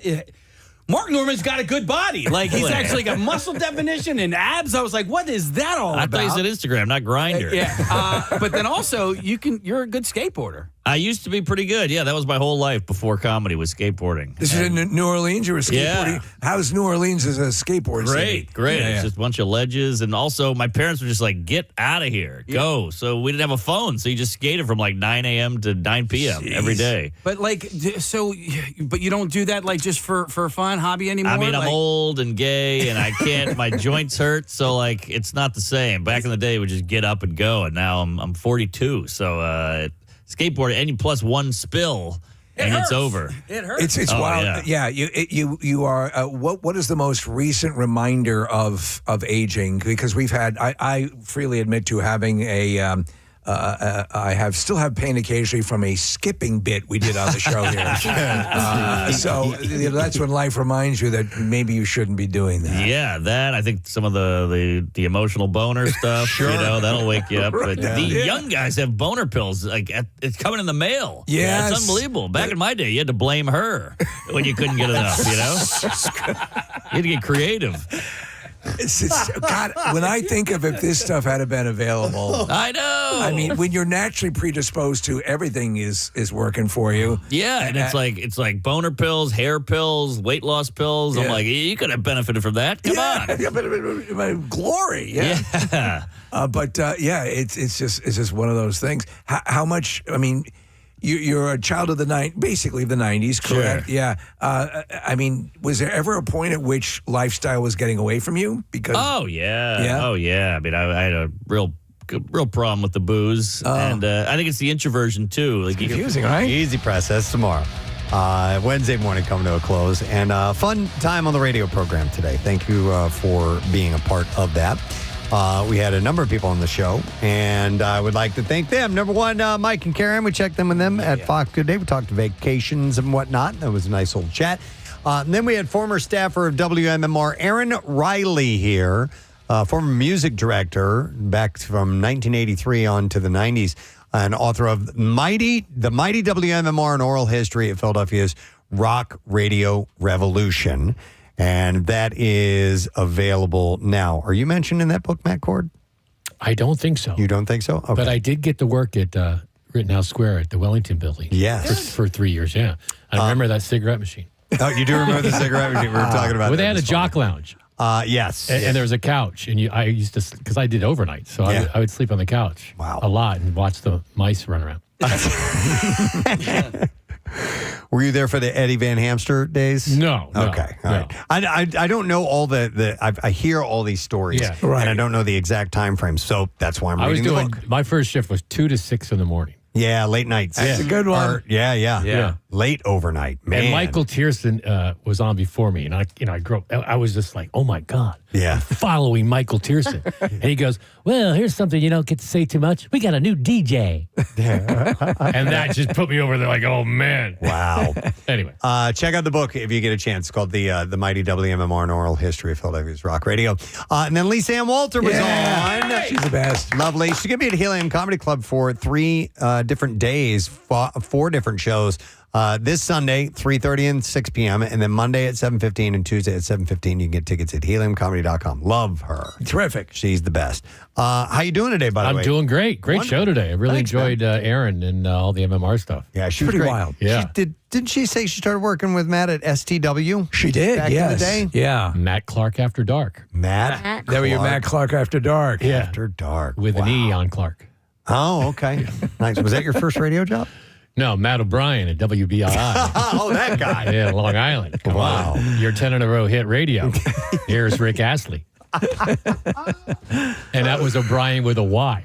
Oh, there you Wow. go. Yeah. Always Very changing irreverent. it up just And a I'd bit. go to like an appearance at like a Taco Bell and they'd have a Matt O'Brien with an R-I. I'm like, dude, it's with a Y. Come on. You know who I am. Oh, nice. 106.1 WBLI, your 10 in a row hit radio. Here's Rick Astley. And BLI never changed, right? You're still there, yeah. Yeah. Preston, the office listening station. Oh, yeah, I'm BLI, sure. yeah. Now, it was kind of cool, though. Like, when I was there, we got to play Guns N' Roses' Patience. Oh, it was wow. it was a crossover hit. Whoa. So I was like so excited to introduce that song. Nice. Anyway. All right. Well, let us let's get the letter, my man. Preston and Steve on 93.3 WMMR. Now, the Daily Letter. The Preston and Steve Show is brought to you today by the letter I, as an ice, baby. Yeah, baby. And we're going to give away Universal Pictures one night only prize pack. The ultimate one night only prize includes $300 to the Rittenhouse Hotel and $250 to Star Restaurants, along with 10 tickets to see an advanced screening of One Night Only, the film at Film Society East on Tuesday, August 4th, 7 p.m. So you can celebrate that special evening, One Night Only, rated R, only in theaters on August 7th. I see we've moved on from bands to titles. You caught that. Yeah. I was going to say something the other day. Kids in America. And eventually you're going to run out of bands. Yeah, exactly. Nice. What's up on the show today, man? Well, we're going to do a block of Rush. Probably not Xanadu. Guess not. Getty, how old's Getty today? 73. 73. A block of Cheap Trick and a block of Joe Satriani. Ooh, you got some good stuff coming up today. Didn't you talk about him when you were younger? Yeah, you should really watch out for that This cat really knows how to play guitar. You got to watch out for him, for sure. This cat really knows how to play guitar. All right, stick around with me. Wait, Pierre's Vinyl Cut. Yes. Dave Matthews Band, Big Whiskey, and the Crux King. King. Dude, Shake Me Like a Monkey is... It's funny. Sam just told me that out in the hallway. I'm telling you, like, that's the best song on the album. I don't remember what other songs, were radio hits, and I don't understand why that didn't get as much radio play. It is such a kinetic... it's such a great song, cat man. really knows how to play guitar. You got to watch out for him, I man. think Funny the Way It Is. Yeah, that's a great song, too. But we're playing it for Dave McKay. You know Dave, everyone knows Yes, Dave. of course. So today would have been his wife, Kimmy's birthday today, and they were huge Dave Matthews fans. Okay, Dave's longtime diehard fan of WMMR. All right, cool. Thank you, Matt. I want to thank our sponsor today. The program has been brought to you by Duncan. And the Presidency Show runs on Duncan. Tomorrow on our show, we're working on some things. One of those is a guest. It will be Charlene Tilton. Charlene Tilton from Dallas. Way back in the days of Dallas. That's amazing. Will be joining us. She had a few posters in the back of Spencer's. Yeah, for sure. Yeah. So we will chat with her, and we'll see what else we can get into tomorrow. That's it. We're done. Rage on, and have a great day in the morning. We'll see you tomorrow. Bye-bye.